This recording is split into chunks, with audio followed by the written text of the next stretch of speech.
every single soul. Children without home tonight, mothers praying through the night, fathers lost no strength to fight. Who go stand for what is right? Stand for love, stand for life. Be the answer in this time. You can have to wipe their tears, you can calm their fears. Give a hand, don't turn away. Be the light in darkest day. Every little you provide keeps a soul alive.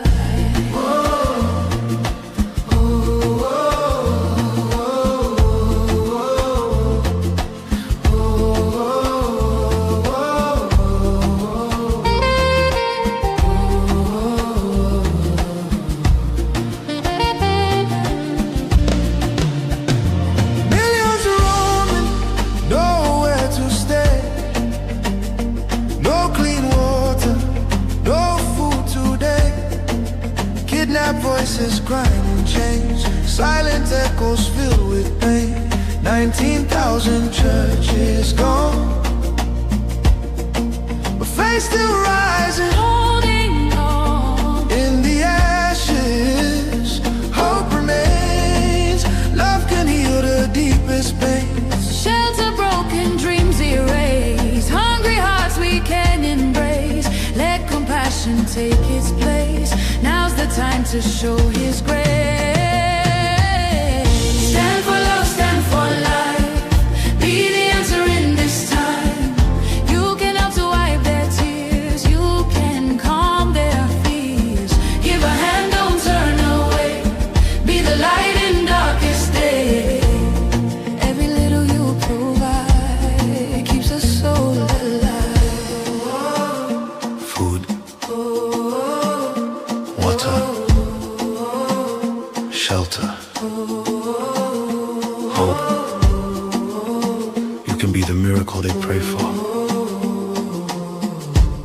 You can change a life today. No matter how small it seems, your love can rebuild their dreams. Together we can make a way. Keeps us all alive. The wake-up call. You are listening to the voice of Biafra, where truth lives and freedom speaks. Biafrans stand firm until justice speaks louder than silence. And stay safe. God bless Biafra Republic. God bless Biafra Republic government in exile. Great people of Biafra, this is the voice of Biafra, the voice that cannot be silenced, the voice of truth, resilience and freedom. Speaking to you in the spirit of courage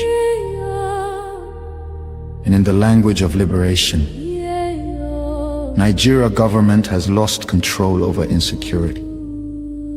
Fellow listeners, what was once whispered in fear, what was once denied in arrogance, has now become a reality too loud to ignore. A nation staggering under the weight of its own contradictions is rapidly losing control over insecurity. From the north to the south, from the east to the west, the land trembles, not from natural disaster, but from man-made chaos. Communities abandoned, villages raided under the cover of darkness, highways turned into corridors of fear. Citizens left to fend for themselves. In a country where the government once promised protection, the question now echoes across the land. Where is the government? Where are the security forces? Where is the accountability? In recent times, Markets have become targets. Travelers have become victims. Families have become statistics. And yet, those in power continue to speak in rehearsed tone. Detached from the suffering of the people, observers say, this is no longer a matter of isolated incidents. This is systemic failure. A collapse of responsibility. A nation where innocent lives are wasted daily. As fear grips the population, a new reality emerges. The people have lost confidence. Trust has been eroded. Hope has faded. But here, on this frequency, we do not deal in fear. We deal in truth. And the truth is this: a government that cannot protect its people has failed its most sacred duty to the people. Listen. Remain vigilant. Remain aware. Remain strong. Nigeria has failed its citizens, and in awareness lies survival. This is a wake-up call. You are listening to the voice of Biafra, where truth lives and freedom speaks. Biafrans stand firm until justice speaks louder than silence. And stay safe. God bless Biafra Republic. God bless Biafra Republic, government in exile.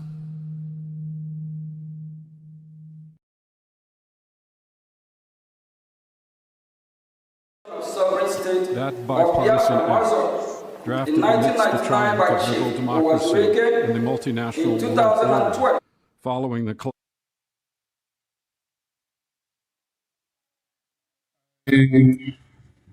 bring you warm greetings, and you're welcome to Voice of Biafra Television from wherever you're watching from.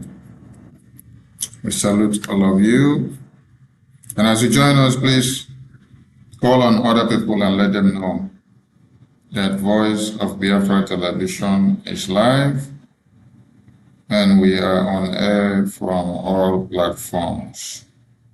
Greetings to the Biafran people. Greetings to everyone listening to us.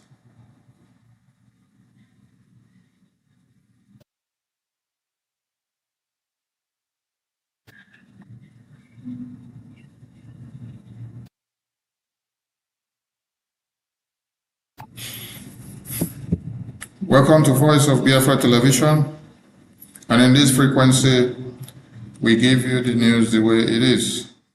It doesn't matter how many of those that are trying to show themselves against the Christians that are being slaughtered on a daily basis. People of Biafra,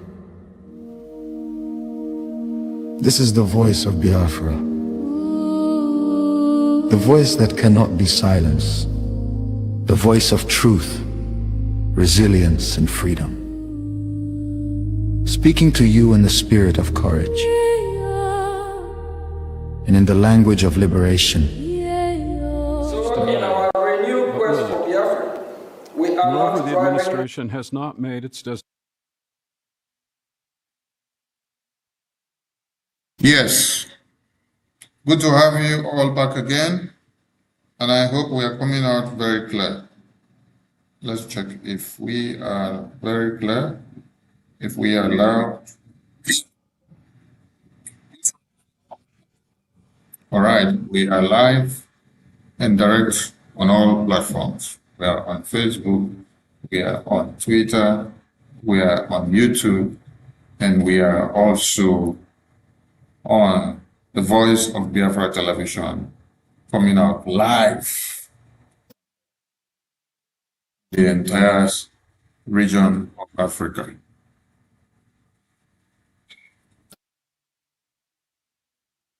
death of the Christians in Nigeria should not be marked. And that is why we must continue to create the awareness of everyone that claims to be ignorant of the reality that is happening in Nigeria. Voice of Biafra Television Live is where we tell you the way it is. On our very right screen, you can see the U.S. congressional briefing, how they are discussing and talking about what they should do to Nigeria, considering the genocide that is happening. And then also you see the U.S. congressional briefing by the Biafra Republic government, also telling the world and telling America.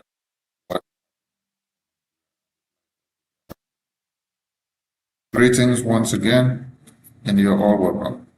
Today's segment may not be very long, but we appreciate everyone that will be listening to this message and will be sharing it far and wide.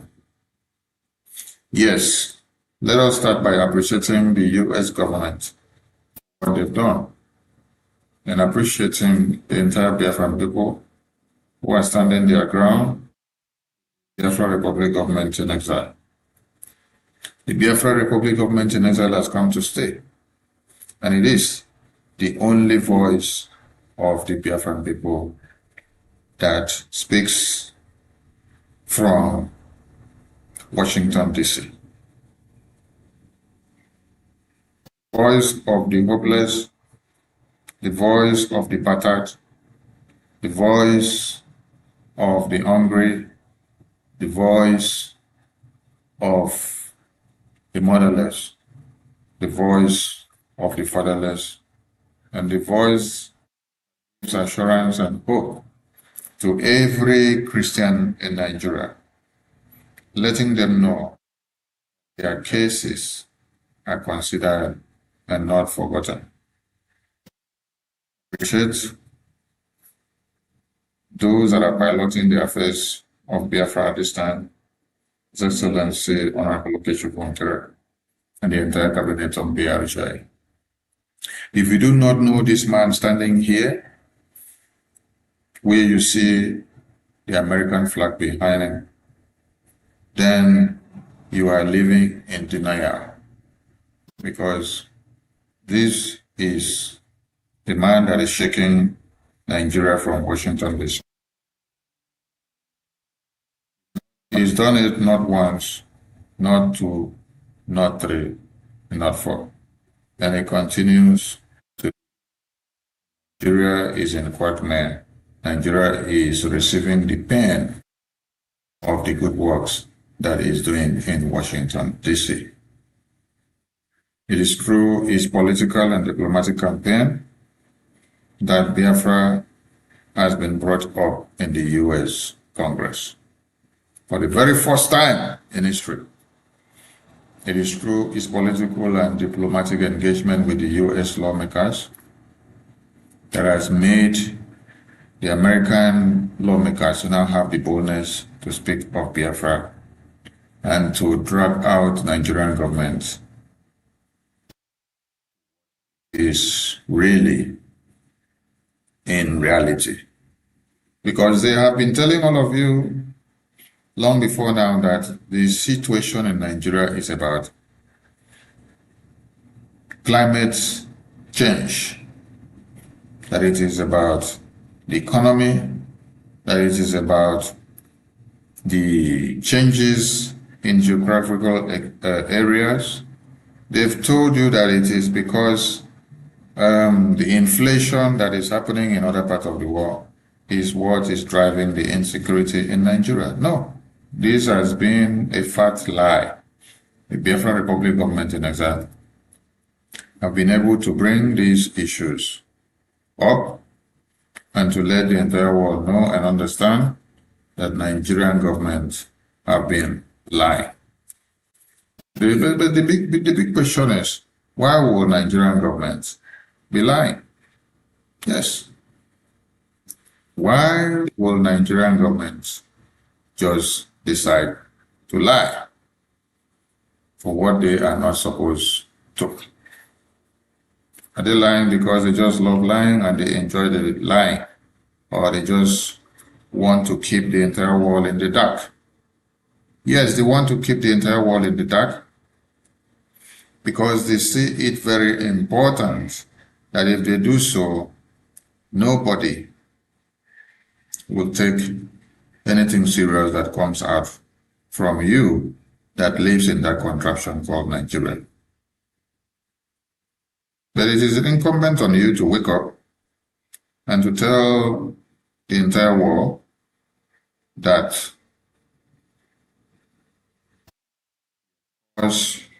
is paramount. If you do not tell your story, nobody will tell your story for you. I appreciate all of you. The headline today says, many NGOs benefited from Christian genocide in Nigeria silently. I did stress on this yesterday, but it is very important that I stress on it again today.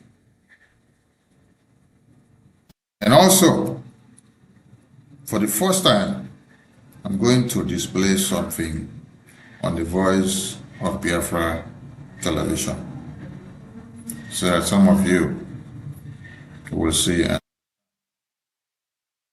just hope this input will work for me. Yeah. And I want you all to see what I have to display.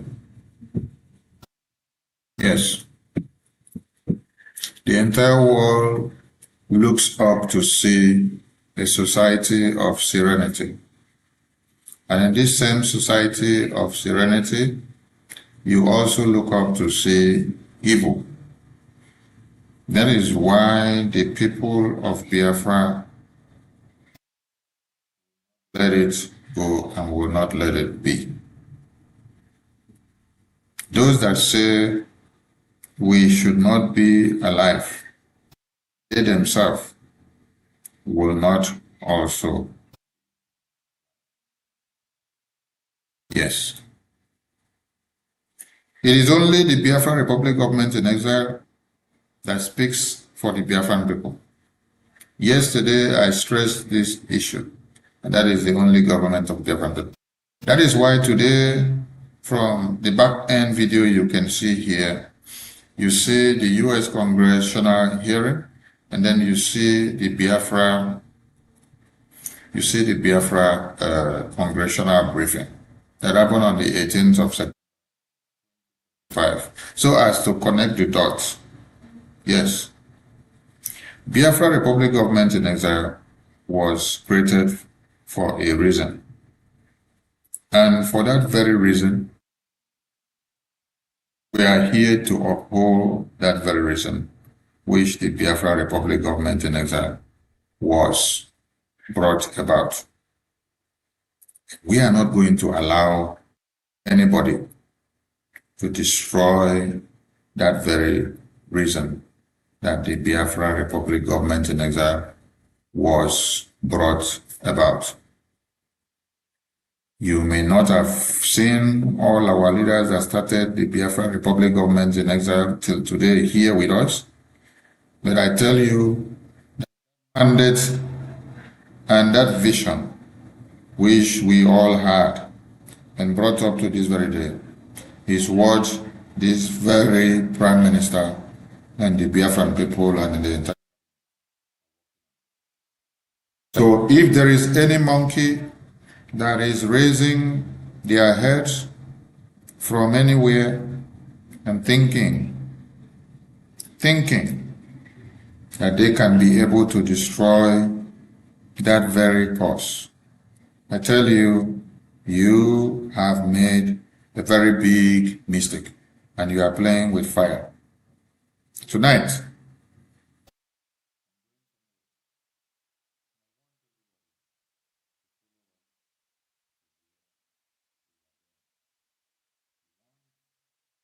those that are ignorant and are not aware of what they should know, to start learning and understand so that they don't fall victims of women that are coming out in sheep clothing and deceiving them in the name of whatever name. So with me today, I will be taking you to journey. Let's see where we are going to be. We'll take a short commercial. As we return, we will go right into this very course. Nigeria government has lost control over insecurity. Fellow listeners, what was once whispered in fear, what was once denied in arrogance, has now become a reality too loud to ignore. A nation staggering under the weight of its own contradictions is rapidly losing control over insecurity. From the north to the south, from the east to the west, the land trembles, not from natural disaster, but from man-made chaos. Communities abandoned, villages raided under the cover of darkness, highways turned into corridors of fear. Citizens left to fend for themselves. In a country where the government once promised protection, the question now echoes across the land. Where is the government? Where are the security forces? Where is the accountability? In recent times, markets have become targets. Travelers have become victims. Families have become statistics. And yet, those in power continue to speak in rehearsed tone. Detached from the suffering of the people, observers say, this is no longer a matter of isolated incidents. This is systemic failure. A collapse of responsibility. A nation where innocent lives are wasted daily. As fear grips the population, a new reality emerges. The people have lost confidence. Trust has been eroded. Hope has faded. But here, on this frequency, we do not deal in fear. We deal in truth. And the truth is this: a government that cannot protect its people has failed its most sacred duty to the people. Listen. Remain vigilant. Remain aware. Remain strong. Nigeria has failed its citizens, and in awareness lies survival. This is a wake-up call. You are listening to the voice of Biafra, where truth lives and freedom speaks. Biafrans stand firm until justice speaks louder than silence. And stay safe. God bless Biafra Republic.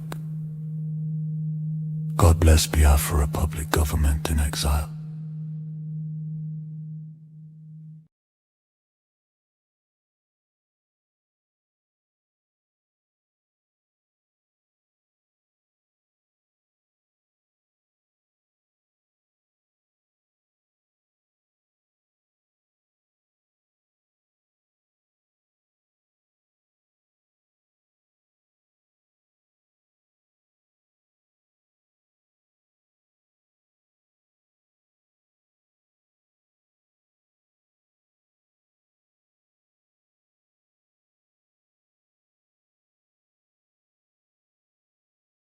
Great people of Biafra, this is the voice of Biafra, the voice that cannot be silenced, the voice of truth, resilience, and freedom. Speaking to you in the spirit of courage and in the language of liberation, Nigeria government has lost control over insecurity. Fellow listeners, what was once whispered in fear, what was once denied in arrogance, has now become a reality too loud to ignore. A nation staggering under the weight of its own contradictions is rapidly losing control over insecurity. From the north to the south, from the east to the west, the land trembles, not from natural disaster, but from man-made chaos. Communities abandoned, villages raided under the cover of darkness, highways turned into corridors of fear. Citizens left to fend for themselves. In a country where the government once promised protection, the question now echoes across the land. Where is the government? Where are the security forces? Where is the accountability? In recent times, markets have become targets. Travelers have become victims. Families have become statistics. And yet, those in power continue to speak in rehearsed tone. Detached from the suffering of the people, observers say, this is no longer a matter of isolated incidents. This is systemic failure. A collapse of responsibility. A nation where innocent lives are wasted daily. As fear grips the population, a new reality emerges. The people have lost confidence. They're stating that if we attack Come back to Voice of Biafra Television, where you get the news undiluted the way it should be. Yes, as I delve into the next segment of the program, this is what you have to see, and we have to address this issue so that Biafrans that must have been deceived will now know where they are and know what they should focus on. Yes. First and foremost, this is Canon Takano. This is Canon Takano. I want everybody to look at it very well.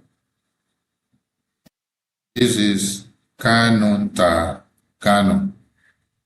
Yes. And I want this to be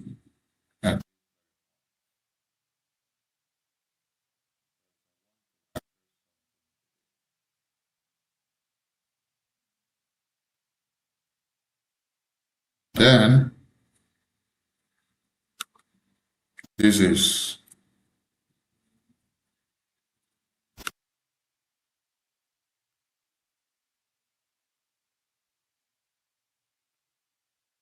I want everybody to look at what we have on the screen now.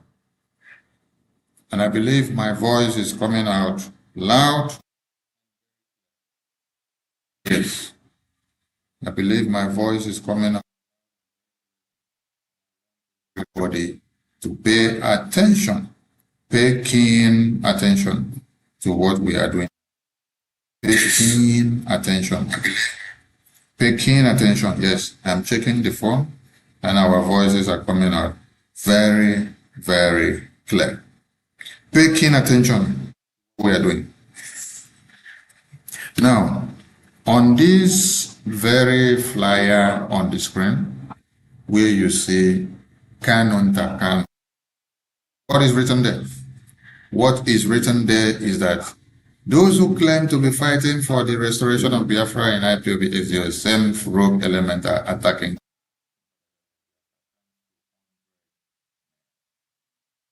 Yes. And then on this other flyer, you see that Nnamdi Kanu's brothers, which is Canon Takano, the wife, the lawyers, the DOS, Igbo politicians, AVID, and WIC.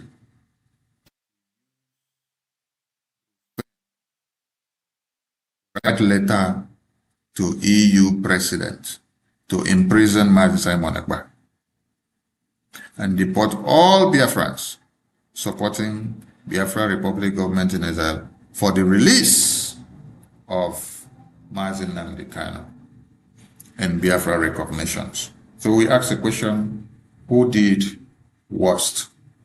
Now, if you haven't seen this letter that we have on the screen before, yes, we are going to zoom this letter so that you can read and see it all for yourself. Now, we want everybody to take their time and read this letter. Starting from the letterhead, we want you to check the letterhead very well. Check the letterhead of this letter very well. What do you see there? What you see here on this letterhead is Law Office of Bruce Fenn, right? Okay. 300 New Jersey Avenue, NW Suite 900, Washington, D.C. 20001. Phone number, you see it there. Email, you see it there. Website, you see it there. And letter dated 22 May 2023. 22 May 2023. And the letter is addressed to who? The letter is addressed to the President of the European Union. And the name there is what? Ursula von der Leyen, President, European Commission. And they put the address there, Brussels, Belgium. They say, Dear President. Now, let us go into the context of the letter. We want you all to read the context of the letter alongside with us. For those of you watching from the homeland, and for those of you watching from all over Africa, this is the first time you are seeing this document displayed here on Voice of Biafra television. Yes, it is important that we declare this and we bring it to the Voice of Biafra television for you all to see, because many of you haven't seen this. You've been asking the question, oh, how did we get here? Why the confusion? Why the problems? And why the chaos that is happening everywhere? But from this very letter on the screen, you wouldn't need to be asking all these questions again. What is written on that letter, I go on to read. Dear President von der Leyen, as International Council and spokesman for Mazi Nnamdi Kanu, leader of the indigenous people of Biafra, IPOB, seeking vindication of the law of self-determination for Biafrans through peaceful means, I wish to communicate an urgent message from Mr. Kanu regarding a bogus, Fox, Biafra Republic government in exile. This group of opportunists is neither Biafra, nor a republic, nor a government. They are fraudsters and should be ostracized. Ostracized means you should be deported. You should be sent out of the country of residence. You should be locked up. You should be penalized because they say you are a fraudster. Why are they saying that Biafra Republic government in exile is a fraudster? Because we are fighting for Biafra independence. Because we have stopped these groups of people from scamming people and collecting money from them for many years without nothing to show for it. Since 2012, they've been shouting along and raising flag and doing protests all over the world. But they were unable to arrange only one diplomatic U.S. congressmen and women, just for Mazi Nnamdi Kanu to be able to talk to the U.S. lawmakers that make policies that will affect the world. So what they've been doing was they play hanky-panky, they make money, they enjoy themselves, they share the money, they do whatever they like, but some of them pay themselves salaries from this money of the blood of Biafrans. But nothing to show that they have been able to engage or to even have meeting with the US lawmakers. Just for Martin and the Kano to put Biafra on the table and have a one-on-one discussion with them. Since 2012, down to this very day, they've not been able to record such success. So on seeing that Biafra Republic government in exile with able hands came in 2022 and were able to establish headquarter office in Baltimore, and were able to establish Biafra Republic government in exile license offices all over the world. They saw it that Biafra Republic government in exile have actually gotten to the right point of what they were unable to do for years. Their anger became that why should Biafra Republic government in exile representatives be this fast, give all this in just 2 years, when they have been in the circle for over 12 years and they were unable to achieve anything compared or near or similar to what Biafra Republic government in exile have achieved in just 2 years. So they had to look for a way of making sure they lock up all Biafrans that are working to the restoration of Biafra under the Biafra Republic government in exile. It shocked you to understand that Biafra Republic government in exile submitted a congressional testimony to the US government, telling them about the plight of the Biafran people, telling them about the Christian genocide in Nigeria, telling them about the kidnapping of Mazi Nnamdi Kanu and all Biafrans that have been kidnapped, telling them about the imprisonment of Mazi Simon Ekpa in Finland that Finland government did in collaboration with the European Union, which is working in line with this letter that these Mazi Nnamdi Kanu brothers, Kanu Ntakanu, Bruce Fenn, the lawyers, the attorneys, and the entire family of him and the DOS, Walibo Congress, AVID, and all groups that are all over this world who are the enemies of Biafra restoration. They came together, they wrote this letter, they sent it to the European Commission, and they stood as a testimony.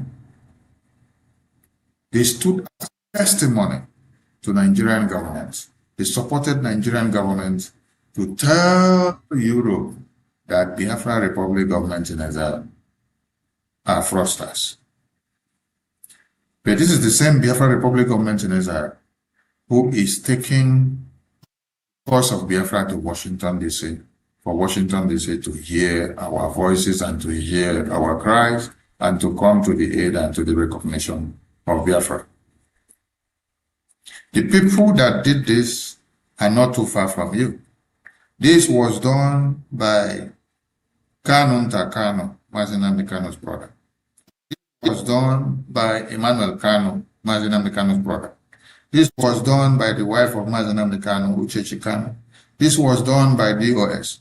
This was done by Walibo Congress. This was done by Igbo politicians. This was done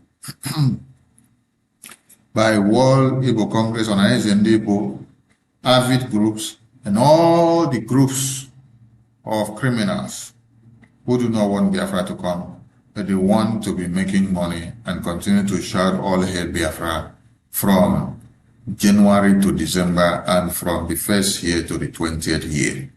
So when you see that Mazi Simon Ekpa is in prison today, Kanu, the brothers of Mazi Nnamdi Kanu, they hired a lawyer and then they wrote this letter and they said Mazi Nnamdi Kanu is the one that ordered them to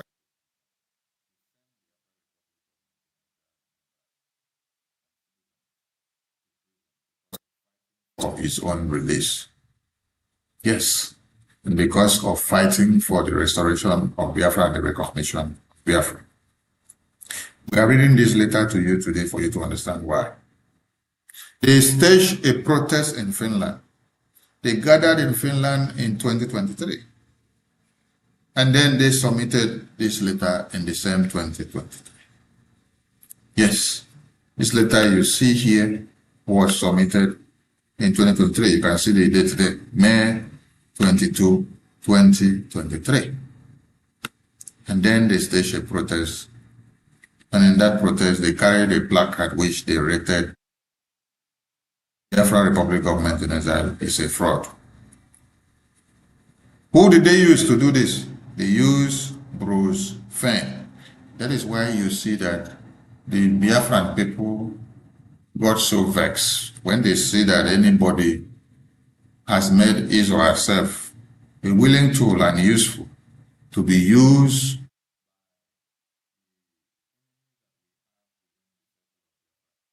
to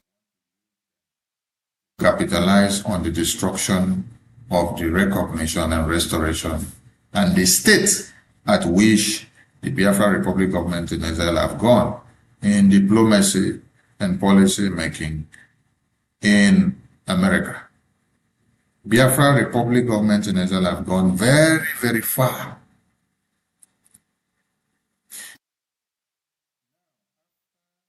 Kanu Takanu wrote this letter with his brothers and the DOS members and World Igbo Congress and Ohanese and Igbo politicians. They now come back to front what? They now come back to now front 100 men. Their 100 men plan is to come and tell you that they succeeded in doing what? In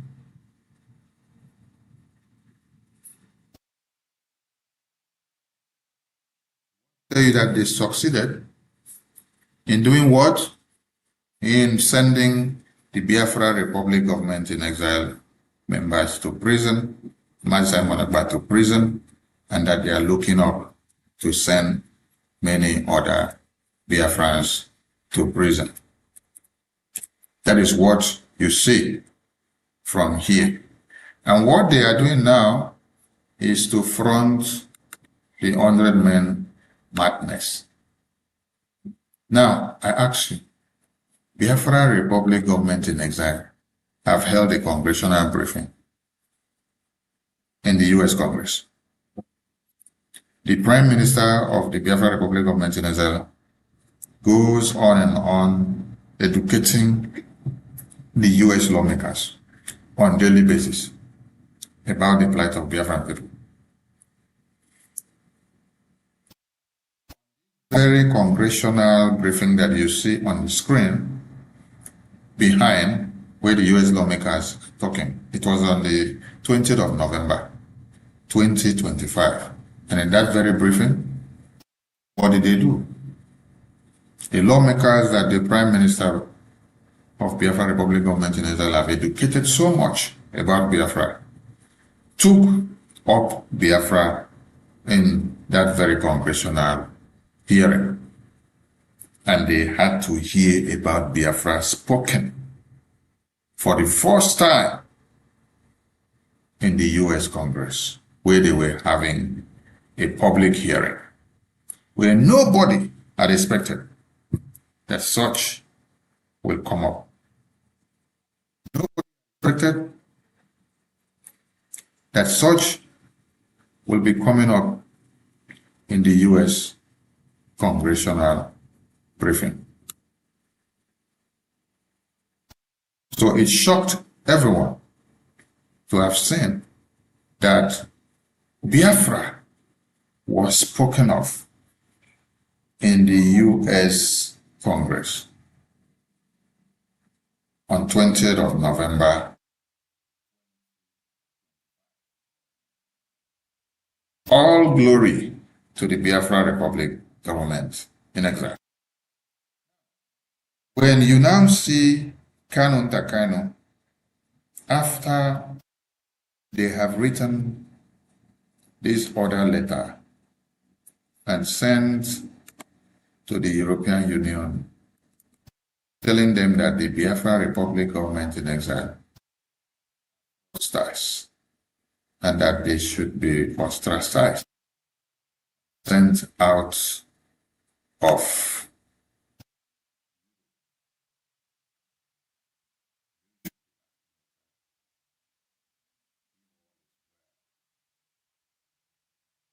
these people. Yes. You should be asking yourself, if all is well with them, what they now front is 100 men. And with this nonsense 100 men, the same way that you have them attacked Mazen verse later, is the same way that they have carried his name and his face and put on this Bible.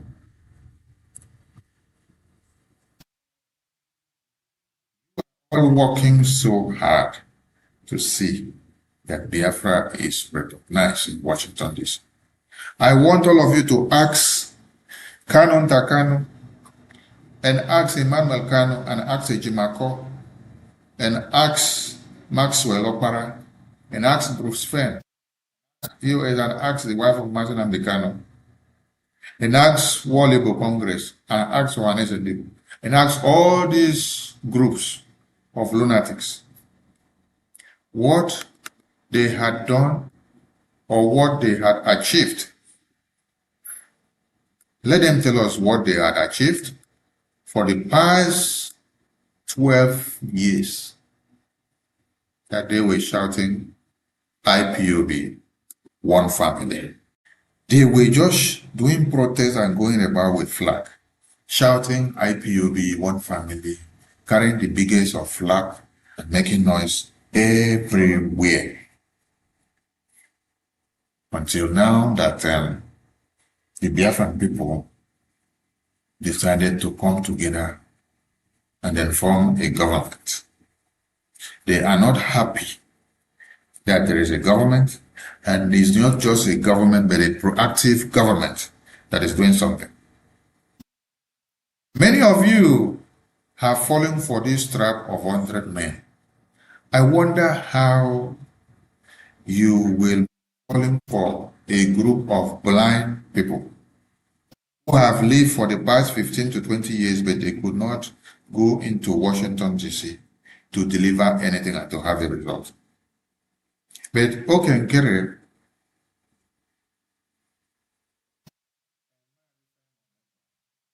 and the Biafran government in exile started going to Washington.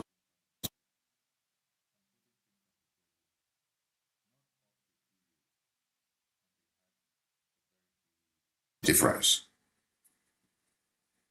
And these people are very angry that why should we make a difference while they have been for the past 15 years, they did not make a difference. They are not happy that Biafra is going forward. They are not happy that the US Congress are now discussing and talking about Biafra. They are not happy that people now feel comfortable to engage about Biafra and to give their opinion and counsel. They are not happy that Biafra has reached out to this stage where people never expected. No. They are so damn hungry that the money that they have been making, deceiving Biafrans for many years, has been taken away from their hands. This is where their anger is coming from. Biafrans, to assess and ask the question, why are they so pained?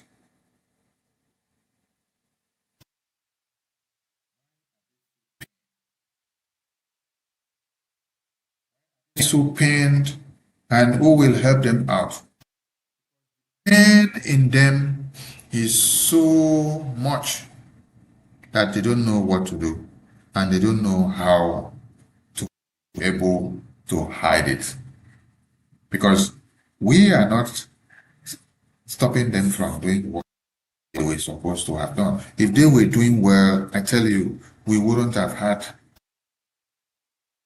Biafra Republic government in exile to come in to make a difference. It's only when you are making no difference, that is when another people will tend to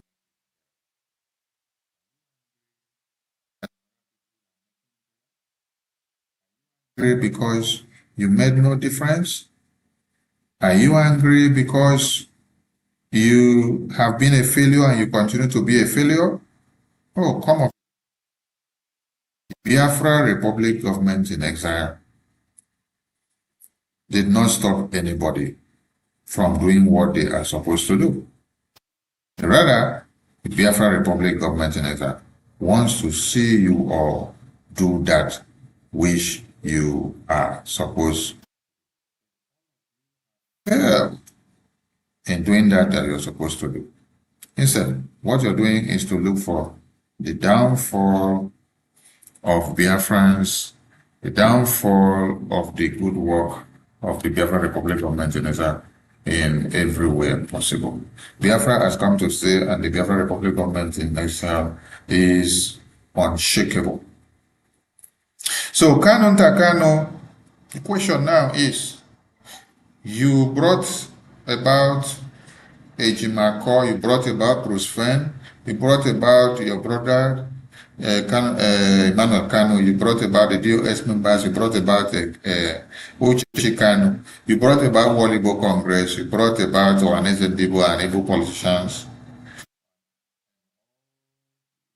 groups, all these groups, all these improvement groups that you see them all around, you brought them all together. You wrote a letter, you wrote a petition to the US government that they should imprison Mazi Simon Ekpa. They should imprison all Biafrans that are fighting tirelessly with the Biafra Republic government in exile, right? Because you say we are fraudsters, we are criminals. And you say that Mazi Nnamdi Kanu said you should write this letter. Now, is it the same Biafra Republic government in exile that all of you will now cry back to when you now have financial problems or financial issues? But you dig the graves of the same members and supporters of the Biafra Republic government in exile. Then you will still come back again to come and ask them for favor and help. Do you know that there is some help that you will come back to get from the Biafra Republic government in exile, and then it will backfire on you? Yes, it will definitely backfire on you. Because if you are part and parcel of the people that write letter and send to the European Commission, telling them that they should kill all Biafrans who are fighting under the Biafra Republic government in exile, to the release of Mazi Nnamdi Kanu, and to the release of Biafrans that are in prison, and to the recognition and restoration of Biafra. It means you don't want anything better for the Biafran people. You don't want any of us to be alive. You don't want us in peace. You want all you want all of us in pieces. And yet you will still come back dancing and begging and pleading us for financial help. You call on the same Biafrans to come and donate money and give you to do this and do that. Your same cause. These are the reasons why some of you are suffering, honestly, yes. Because you may think that you are doing us the evil, but it backfires on you. Anything you do now backfires back on you. Because you don't know the law of karma. You don't understand what you're cooking up against yourself, bringing up against yourself. Biafrans, you must understand that there is nothing like 100 men. The 100 men nonsense that you see on the screen by Kanonta is the criminality network that they are creating. What they are portraying with this 100 men criminality is that Mazi Nnamdi Kanu want to lead you from inside prison. That is why I'm taking time to bring this to the screen today. Ordinarily, I wouldn't have time for this madness of these people. But it is pertinent and important that we don't ignore some things, especially on the Voice of Biafra television.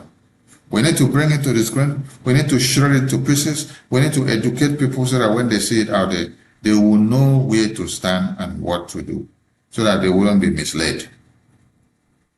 Yes, you need to understand and have the facts straight. There is nothing like 100 men. There is nothing like Sokoto declaration from the prison. Your leaders inside prison cannot declare Biafra for you. Your leaders inside prison are prisoners. They are chained in their hands, and they are being commanded by those that keep them in prison. Whatever they tell them is the script that they have to play to. They tell them that they have to come and tell you or to bow your head, they will come and do so. If they tell them that they have to tell you or to start denying Biafra, they will come and tell you so. If they tell them that they have to come and tell you that you should never talk about Biafra again and stop even doing sit at home, they will come and tell you so, because there is a gun pointed on their head. These are all the scripts of the Nigerian government. It is a script that needs to be played in the hands of the oppressor. When you are in the hands of the oppressor that wants to silence you and wants to make you irrelevant and wants to make you useless and want to kill your voice, they will use every apparatus to kill your voice so that people will not hear your voice and they will not listen to what you are saying, or they will not keep to what they are supposed to. This is the case of Biafrans that are in chains. If they are thinking, if Nigerian terrorist government are thinking that they can be using Biafran prisoners that are in their chains to galvanize their brain and send out message and destroy the mindset and the focus and determination of the Biafran people, I tell you, they have failed very, very woefully. So, to Kanunta, everybody should go back and tell Kanunta that he has failed on Araifa. After you all wrote letter and sent Mazi Simon Ekpa to prison, you wrote letter and testified alongside and in favor of Nigeria. And you say that all Biafrans should go to prison because they are fighting for the release of Mazi Nnamdi Kanu, and they are fighting for the recognition of Biafra, and they are taking Biafra to Washignton D.C. So all Biafrans should be deported from their homes. They should be sent out from wherever they are. I tell you all that you have failed. 100 men madness goes nowhere. It's only fools and blind people that will follow your 100 men scam. Because the 100 men scam is a script that has to come out from the prison custody where they must keep your leaders. So it is only those who fall to this that will be used. We take a short commercial and we continue in a jiffy. Has been eroded. Hope has faded. But here, we do not deal in fear. We deal in truth. And the truth is this: a government that cannot protect its people has failed its most sacred duty to the people. Listen. Remain vigilant. Remain aware. Great people of Biafra. This is the voice of Biafra. The voice that cannot be silenced. The voice of truth, resilience, and freedom. Speaking to you in the spirit of courage, and in the language of liberation. Nigeria government has lost control over insecurity. Fellow listeners, what was once whispered in fear, what was once denied in arrogance, has now become a reality too loud to ignore. A nation staggering under the weight of its own contradictions is rapidly losing control over insecurity. From the north to the south, from the east to the west, the land trembles, not from natural disaster, but from man-made chaos. Communities abandoned, villages raided under the cover of darkness, highways turned into corridors of fear. Citizens left to fend for themselves. In a country where the government once promised protection, the question now echoes across the land. Where is the government? Where are the security forces? Where is the accountability? In recent times, markets have become targets. Travelers have become victims. Families have become statistics. And yet, those in power continue to speak in rehearsed tone. Detached from the suffering of the people, observers say, this is no longer a matter of isolated incidents. This is systemic failure. A collapse of responsibility. A nation where innocent lives are wasted daily. As fear grips the population, a new reality emerges. The people have lost confidence. Trust has been eroded. Hope has faded. But here, on this frequency, we do not deal in fear. We deal in truth. And the truth is this: a government that cannot protect its people has failed its most sacred duty to the people. Listen. Remain vigilant. Remain aware. Remain strong. Nigeria has failed its citizens, and in awareness lies survival. This is a wake-up call. You are listening to the voice of Biafra, where truth lives and freedom speaks. Biafrans stand firm until justice speaks louder than silence. And stay safe. God bless Biafra Republic. God bless Biafra Republic government in exile. Colleague who was on the trip as well, and appreciated her time with that. Welcome back to Voice of Biafra Television, where we give you the news undiluted the way it is.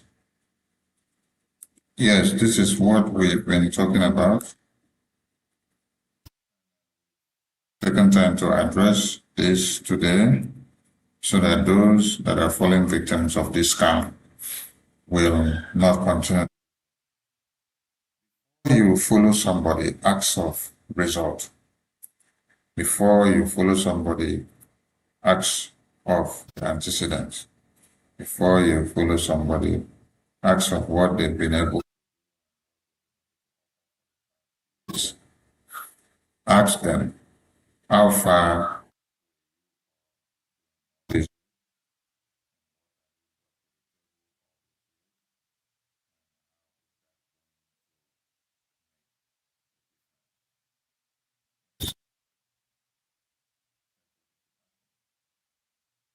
they are able to tell you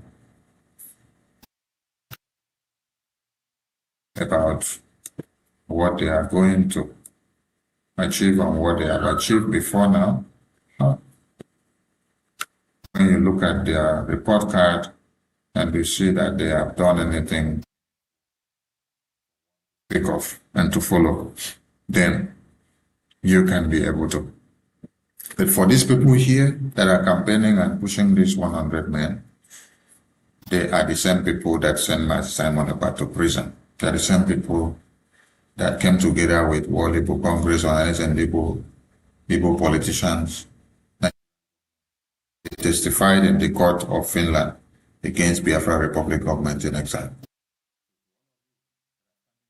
Clapping for them and you're joining them, you are actually clapping for the imprisonment of Mazi Simon Ekpa.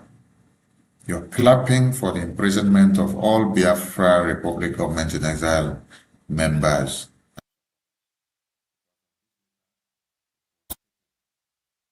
That they should send all Biafra Republic government in exile supporters to prison.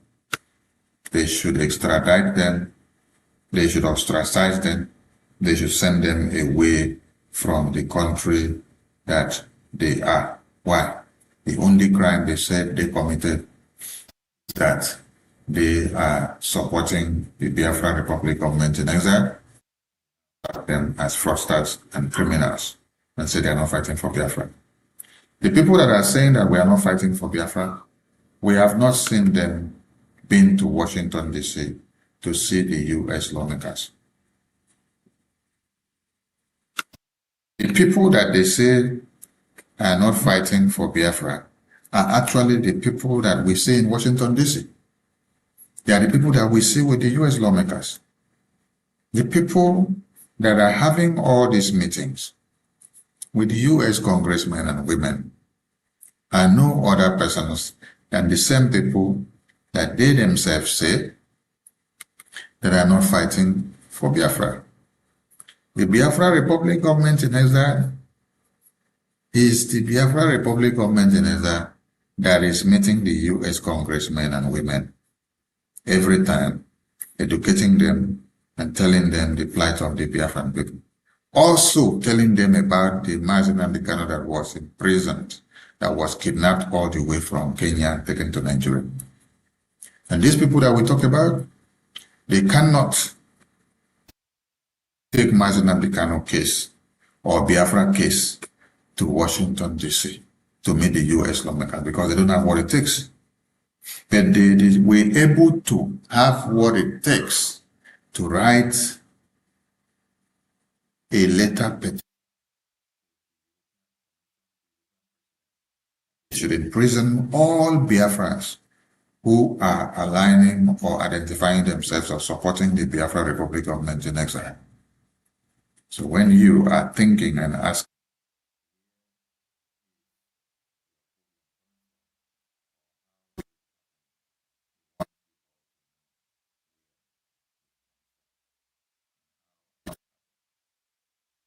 what's happening to you, you will be asking, what is happening, or why is it happening, or so who did that? These are the people that did it. The people that you see here that are fronting this madness that they call 100 men. And they say the 100 men, they are bringing the prison. We want all Biafrans who have been deceived by this 100 men madness, who are aligning with them, to remember and to look at this very letter. This letter here on the screen was dated. This letter here on the screen was dated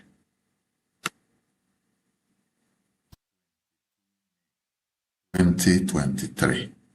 If you calculate the years to today being May 26, you will now see how many years this letter was drafted and sent to the European president. The imprisonment of Mazi Simon Ekpa and Biafrans who were in prison, and all other Biafrans who are endangered in Europe because of these people. So, you that is supporting them, you that is joining this 100 men madness group, know ye that you are joining this group to imprison Mazi Simon Ekpa and to imprison all Biafrans and to destroy Biafra Republic of Maintenance. Because the key word here is that everybody that is supporting Biafra Republic of Nigeria, that they are fraudsters. Look at it here. They say you are all fraudsters and that you should be ostracized, you should be deported from your country where you are resident and you are working in Europe. This is what the lawyers of Nnamdi Kanu did. This is what Kanu, all his group of lawyers. This is what Ejima called it with all his group of lawyers. This is what World Igbo Congress did. This is what AFID did. This is what the ambassador group did. All the groups, the DOS, all the groups that are saying that they are the real people identifying with Biafra and they are the ones actually fighting for Biafra for the past 12 years, who says they don't agree with Biafra Republic government and they hate to see Biafra Republic government. This is what they all brought up together against the people of Biafra. So when you are joining them today, I want you to remember that you are joining them to destroy yourself, and you are joining them to destroy Biafra Republic government in exile. So wake up now. We've seen some other posts where they put another photo and another flyer and they say Sokoto Declaration. Maybe in my next program, I will bring the Sokoto Declaration flyer and put it on the screen. I want your eyes to be open and I want you all to understand the evil that the brothers of Nnamdi Kanu, the wife, the DOS, the lawyers of Nnamdi Kanu, the World Igbo Congress, the Ohanes Igbo, the Igbo politicians, and all the groups of DOS, none of them are ganging up together what they are doing and how they are doing to destroy the Biafra that all of you are hearing for. Many Biafrans have died and many Biafrans are in detention and many Biafrans have been imprisoned for Biafra. And so I ask why a reasonable fellow would then decide to start Biafrans. That's the question I ask. Why will somebody start playing with the life of Biafrans when you have seen and known that Biafrans have suffered so much? And Biafrans have died in thousands and in numbers because of their love and affection and emotion for Biafra. And then all you could do is to look for a way of destroying the Biafran people the more. All you could do is to look for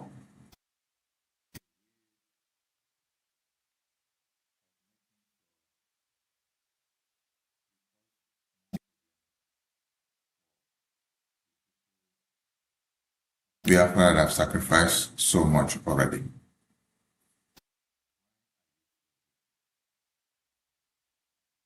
Why are you being so wicked? Why is it that in your own generation over goodwill? Why is it that in your own generation you prefer not to come together as the people of the Somaliland? The people of Somaliland, you see today that all of you are speaking of. They did not have this evil mindset of shattering everywhere and destroying. No, they had the mindset of bringing all together. Looking at the fragile situation of Somalia, they all came together, they made use of their unity of purpose, and they galvanized a common cause. And they were able to drive it down to where you see results coming out. And if they did not do that, they wouldn't have gotten the results that they got. So they worked so hard, they kept their differences aside, they kept their pride and their ego, they kept their ethnocentrism aside, they all came together and made it work. And today, many of you are speaking of the Amazonian people. You are speaking of the Somaliland. You are speaking of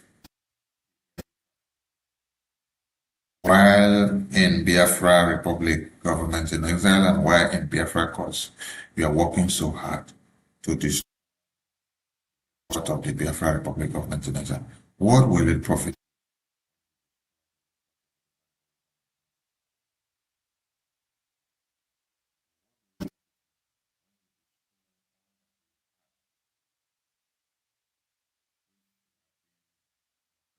Of all.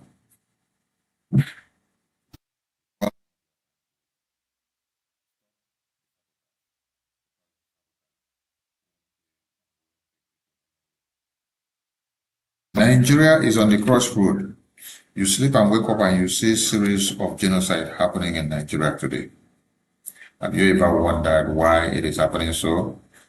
It is for the appointed time, because Nigeria is about time it gets down to where it should have been.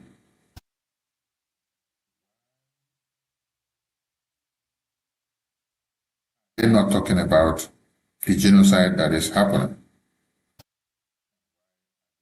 Fixated on the politics of who becomes the next president of Nigeria. The next president of Nigeria is the only case or the only thing that they talk about now.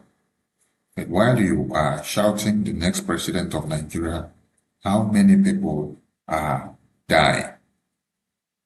A lot of people are dying while president of Nigeria. Will the next president of Nigeria stop the Boko Haram and the Islamic Jihad? Shouting the next president of Nigeria does not stop who is to be slaughtered next. The people that have been mapped out for slaughter have been mapped out. Stopped because the terrorists already have their plan.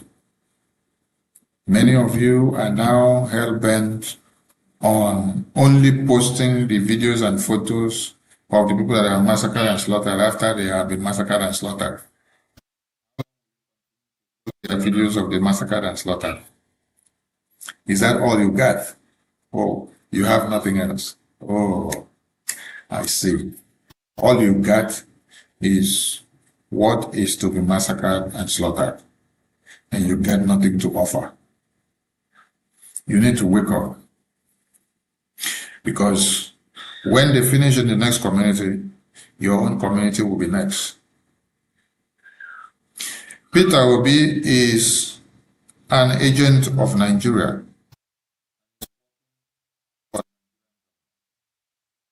These are the things all of you need to know and to understand. Peter Obi is not fighting for the common cause of Nigeria. He's fighting for his own pocket.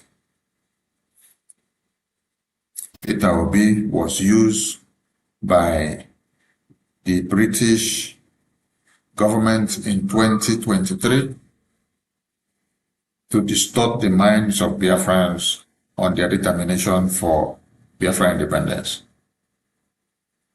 And at the end of the day, they pay him off his quota. But the puzzle. Today again, he has been picked up and mapped out for another quest.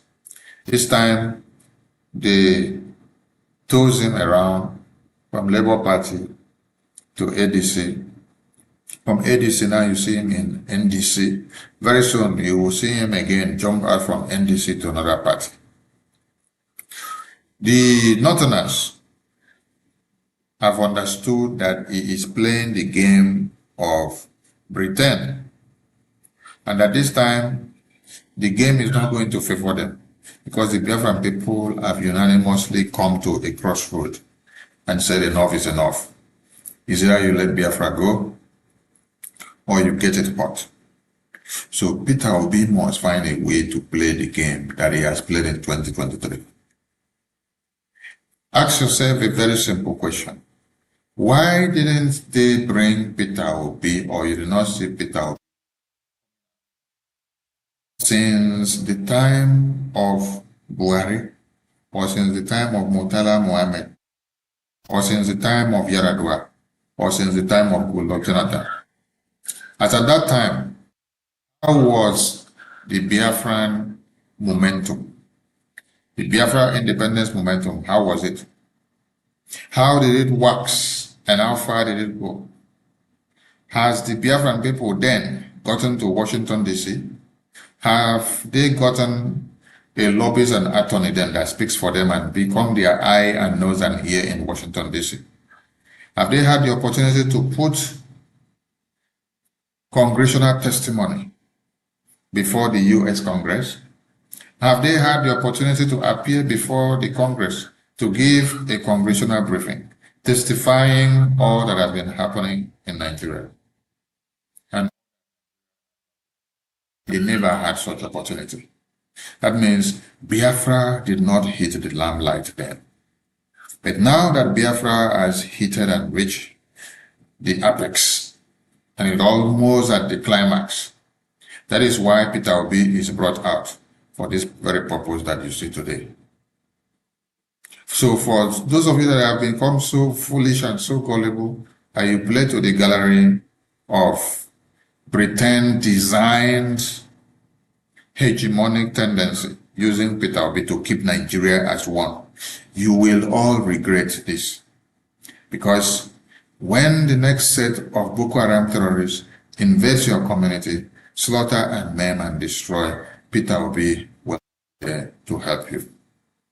This is Voice of Biafra Television, where we tell you the news the way it is, without mincing words. It's good to have you on the show today. We look forward to seeing you again sometime, someday. And may the God of Biafra bless you as you continue to do the bidding of the Biafran people. Biafra Republic is the voice of the Biafran people. If Nigeria don't let Biafra go, there won't be peace in Nigeria. And any deal that is done, any negotiation that is done by Nigerian government without the Biafran government in exile, as government serving as the mediator, is null and void. Thank you all from here, and see you all some other time. Voice of Biafra Television, live, direct. God bless you. Great people of Biafra. This is the voice of Biafra. The voice that cannot be silenced. The voice of truth, resilience, and freedom. Speaking to you in the spirit of courage and in the language of liberation. Nigeria government has lost control over insecurity. Fellow listeners, what was once whispered in fear, what was once denied in arrogance, has now become a reality too loud to ignore. A nation staggering under the weight of its own contradictions is rapidly losing control over insecurity. From the north to the south, from the east to the west, the land trembles, not from natural disaster, but from man-made chaos.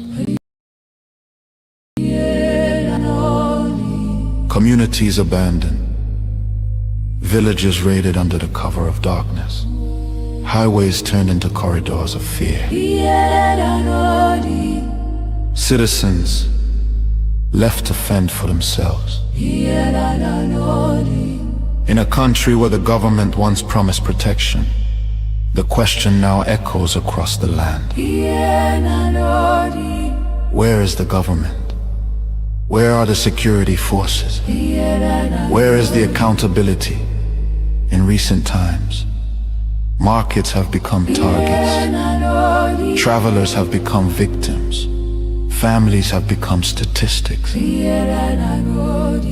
And yet, those in power continue to speak in rehearsed tone. Detached from the suffering of the people, observers say.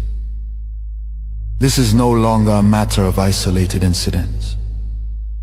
This is systemic failure. A collapse of responsibility. A nation where innocent lives are wasted daily. As fear grips the population, a new reality emerges. The people have lost confidence. Trust has been eroded. Hope has faded. But here, on this frequency, we do not deal in fear.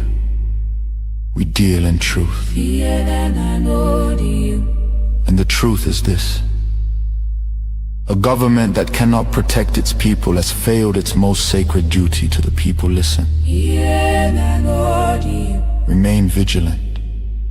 Remain aware. Remain strong. Nigeria has failed its citizens. And in awareness lies survival. This is a wake-up call. You are listening to the voice of Biafra, where truth lives and freedom speaks. Biafrans stand firm until justice speaks louder than silence. And stay safe. God bless Biafra Republic. God bless Biafra Republic, government in exile.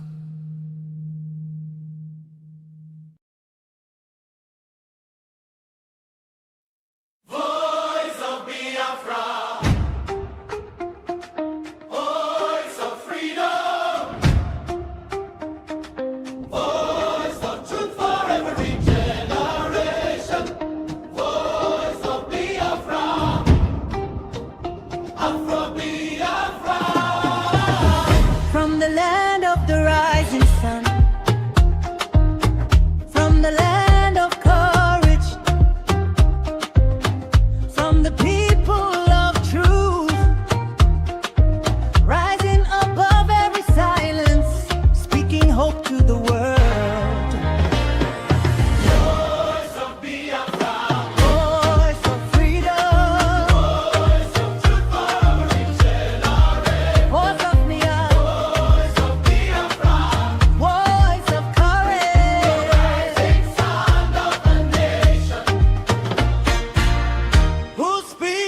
people who carries the truth, who rises for freedom, deep and answer voice, sound of truth, the voice of a rising nation, the voice of a rising nation. Voice of Biafra, Biafra, Biafra, voice of Biafra, voice of Biafra, voice of courage, the rushing sound of a nation.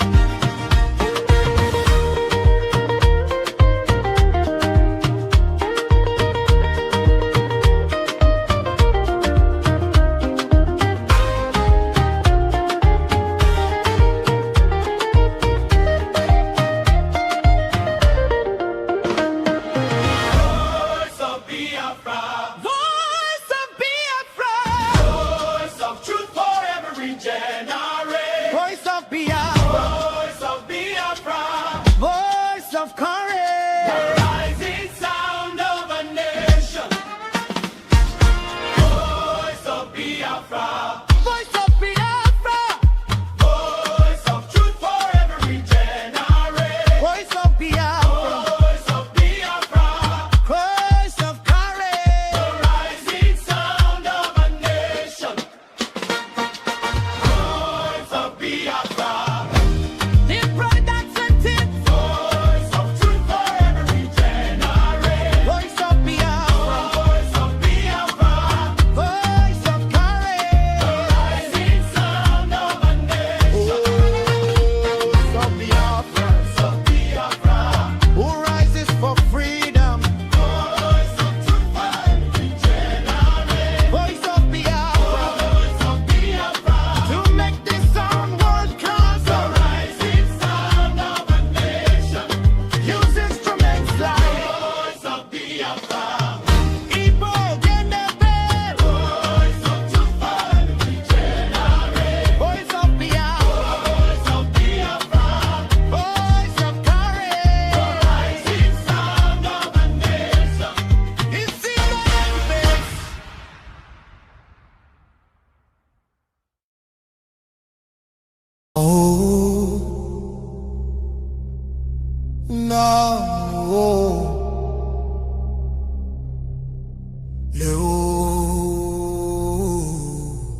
every village,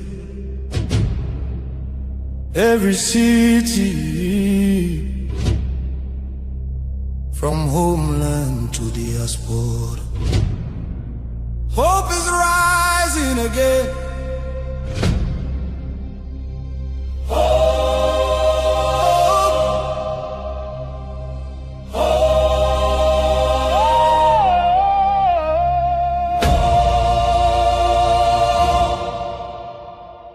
Biafra now our only hope. Yes, now our only hope.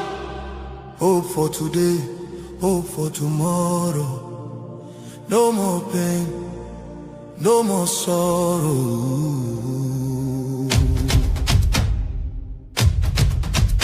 Ha! We bring better news, make your head on clear. We get hope, now Biafra we dey see ya. Beautiful nation, shining bright justice and fairness. Now the light. Biafra go be one beautiful nation. Every Biafran go enjoy true freedom. Fine, fine country, shining nation. Justice and fairness. Justice and fairness. Everybody equal, one love for rich and poor. Leader or citizen, no different, justice go speak with confidence. No pressure, no discrimination, rule of law for the nation. Truth and justice go reign forever. Biafra go get strong and better. Where your hope? Biafra. Who be your hope? Biafra. Waiting be your country. Biafra. No more suffering and smiling, no more fear, no more hiding. Respect and dignity for all. Every citizen standing tall. Free education, rich university, healthcare for every community. No more dying, because no money. Life go better for everybody. Biafra now our only hope. Biafra now our only hope. Stand up now, make we claim our Biafra now our destination. Women go deliver safe for hospital. Citizen go get support every month. Better roads go connect every city. Modern railways and airport. Clean water go flow for houses. Electric light go shine every night. Security go protect every family. Day and night. Everything go right. You fit waka free for midnight. Go your road without fear. Kidnapping and violence disappear. Peace and progress everywhere. Mama and papa go get retirement benefits. Nobody go kill you for Biafra and go free. Now wahala, the person don't buy for him head. Oil and gas beneath our ground. Now the people where get the land go control them. Resources go serve the people. Prosperity go spread for all. Anything we dey for our land. Now our citizens go manage them. Development go reach every corner. Nobody go suffer again. No vote buying, no rigging game. Election fair and play. One woman, one vote. One man, one vote. Your voice go matter every day. Biafra now our only hope. Biafra now our only hope. Hope for today. Hope for tomorrow. No more pain, no more sorrow.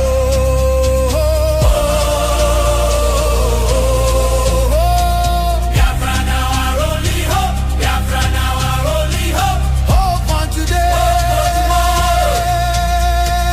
Hope for tomorrow.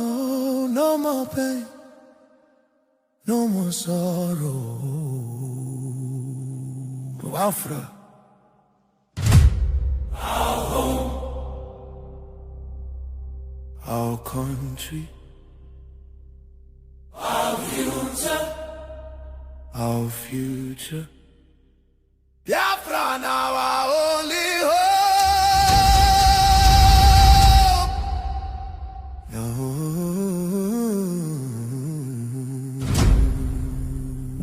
La, la, la, la, la, la, la, la, la, la. Yeah. Turn 'em up. From Biafra land to the whole world. Now who they talk? The voice of Biafra. We know they hide again, we don't no show face. Children wake up in no fit race. From village squad to overseas, everybody they have frequency. We they stand the dig bar, no shaking. No more silence, we they breaking. From the east side to the diaspora, now we be the real voice of the Biafra. Biafra, make them hear us. Biafra, nobody can stop us. Biafra, fire they burn.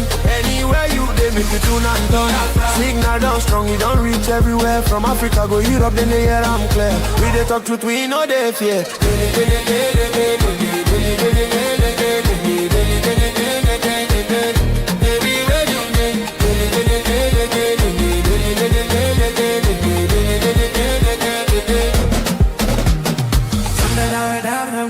Way here to the rehabilitation center for the Boko Haram. So that means these have not been rehabilitated yet, and this is like kind of a prison, because this is actually where they have their sentence, you can say, where they're trying to rehabilitate them.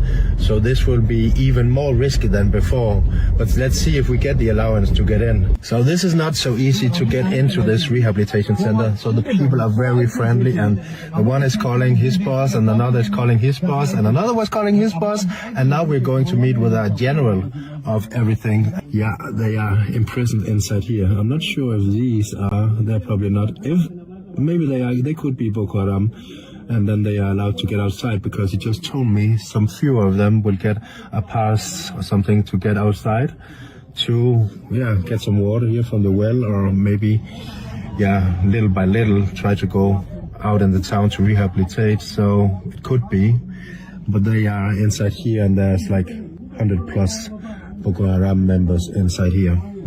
Oh, so this is one of the security guys from the rehabilitation center. So he's going with us to the general to get the approval, and he's telling us now that there was an explosion here the 24th of December at Christmas, where there was a mosque, which was there was a suicide bomber, but there was also some people collaborating with these guys, and inside the rehabilitation center, they think that there was a guy collaborating with these Boko Haram from outside. So he's now taken to court, right? They have took him to the general there. But how is it possible for him to collaborate with the Boko Haram from outside? Because we can't know. Sometimes they used to go out. They will say that they want to go and buy some things. They will move out from morning till night. Isn't it a problem that they are allowed to go out when they are like terrorists? Shouldn't they be inside until they are like more rehabilitated? Yeah, exactly. Yeah. I mean, when they are released for good, will the government have a place for them?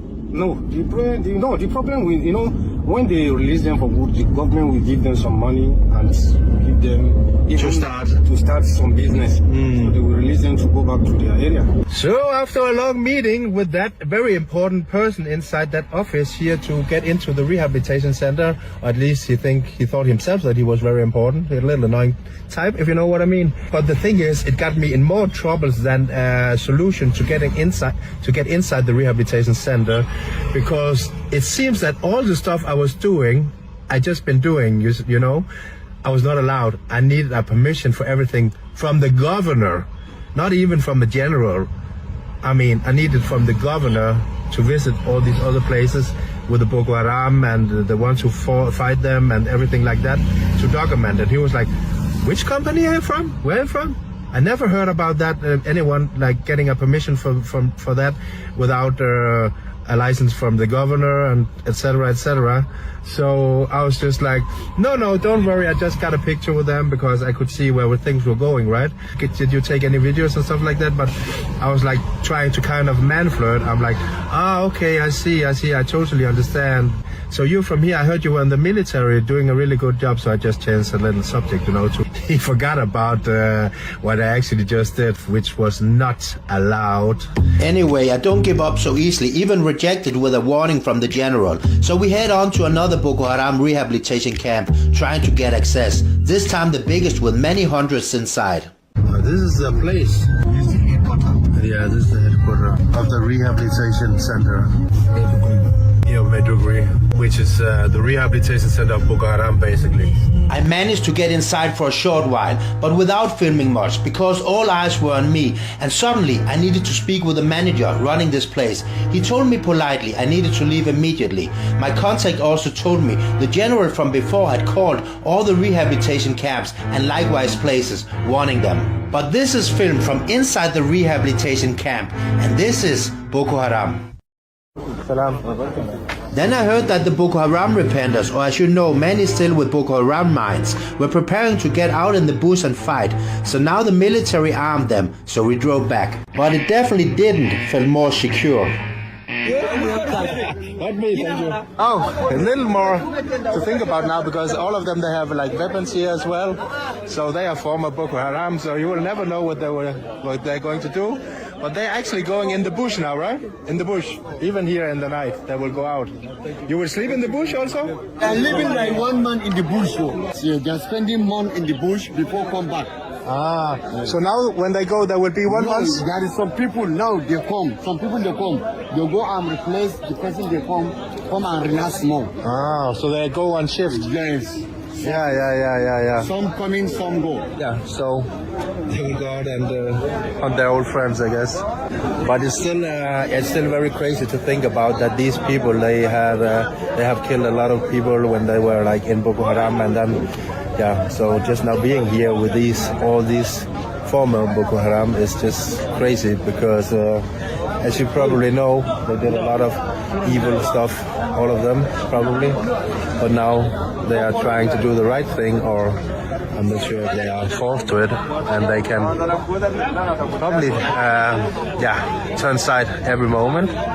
Okay, so this was interesting. So now their kind of leader was here, and they were giving ammunition out to these former Boko Haram, because now they're going out in the bush, and he wouldn't let me allow to film that, because the military is also coming, because they will go together with the military, and these former Boko Harams will show the military where their old friends, where the Boko Haram are, so they can tell their locations.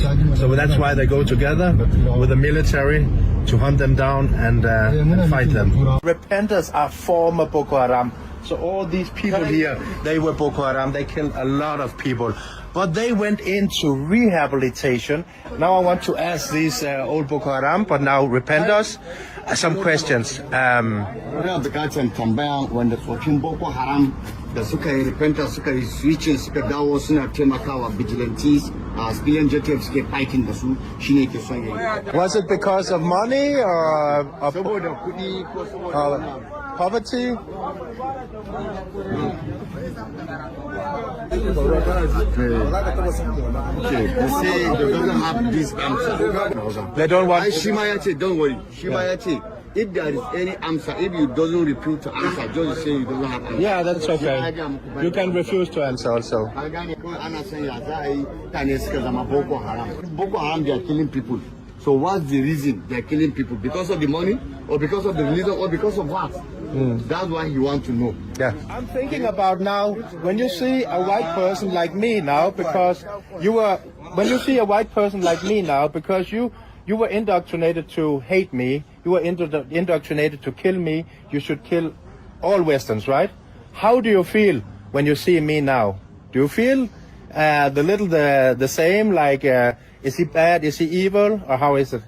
Da kuka gan farin mutum ya zo wurinku da lokacin da Boko Haram suna je. They say they are very comfortable with you. They don't have like anything in their mind. Oh, okay. I hope that, and not 2 minutes later they will kill me out here.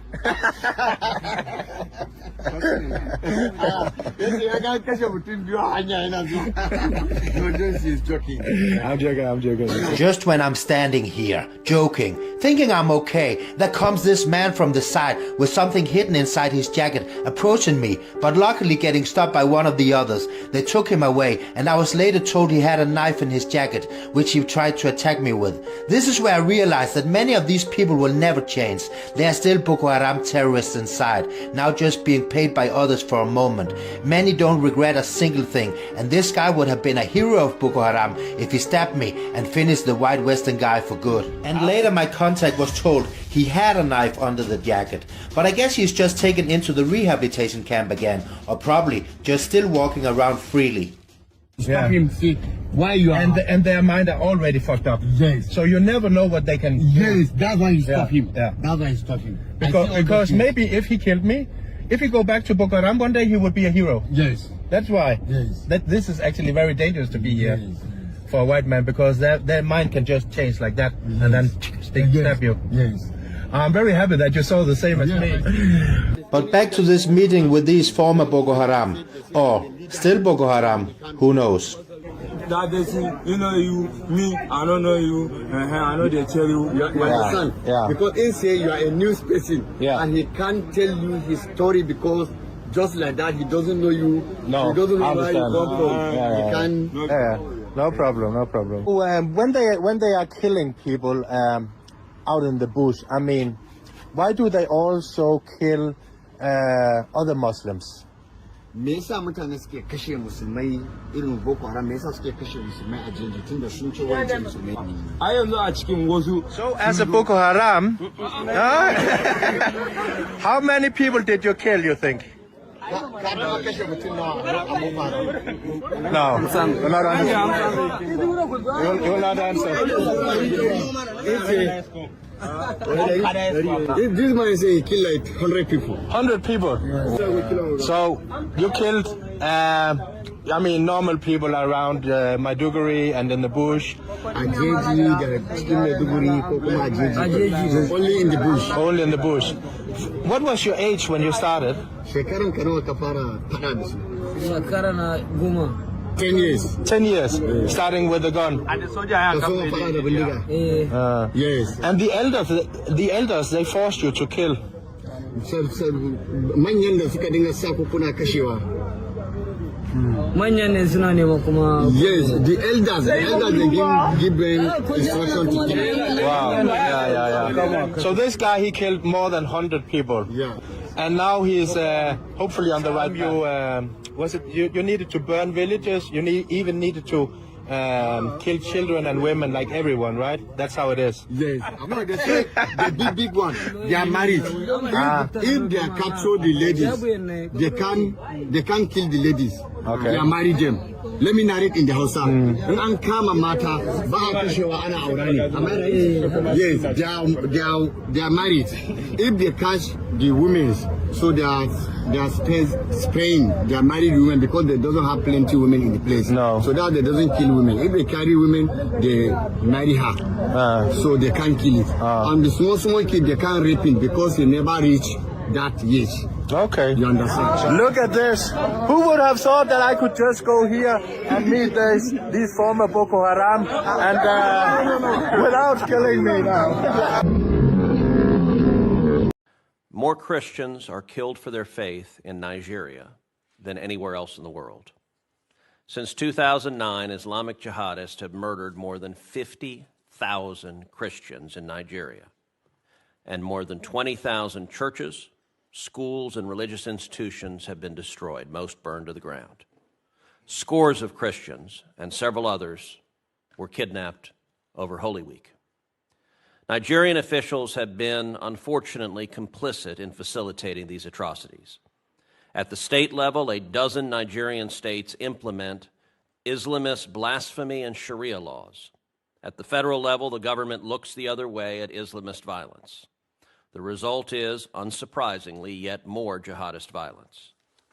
Last year, I introduced the Nigeria Religious Freedom Accountability Act, which would require placing Nigeria back on the country of particular concern list and impose sanctions on officials involved in enforcing blasphemy and Sharia laws. The U.S. government knows who they are at both the local level and the federal level, and they should be held accountable. I'm sorry to say that Nigerian officials are, at a minimum, in denial of the government's role. In October, several officials, including the Deputy Speaker of the Nigerian House and the Chairman of the House Committee on Foreign Affairs, and a range of anonymous officials linked to the President, directly attacked me for saying that, quote, officials in Nigeria are ignoring or even facilitating the mass murder of Christians by Islamic jihadists. Last year, I met with a delegation of top Nigerian defense and security officials. They said they were committed to ending the violence. I told them I would judge their commitment by the results. Those results have yet to materialize. President Trump has established that the United States will use all tools of statecraft to counter the violence.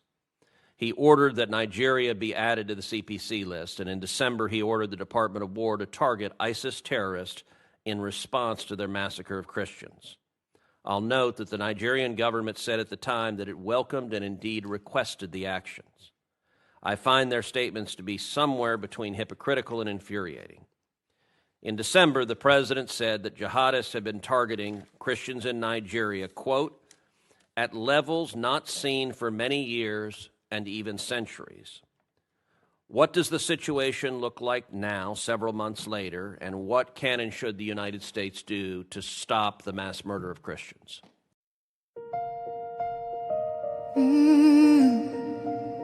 Can you hear the cry from the broken land,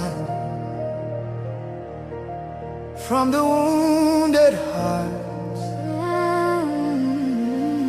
Nigeria, they bleed, people they cry, tears for the ground, nobody asks why. Over 7,000 souls don't fall every single day, we still they call. Churches burning, hope fading fast. Since 2009, the pain don't last. 50,000, maybe more. Heaven they count every single soul. Children without home tonight, mothers praying through the night, fathers lost no strength to fight. Who go stand for what is right? Oh, stand for love, stand for life. Be the answer in this time. You can have to wipe their tears, you can calm their fears. Give a hand, don't turn away. Be the light in darkest day. Every little you provide keeps a soul alive.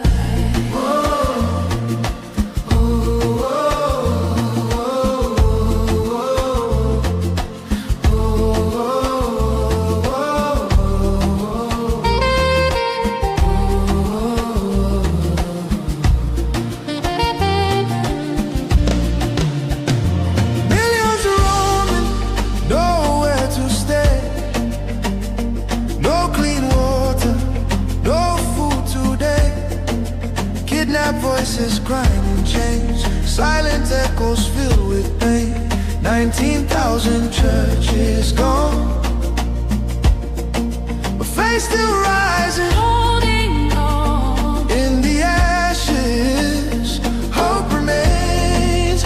Love can heal the deepest pains. Shelter broken, dreams erased. Hungry hearts we can embrace. Let compassion take its place. Now's the time to show His grace.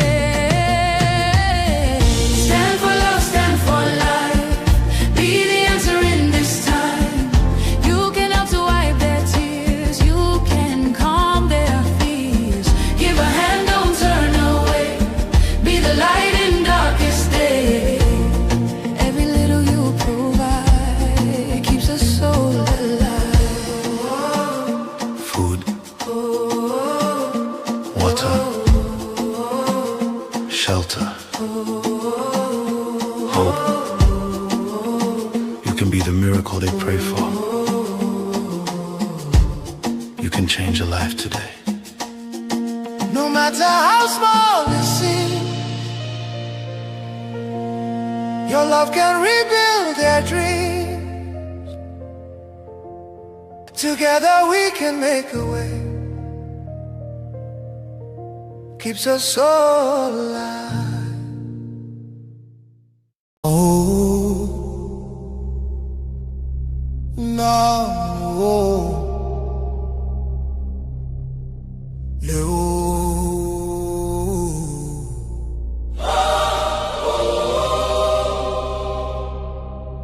From every village, every city, from homeland to diaspora. Hope is rising again.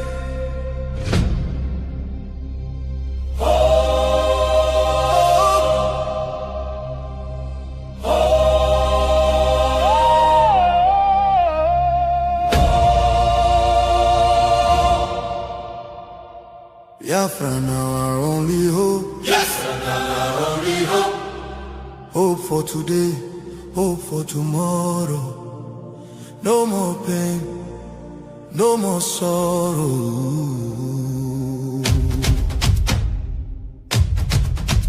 Ha! We bring better news, make your head on clear. We get hope, now Biafra we dey see. Beautiful nation, shining bright justice and fairness. Now the light. Biafra go be one beautiful nation. Every Biafran go enjoy true freedom. Fine, fine country, shining nation. Justice and fairness. Shine nation. Justice and fairness. Shine nation. Constitution say. Everybody equal, one love for rich and poor. Leader or citizen, no different. Justice go speak with confidence. No oppression, no discrimination. Rule of law for the nation. Truth and justice go reign forever. Biafra go get strong and better. Where your home? Biafra. Who be your home? Biafra. Waiting be your country. Biafra. No more suffering and smiling. No more fear, no more hiding. Respect and dignity for all. Every citizen standing tall. Free education, rich university, healthcare for every community. No more dying, because no money. Life go better for everybody. Biafra now our only hope. Biafra now our only hope. Stand up now, make we claim Biafra now our destination. Women go deliver safe for hospital. Citizen go get support every month. Better roads go connect every city. Modern railways and airport. Clean water go flow for houses. Electric light go shine every night. Security go protect every family. Day and night. Everything go right.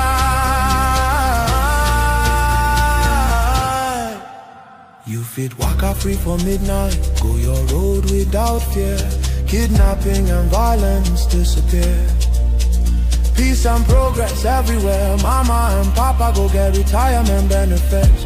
Nobody go kill you for Biafra and go free. Now wahala, the person don't buy for him head. Oil and gas beneath our ground. Now the people wey get the land go control them. Resources go serve the people. Prosperity go spread for all. Anything we dey for our land. Now our citizens go manage them. Development go reach every corner. Nobody go suffer again. No vote buying, no rigging game. Election fair and play. One woman, one vote. One man, one vote. Your voice go matter every day. Biafra now our only hope. Biafra now our only hope. Hope for today. Hope for tomorrow. No more pain, no more sorrow.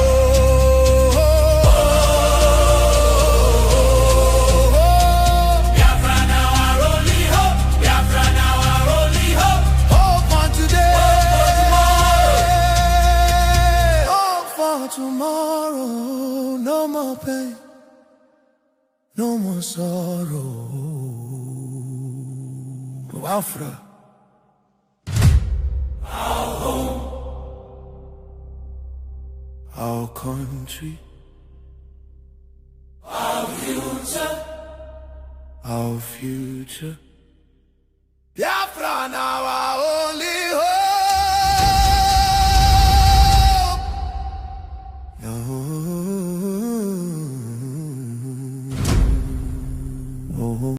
Are we live?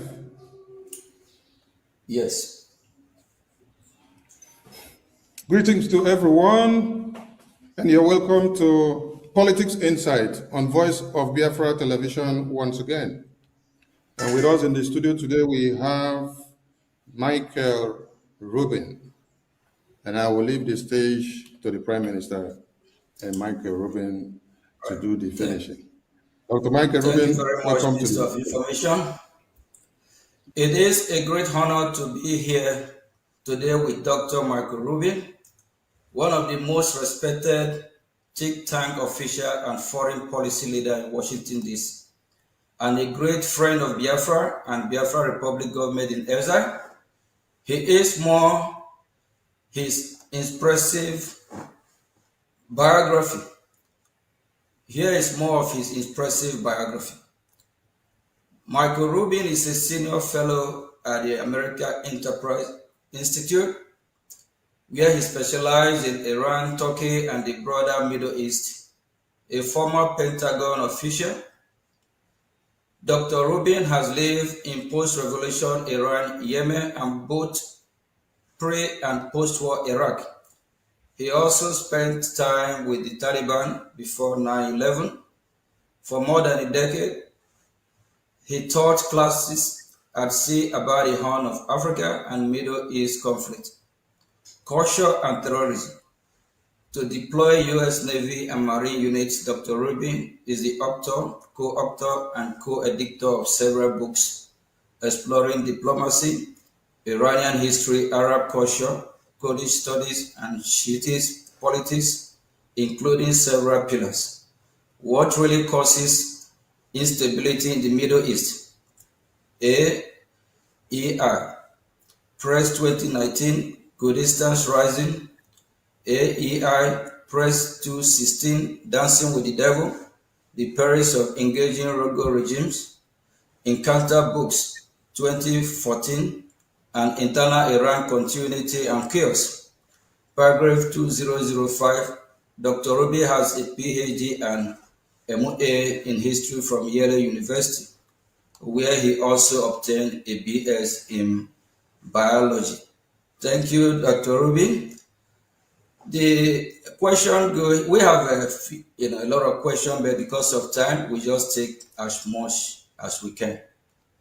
The Biafra Republic government in exile has focused on promoting the U.S. recognition of Christian genocide in Nigeria and had aggressively engaged the U.S. government for such recognition in parallel with other advocacy such as the U.S. Christian community and organization. This has been successful, with President Trump declaring Christian genocide in Nigeria. From our perspective, this allows for normalization or discussion of the concept of an independent Christian state in the form of Biafra. Doctor, what are your thoughts about President Trump and the White House declaration about Christian genocide on Nigeria and steps taken to hold Nigerian government accountable? Thank you. Thank you so much, Mr. Prime Minister. It's a pleasure to be here speaking with you. First of all, I'm glad that President Trump and Secretary of State Marco Rubio have calibrated U.S. policy towards reality rather than wishful thinking, like what we saw with the previous administration when Nigeria was taken off the watch list by Secretary of State Antony Blinken. And frankly, the facts on the ground tell the story much more important than any U.S. administration. And so I would hope, Democrat or Republican, whoever follows President Trump, would also continue to recognize the real slaughter of Christians that is occurring in Biafra. The way I look at it is this way. There are two possibilities.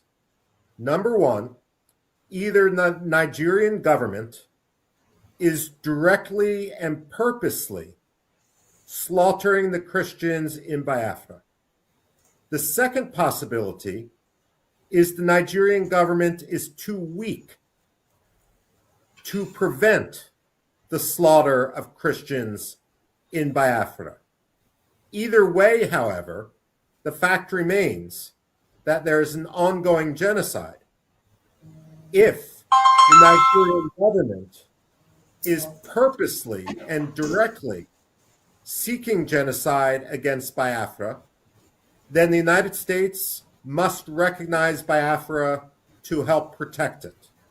And if the Nigerian government is a failed state and too weak to prevent the actions of the Fulani militias, then the United States should stop recognizing the fiction of Nigeria and recognize the independence of Biafra.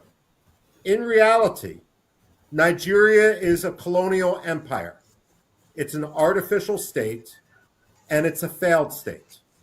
The fact of the matter is, it's time to continue the full decolonization of Western Africa, and that means allowing Biafra, Ambazonia to be free.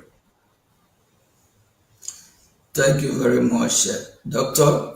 What are your thoughts on the interconnection between the Nigerian Christian persecution issue and how it ties in with Biafran aspiration? Well, look, Biafra didn't simply form a few years ago. It's not simply the product of a diaspora community meeting in Finland. The fact of the matter is, Biafra has always existed, and we can go back to the 18th century, if not before, and we find evidence of Biafra and recognition of Biafra on European maps and elsewhere.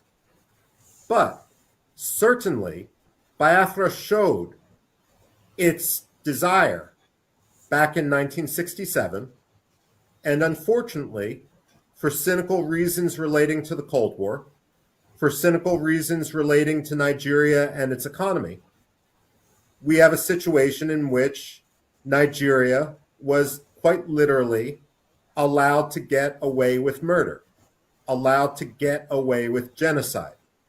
One of the problems that we see when we fail to recognize genocide when it occurs, when we fail to delegitimize the ideology that leads to that genocide, is it ensures a repetition of that genocide. After World War II, the German Nazi Party was stigmatized, and the Germans were forced to come to account with what they did. The problem we have in Nigeria is that too many countries have given Nigeria an excuse not to recognize its own responsibility for the first genocide in Biafra. And because of that, the ideology has continued and it has amplified to the point where we now have the second genocide in Biafra. The moral compromise of people like the president of Finland is shameful. The moral compromise of Anthony Blinken when he was Secretary of State was shameful, especially because he used his own father-in-law's experience in the Holocaust as part of his claim to moral standing when he became Secretary of State. The fact of the matter is, there will not be peace in Nigeria until Biafra is free. And it is unfair for everyone in Biafra to have to suffer through a second Nigerian genocide, a second Biafra genocide at the hands of the Nigerian government, simply because diplomats want to be polite and want to make their oil deals and their other trade deals. The Christians of Nigeria should not be sacrificed so that some Europeans can make a quick contract. Thank you very much, Doctor. I'm so encouraged with your words, your expertise, and your knowledge. I hope people are listening and learning from the expert and for who care for humanity. Thank you. The Biafra Republic government in exile, Brgie, heavily invests in time and energy and in high-level engagement in Washington, D.C. While the new Biafra movement has existed since the late 90s, a professional engagement campaign led by Brgie in Washington, D.C. is a very recent phenomenon, being less than 2 years old. Due to this change in strategy, in some ways, we have more sources in the past 2 years than the previous 20. We have two questions relating to this. Can you explain to the Biafran people why educating U.S. officials on the Biafra issue is critical? Well, first of all, what you say is absolutely true. I personally, of course, am not Biafran, and so I'm not going to comment on internal Biafran politics. What I would say, however, is that whatever one's political belief as a Biafran, the most important thing is education of people outside Biafra, of people outside Nigeria, to understand the Biafran cause. And there's absolutely no doubt that great progress has been made over the last 2 or 3 years on the issue. Now, there's been two issues or two dynamics that have allowed to this success. The first is the lobbying campaign that the Biafran community in exile has undertaken in Washington. You have made people aware. You don't need to spin. You don't need to create facts. All you need to do is educate. Because unfortunately, the Nigerian government is creating the facts with its own perpetuation of genocide in Biafra. Frankly, however, the Biafran community has also become lucky in Washington simply because of the sheer incompetence of the Nigerian embassy. The fact of the matter is, there is not an embassy more lazy in Washington, D.C. than the Nigerian embassy.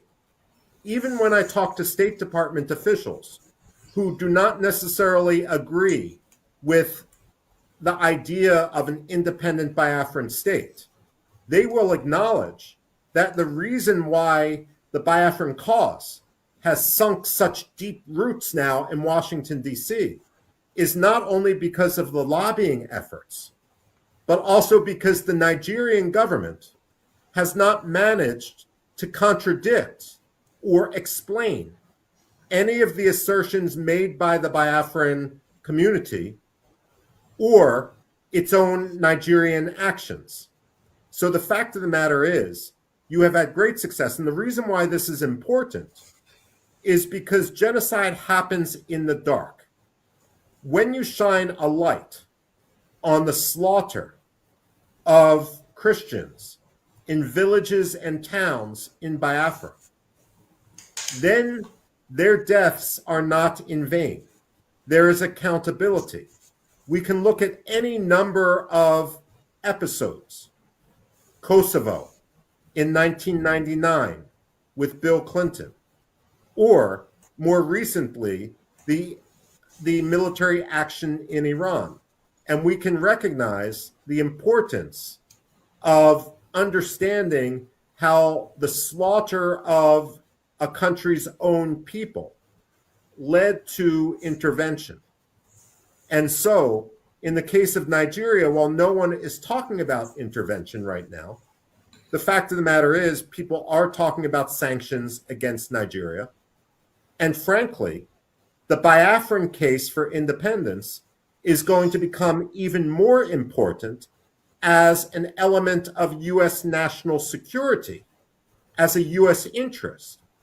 If the government in Mali falls, then we are going to refocus on the problem of jihadism, of Al-Qaeda, of Islamic extremism, of the Islamic State in West Africa. And while, of course, Mali and Nigeria do not share a direct border, the fact of the matter is that if Mali becomes a safe haven for Al-Qaeda, Nigeria is going to be its target.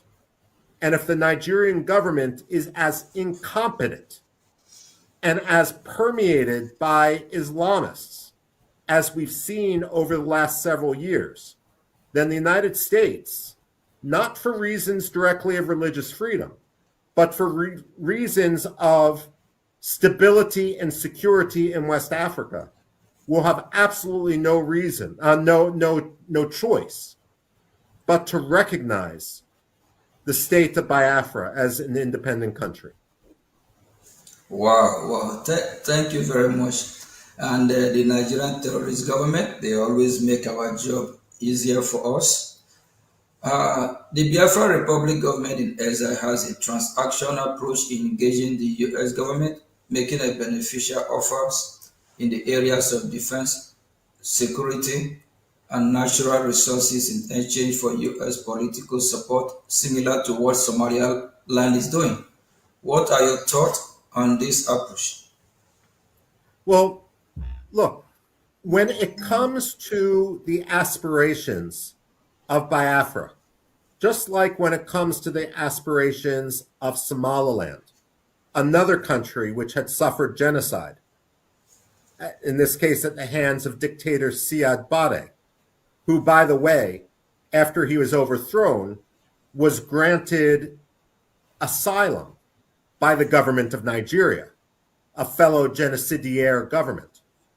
The fact of the matter is, Biafra and its lobby should make any number of arguments because different policymakers in Washington will be motivated by different ideas. There's not a magic formula. Personally, the morality of the Biafran cause matters to me. To the evangelical Christian community, solidarity matters, the protection of Christians. But you're absolutely right, Mr. Prime Minister. And Biafra has a lot to offer. And the point is that Biafra needs to do what is in Biafran interests. It needs to have a symbiotic relationship with the United States. And if that means a military base for the strategic Gulf of Guinea, if that means energy deals with American companies, that's fine. The fact of the matter is, we should be supporting you for practical, realpolitik reasons. We should be supporting you for moral reasons. We should be supporting you for security reasons. All of them go together in a way that is beneficial to both countries. Thank you very much, Doctor. As a follow-up to the previous question, Brgie have offered the U.S. military base in Biafran territory, which would provide the U.S. valuable access to the Gulf of Guinea, which we know is very, very important. We believe this is valuable, given increased terrorism in West Africa and the loss of U.S. presence in the Sahel. This idea of having U.S. military base in Biafra has been spoken about by foreign policy experts in Washington, D.C. What do you think of this idea? I think it's a very good idea. Realistically, the United States isn't going to establish a military base before much more formal recognition of Biafran autonomy, if not independence. That said, I would add to your litany of reasons why this is important that the Gulf of Guinea is now the international hub of piracy. And therefore, it becomes extremely important to the security, to the freedom of navigation, to the energy flow.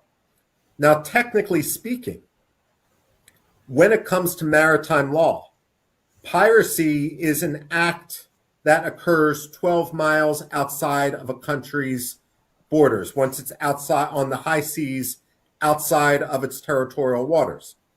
What Nigeria has done is categorize many of the acts of piracy as occurring inside its territorial waters in order to depress the statistics. But the fact of the matter is, Nigeria, number one, is dishonest with regard to its security. It's become a major source of instability in the region. And at the same time, Biafra has the resources which Nigeria wants to loot. The dynamic which the United States has to be very careful about is this. We've seen, for example, in both Pakistan and to a lesser extent Egypt, governments demanding that the United States assist them with defeating extremists. And in a way, it's a dynamic of extortion. Pakistan supports the Taliban, for example, and then demands that the United States gives it security assistance to defeat the Taliban. But it's never going to defeat the Taliban because it wants the billions of dollars in American security assistance. What the Nigerian government wants to do is similar. It wants to, on one hand, promote and catalyze the Fulani militias and other Islamist extremists in the Middle Belt, in the north, and in Biafra. And it will say, you need to give us millions, billions of dollars for our military in order to defeat this threat. But it's like the arsonists saying, you need to give us millions of dollars, billions of dollars to put out a wildfire without admitting that they themselves started it. So what the United States needs to do, military base or not, is to call the bluff, the cynicism of Abuja. It needs to tell the Nigerians, we know what your game plan is, and we reject it. And the fact of the matter is, you have become a terror sponsor. You should be designated a state sponsor of terrorism. And we have concluded that the only way to protect the security and stability, as well as the Christian community, is to recognize Biafra. Thank you very much, Doctor. For years, the Nigerian government has used terrorism in the country as an excuse to ask for arms sale to Nigeria. Instead of using the weapon to fight Boko Haram, either the Nigerian government will use the weapon to engage in military action against the Biafrans, or provide those weapons to so-called reintegrated terrorists. Now, there is a shift towards direct U.S. counter-terrorism action in Nigeria, perhaps reflecting concern about the Nigerian military intention. What are your thoughts regarding arms sales to Nigeria? Should they be blocked, or at least conditions attack that U.S. arm cannot be used against the Biafrans and Christian population? Well, look, at a minimum, they need to be conditioned. The fact of the matter is, however, that the Nigerian government probably wouldn't adhere to those conditions. Look, I mean, when push comes to shove, the Nigerian government needs to be held accountable for its own actions. And the Nigerian army has been shown not to be a reliable security force. What I would do is challenge the Nigerian government.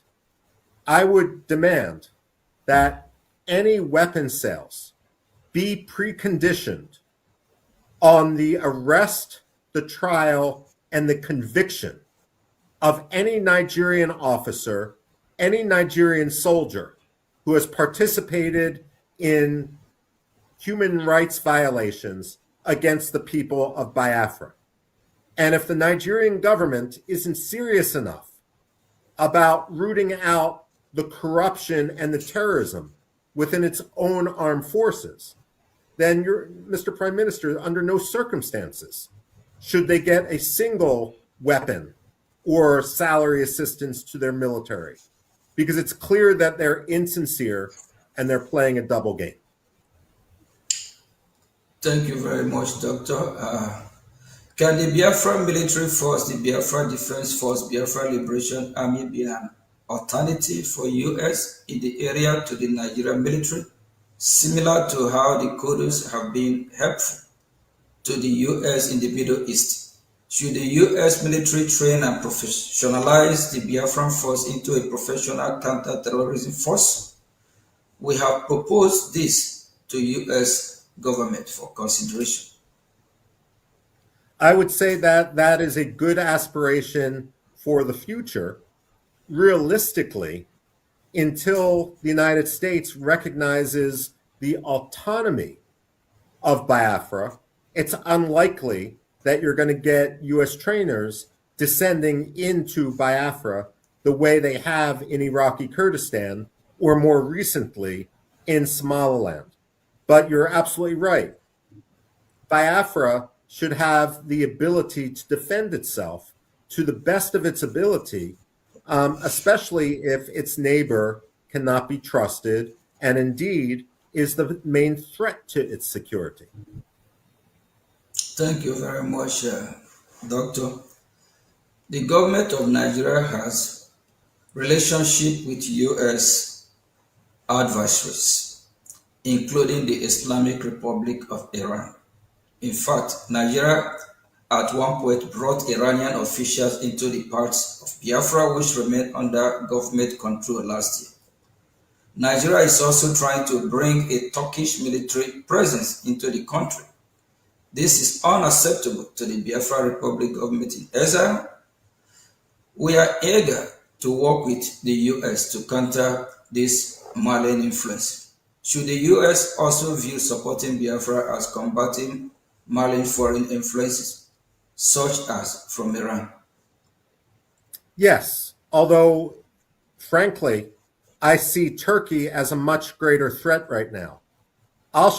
Turkey entered, for example, Somalia with the argument that it was going to bring peace and security to Somalia. But what Turkey did was empower al-Shabaab to the point where you cannot even go from the Turkish-controlled green zone at Mogadishu's international airport to the Villa Somalia, just a couple kilometers away, because al-Shabaab controls the territory in between. If Turkish forces, if Turkish advisors enter Nigeria, they are not going to bring peace and security. They are going to empower Boko Haram. Their weaponry is going to end up with Boko Haram, and they are going to catalyze the slaughter of the Christians in Biafra. If Turkey cannot even acknowledge the Armenian genocide, how can you trust them with the lives of the Christians in Biafra? Thank you very much, Doctor. And I believe that every finger is pointed to Nigerian government or as a regime, as Iranian regime. So Nigeria is Iranian part 2. So they share the same ideology. So or supporting the Nigerian military is actually supporting terrorism against the Biafran Christians and even the Nigerian Christians. Thank you very much. In addition to the United States, which sovereign state do you think Biafra should cultivate relationship with? For example, Biafra has a historical relationship with Israel, and Israel is currently a natural ally for us. Look, ultimately, who recognizes Biafra and who Biafra recognizes is an issue of strategy. Certainly, Israel makes sense, but look, the fact of the matter is, African countries should support the Biafran cause as well, because Nigeria is simply a colonial empire under the guise of being an independent African state. The fact of the matter is, the way Nigeria has acted disqualifies it from the full recognition of the African Union and all of the member states. If I were Biafran, I would look at other states in the region that perhaps have reason to understand the threat which Biafra has been under. Somaliland as a victim of genocide. The Namibians were also victims of genocide. In the future, one might look at countries that have had difficulties between sectarian communities, like the Central African republics. And who knows, maybe in the future, big heavyweights in the region, like Ethiopia or South Africa, will understand that their future and their interest lies with the creation of Biafra rather than tying themselves to a country like Nigeria. The way I think about Nigeria is this. It's almost as if someone breaks into a fancy automobile and instead of stealing the sound system on the automobile, takes the dead carcass of a cat from the back seat. Nigeria today is like that dead carcass of a cat. And no one wants to have to rely on it. I mean, Biafra is the country of the future.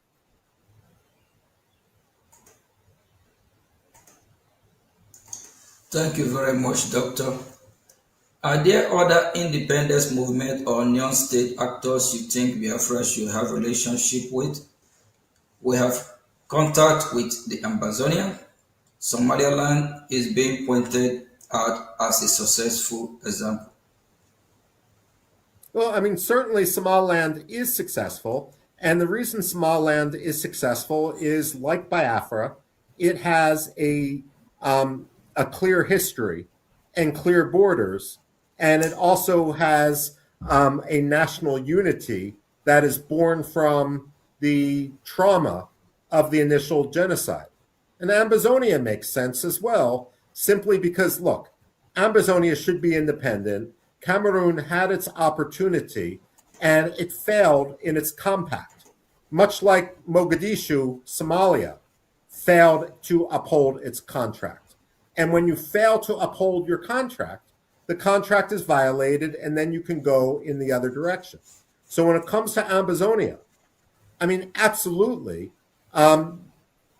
they have every right to be independent, and frankly, their national history is going to be tied to Biafra's and vice versa, and it makes sense if both countries support each other as they struggle for independence. I mean, it's the English expression.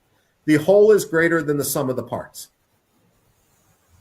Thank you very much, Doctor. And I know your time is limited. I wish we can have you all day here because your words, is whoever don't learn from what you're saying and especially your experience on this very particular field, you're actually seeing everything with facts. And that's exactly what is happening because in the world we live today, people are shy away from speaking the truth, saying the way it is. Thank you, Doctor.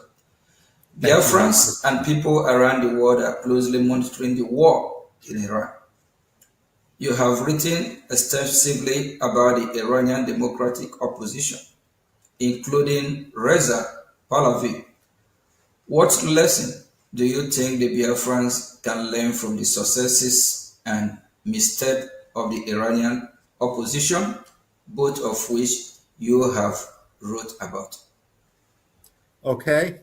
I've criticized Reza Pahlavi, a man who I've known for almost 30 years, because, number one, the disorganization of his office. If you cannot organize your own office, how do you expect to organize a country? That's point number one. Point number two is I believe that Reza Pahlavi, or at least many of his aides, became a little bit too comfortable in exile. I've compared them to the White Russians from the time of the Bolshevik Revolution, where many of the exiles would talk about revolution, talk about returning, but really they wanted to attend the cocktail parties and the social scene in European capitals. I don't see the same mistake occurring with the Biafrans. I see the Biafrans as much more willing to sacrifice for their own country. And we see that because so many Biafrans are fighting. I mean, not just with words, not just with television cameras, but also literally fighting for their own survival right now. And so ultimately, I see a cohesiveness within the Biafran diaspora. The only warning I would have, again, is the only message which the American audience should hear, which the European audience should hear, is about the justness of the Biafran cause.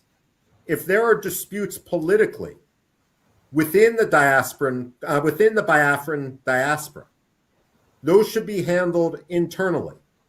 And ultimately, those will be decided when there is a referendum or elections in an independent Biafra. But it's not the job of any Biafran official to complain about any other Biafran official. And one of the reasons that I believe that the Biafran movement has been successful so far, again, is because the Biafrans have been keeping their focus, at least to the American audience, on the broader principles. Too many people among Reza Pahlavi in Iran have started attacking other opposition figures without understanding that the only adversary which they should be targeting is the Islamic Republic of Iran and its murderous regime. And so in this, I commend the wisdom of the Biafran diaspora for recognizing that the principle has to come above the politics. Thank you very much, Doctor. I know we have thrown a lot of questions on you. In conclusion, do you have a final message to Biafran people? And the Biafran people love you so much. You have been in their midst several times, and they appreciate you being on VOB, on Politics Insight today. What is the final message you have for Biafran people? Thank you. Look, my final message is this. Every dictator wakes up, every Democrat wakes up knowing when his term in office is going to end. Every dictator wakes up knowing that today will be his last. Over the years, I've had the ability to interview people. Lech Walesa in Poland, for example. People in Iraq after the fall of Saddam Hussein, and others. And what they say is, we fought and we fought and we fought. And sometimes it seemed hopeless. But then when the change happened, it happened much faster than anyone expected it would. And I suspect the same thing is going to happen with regard to Nigeria and the collapse of Nigeria. It may seem far off, and diplomats, American diplomats, European diplomats, may seem to almost with tunnel vision just support the status quo. But as Nigeria collapses, it will be amazing how quickly things change. And so it behooves the Biafran community not only to advocate for their cause, but to plan for the day after. So when the Republic of Biafra is internationally recognized, it can start its operation right away. Its ministries, its economic philosophy, its legal code will all be prepared so that Biafra and the Republic of Biafra will be successful. And in that, I have no doubt that you will. The human capital, the intelligence, the lived experience of the Biafrans put them in a category much closer to Somaliland than to a country like South Sudan, which failed almost as soon as it began. And so I commend everything the Biafran community is doing in order to preserve its national rights and in order to protect the livelihood of the Christians who are now undergoing an ongoing tragedy. Thank you very much, Michael, Senior Fellow at the American Enterprise Institute. We really appreciate you, and we are honored to have you in VOB. I know this what we went through before the interview. We have some difficulty at the time, and we appreciate your patience. We love you very much. Keep doing the good work to save the minority. Also, Christians have been persecuted, even non-Christian. God will reward you. Humanity love you. On behalf of the Biafran people, I'm saying a very big thank you. And the global community that know what you are doing, they love you very much because we know you are doing this from the bottom of your heart. And we have heard all you said, and we believe that those viewers that are listening, and U.S. government, they know the right thing to do, because Iran of Africa is Nigeria.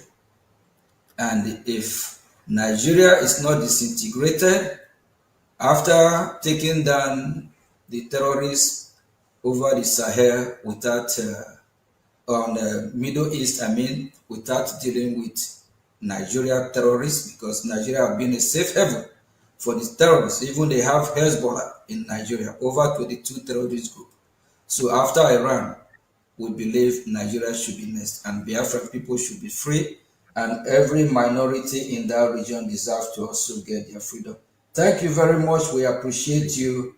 And I also want to let Biafrans know that Michael Rubin here, acknowledged the success of Biafra Republic government in Washington, of which we have been spreading the gospel, educating U.S. officials, because some Biafrans are not aware of this. And thank God that you yourself, you acknowledge it, that the work of our lobby, taking us to Washington, D.C. is paying off. Thank you very much, Marco.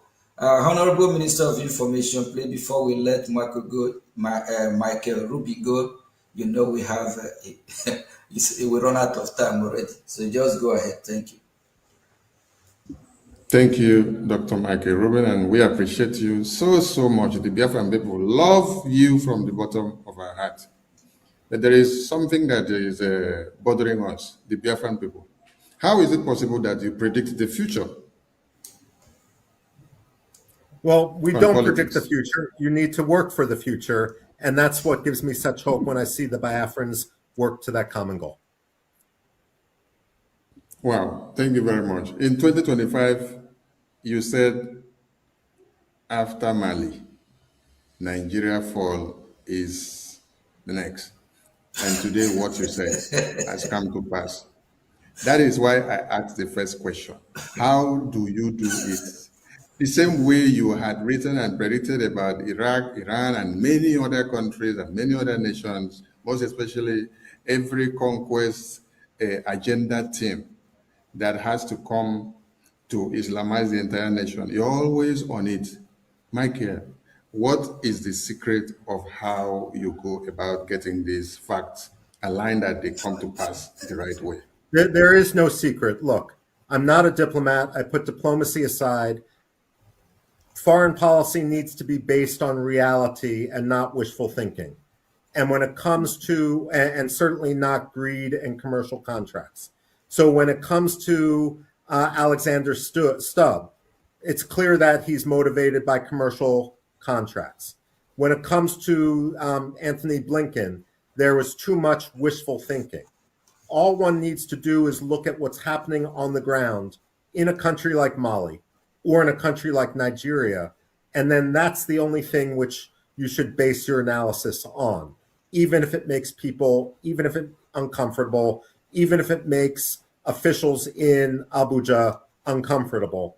You only need to work in the realm of reality. And that's what I try to do. Thank you, Michael. I did ask one very important question to our previous guest, and I'll also throw it to you. Is it advisable to reintegrate Boko Haram terrorists or Islamic jihadist terrorists into the military formation, because this is what Nigerian government are doing? No, it's not wise.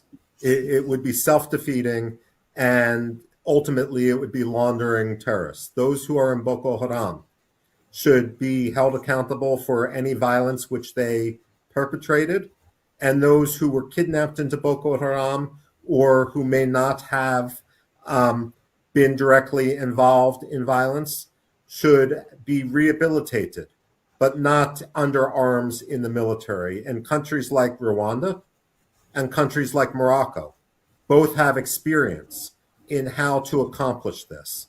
The one thing one should not do is put them in the military when they have been indoctrinated into the ideology and into the extremism of Boko Haram. Thank you, Michael. I leave it there because of time, and we are so happy to have had you on the show. Thank you. Prime Minister, over to you, sir. Yeah, thank you very much, Mike. Really appreciate. And hopefully, in near future, we have you on VOB again, where we might have more time because your word and your insight, your knowledge is encouraging, it's uplifting. Great people of Biafra. This is the voice of Biafra. The voice that cannot be silenced. The voice of truth, resilience, and freedom.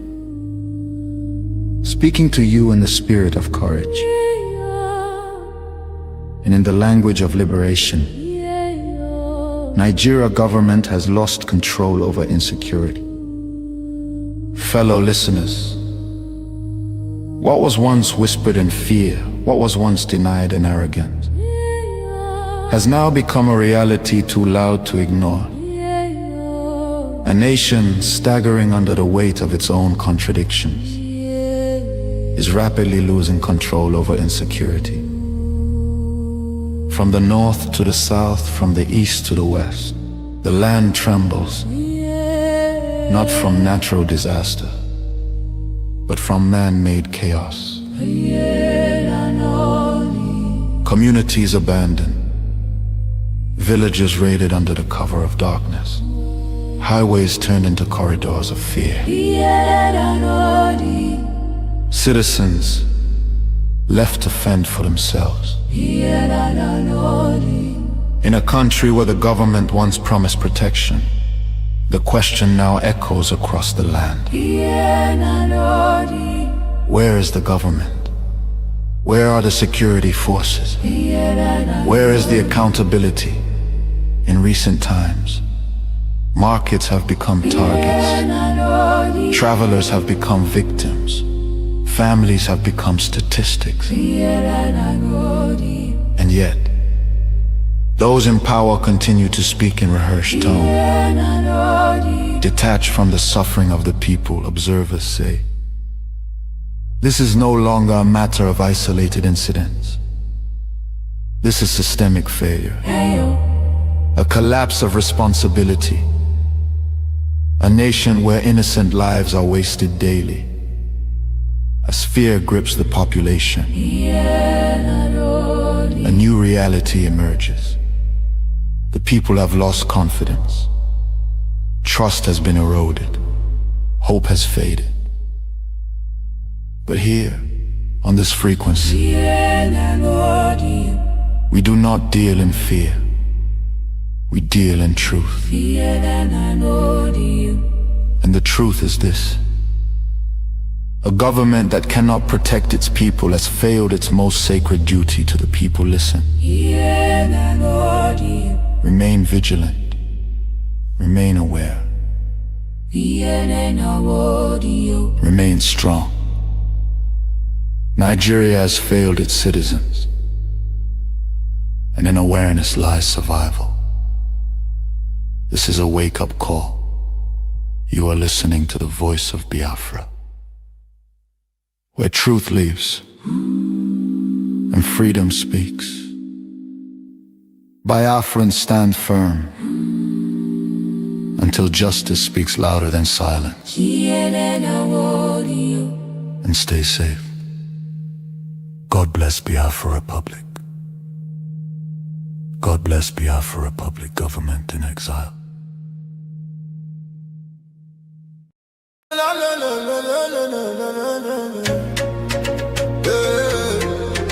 Turn 'em up. From Biafra land to the whole world. Now who they talk?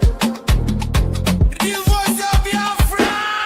We know they hide again, we don't show face. True don't wake up in no 50 race. From village squad to overseas, everybody they have frequency. We they stand the dig bar, no shaking. No more silence, we they breaking. From the east side to the diaspora, now we be the real voice of Biafra.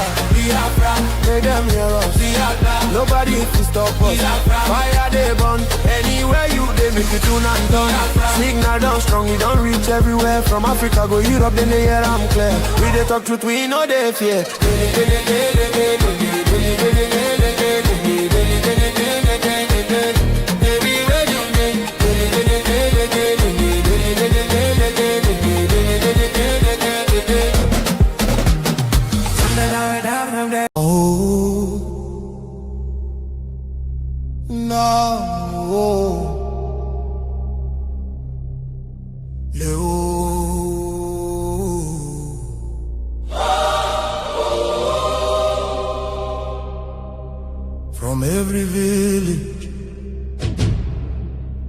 every city,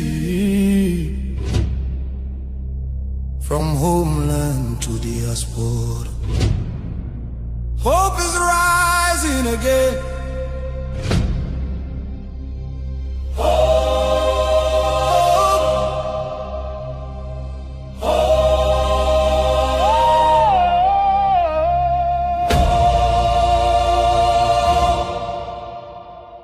Biafra now our only hope. Yes, now our only hope. Hope for today, hope for tomorrow. No more pain, no more sorrow.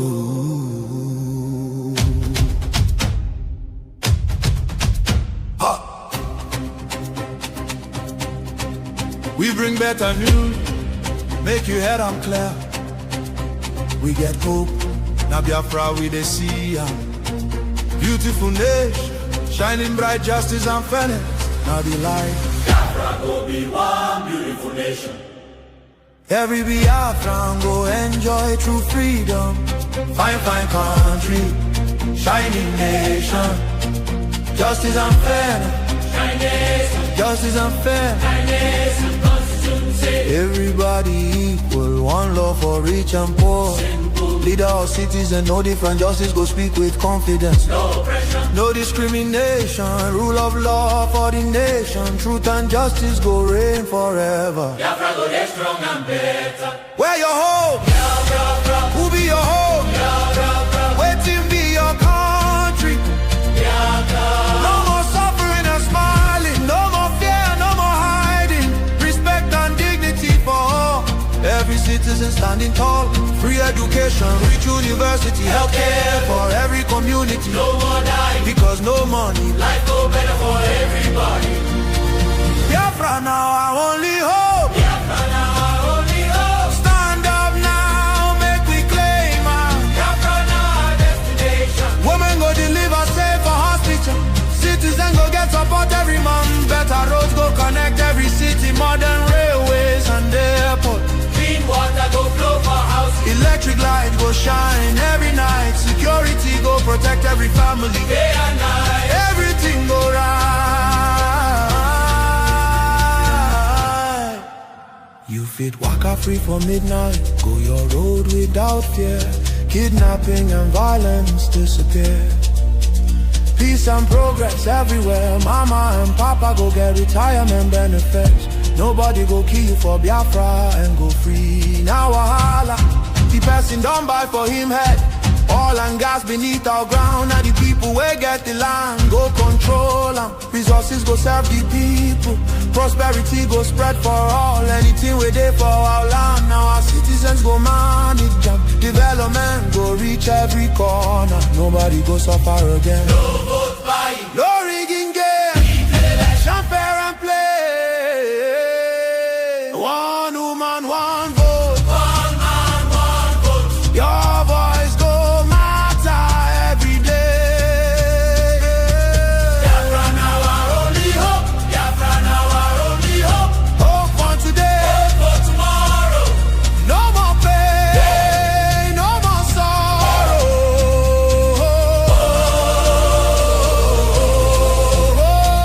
Biafra now our only hope. Biafra now our only hope. Hope for today.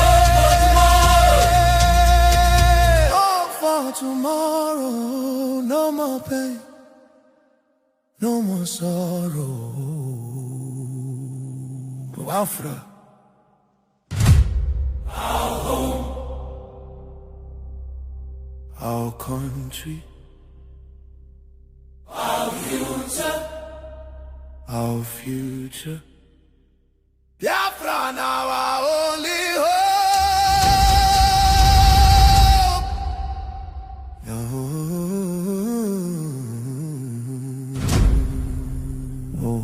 Way here to the rehabilitation center for the Boko Haram. So that means these have not been rehabilitated yet, and this is like kind of a prison, because this is actually where they have their sentence, you can say, where they're trying to rehabilitate them. So this will be even more risky than before. But let's see if we get the allowance to get in. So this is not so easy to get into this rehabilitation center. So the people are very friendly, and one is calling his boss, and another is calling his boss, and another was calling his boss, and now we're going to meet with our general of everything. Yeah, they are imprisoned inside here. I'm not sure if these are, they're probably not. If maybe they are, they could be Boko Haram, and then they are allowed to get outside, because he just told me some few of them will get a pass or something to get outside to, get some water here from the well, or maybe, little by little try to go out in the town to rehabilitate. So it could be, but they are inside here, and there's like 100 plus Boko Haram members inside here. Oh, so this is one of the security guys from the rehabilitation center. So he's going with us to the general to get the approval, and he's telling us now that there was an explosion here the 24th of December at Christmas, where there was a mosque, which was there was a suicide bomber, but there was also some people collaborating with these guys, and inside the rehabilitation center, they think that there was a guy collaborating with these Boko Haram from outside. So he's now taken to court, right? They have took him to the general there. But how is it possible for him to collaborate with Boko Haram from outside? Because we can't know. Sometimes they used to go out. They will say that they want to go and buy some things. They will move out from morning till night. Isn't it a problem that they are allowed to go out when they are like terrorists? Shouldn't they be inside until they are like more rehabilitated? Yeah, exactly. Yeah. I mean, when they are released for good, will the government have a place for them? No, the problem with, when they release them for good, the government will give them some money and give them to start some business. So they will release them to go back to their area. So after a long meeting with that very important person inside that office here to get into the rehabilitation center, or at least he thought himself that he was very important, a little annoying type, if you know what I mean. But the thing is, it got me in more troubles than a solution to get inside the rehabilitation center, because it seems that all the stuff I was doing, I just been doing, you know, I was not allowed. I needed a permission for everything from the governor, not even from the general. I mean, I needed from the governor to visit all these other places with the Boko Haram and the ones who fight them and everything like that to document it. He was like, which company are you from? Where are you from? I never heard about that, anyone like getting a permission for that without a license from the governor and etc., etc. So I was just like, no, don't worry, I just got a picture with them because I could see where things were going, right? Did you take any videos and stuff like that? But I was like trying to kind of man flirt. I'm like, okay, I see, I totally understand. So you're from here, I heard you were in the military doing a really good job, so I just changed a little subject, you know, he forgot about what I actually just did, which was not allowed. Anyway, I don't give up so easily, even rejected with a warning from the general. So we head on to another Boko Haram rehabilitation camp, trying to get access, this time the biggest with many hundreds inside. This is the place. This is the headquarters. Yeah, this is the headquarters of the rehabilitation center. Maiduguri, which is the rehabilitation center of Boko Haram, basically.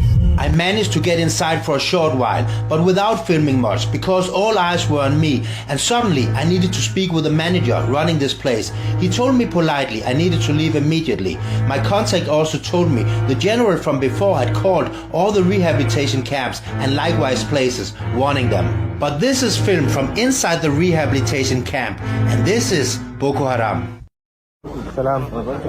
Then I heard that the Boko Haram repenters, or as you know, many still with Boko Haram minds, were preparing to get out in the bush and fight. So now the military armed them, so we drove back. But it definitely didn't feel more secure. Yeah. Not me, thank you. Oh, a little more to think about now, because all of them, they have like weapons here as well. So they are former Boko Haram, so you will never know what they're going to do. But they're actually going in the bush now, right? In the bush. Even here in the night, they will go out. You will sleep in the bush also? I'm living like 1 month in the bush, so they're spending month in the bush before come back. Ah, so now when they go, there will be 1 month? There is some people now, they come. Some people, they come. They go and replace the person they come and relax more. Ah, so they go on shift? Yes. Yeah. Some come in, some go. Yeah, so they will go out and hunt their old friends, I guess. But it's still very crazy to think about that these people, they have killed a lot of people when they were like in Boko Haram, and then so just now being here with all these former Boko Haram is just crazy, because as you probably know, they did a lot of evil stuff, all of them probably, but now they are trying to do the right thing, or I'm not sure if they are forced to it, and they can probably turn side every moment.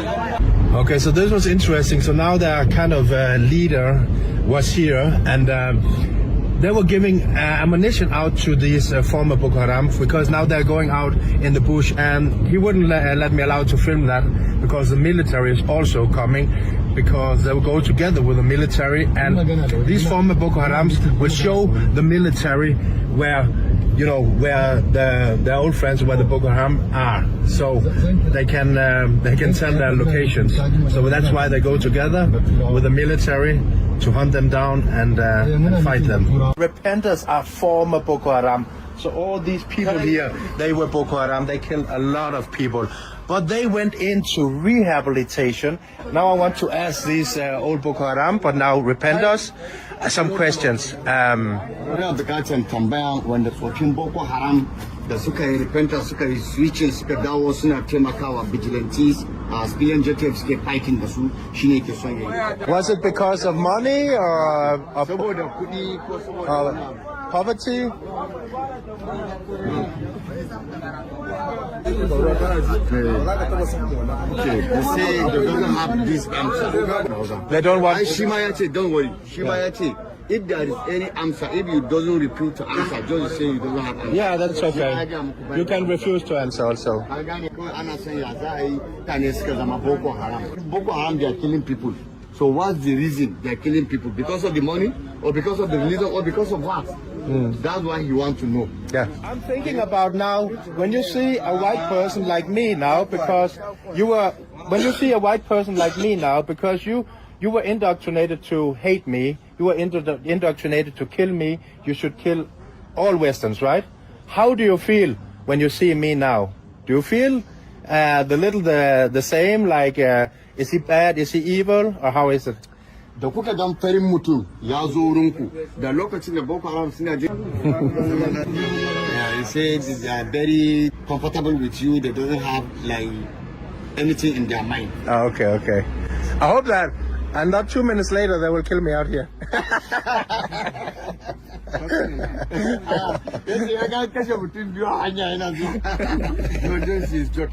I'm joking. Just when I'm standing here, joking, thinking I'm okay, there comes this man from the side with something hidden inside his jacket, approaching me, but luckily getting stopped by one of the others. They took him away, and I was later told he had a knife in his jacket, which he tried to attack me with. This is where I realized that many of these people will never change. They are still Boko Haram terrorists inside, now just being paid by others for a moment. Many don't regret a single thing, and this guy would have been a hero of Boko Haram if he stabbed me and finished the white Western guy for good. And later my contact was told he had a knife under the jacket, but I guess he's just taken into the rehabilitation camp again, or probably just still walking around freely. Stop him, see why you are. And their mind are already fucked up. Yes. So you never know what they can. Yes, that's why you stop him. Yeah. That's why you stop him. Because maybe if he killed me, if he go back to Boko Haram one day, he would be a hero. Yes. That's why. Yes. This is actually very dangerous to be here for a white man, because their mind can just change like that and then stab you. Yes. I'm very happy that you saw the same as me. But back to this meeting with these former Boko Haram, or still Boko Haram, who knows? that they see, you know you, me, I don't know you, I know they tell you. You understand? Yeah. Because he say you are a news person, Yeah. and he can't tell you his story because just like that he doesn't know you. No, he doesn't I know where you understand. come from. Yeah, He yeah, can. Yeah, no problem, no problem. When they are killing people out in the bush, I mean, why do they also kill other Muslims? Me yasa mutane suke kashe musulmai irin Boko Haram? Me yasa suke kashe musulmai a jeji tunda sun ce wancan musulmai? A yanzu a cikin wasu. So as a Boko Haram,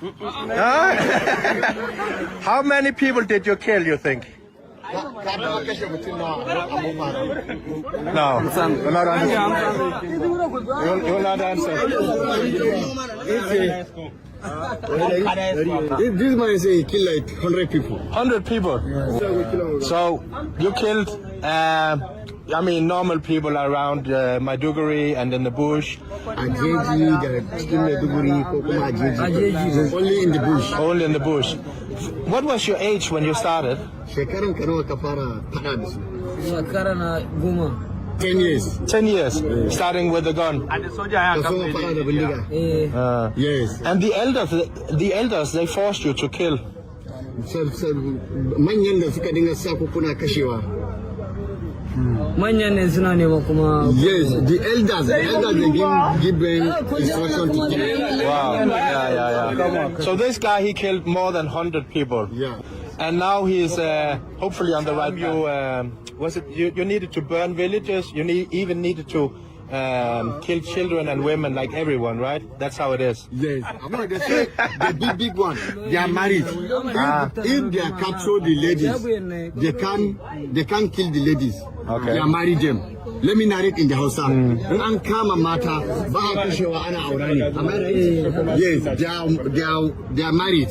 If they catch the women, so they are spraying. They are married women because they doesn't have plenty women in the place. No. So that they doesn't kill women. If they carry women, they marry her. So they can't kill it. And the small kid, they can't rape it because they never reach that age. Okay. You understand? Look at this. Who would have thought that I could just go here and meet these former Boko Haram and without killing me now?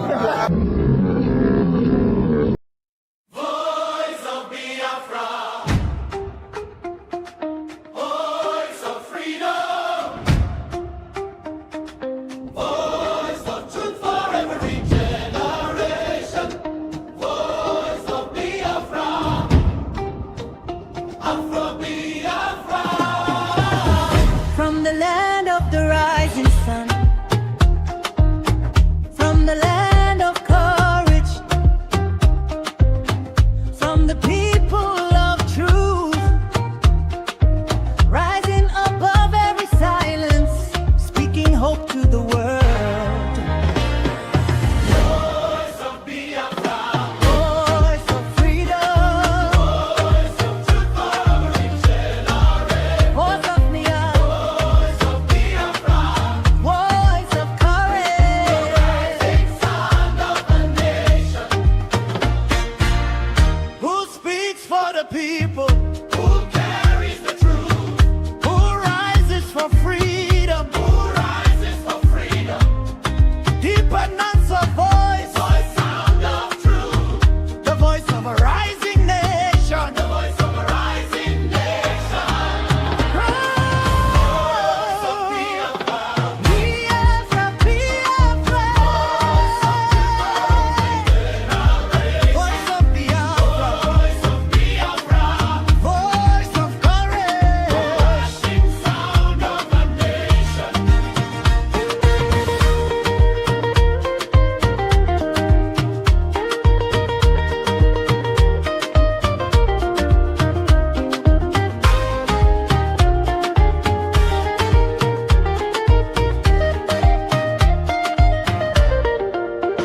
This is systemic failure, a collapse of responsibility, a nation where innocent lives are wasted daily, as fear grips the population. A new reality emerges. The people have lost confidence. Trust has been eroded. Hope has faded. But here, on this frequency, we do not deal in fear. We deal in truth. And the truth is this: a government that cannot protect its people has failed its most sacred duty to the people. Listen. Remain vigilant. Remain aware. Remain strong. Nigeria has failed its citizens, and in awareness lies survival. This is a wake-up call. You are listening to the voice of Biafra, where truth lives and freedom speaks. Biafrans stand firm until justice speaks louder than silence. And stay safe. God bless Biafra Republic. God bless Biafra Republic government in exile.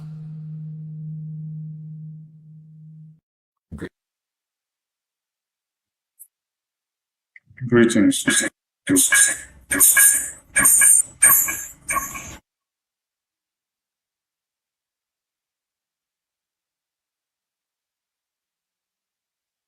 Take a commercial break, and when we return, we continue.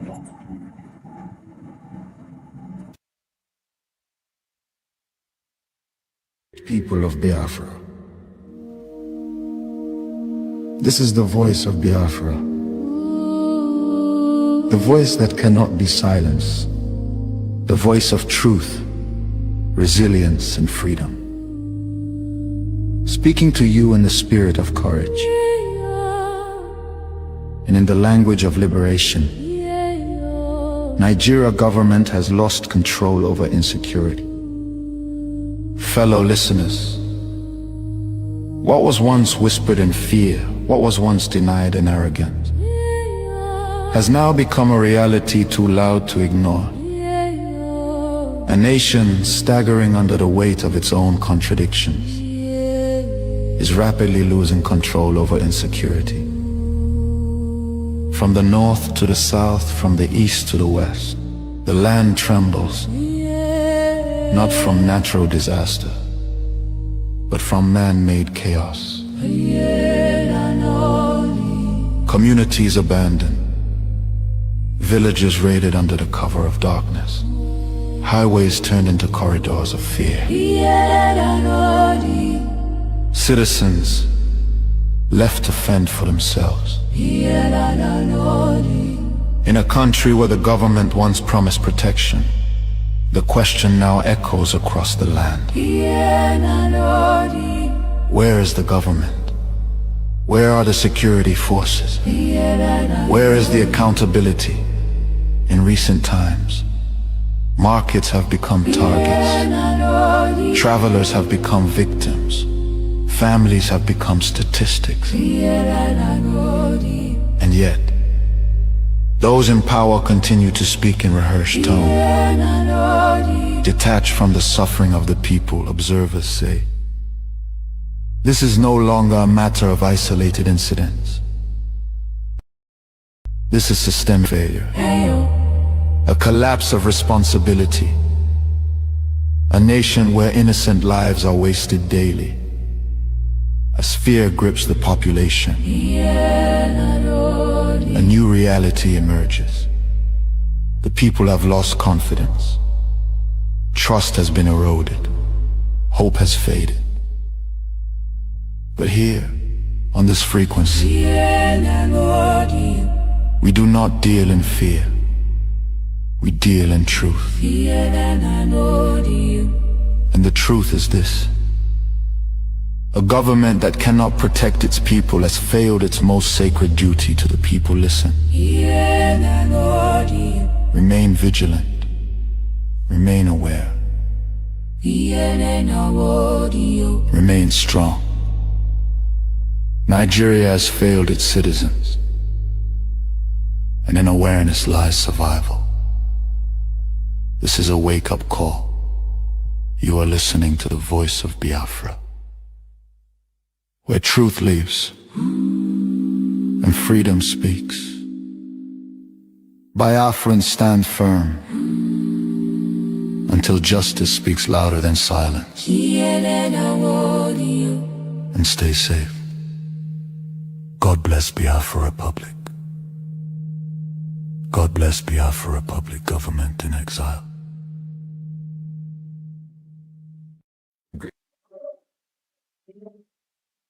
Yes, on this very frequency, we tell you the way it is. I bring you warm greetings and welcome to Voice of Biafra Television.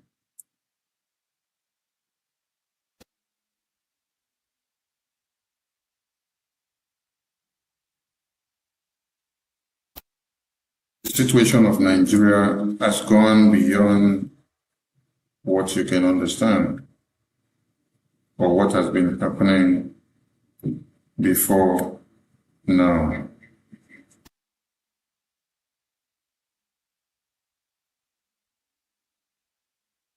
A lot of people that never believed in the cause of Biafra or what Biafran people have been talking about today can testify to understand the reality that they face.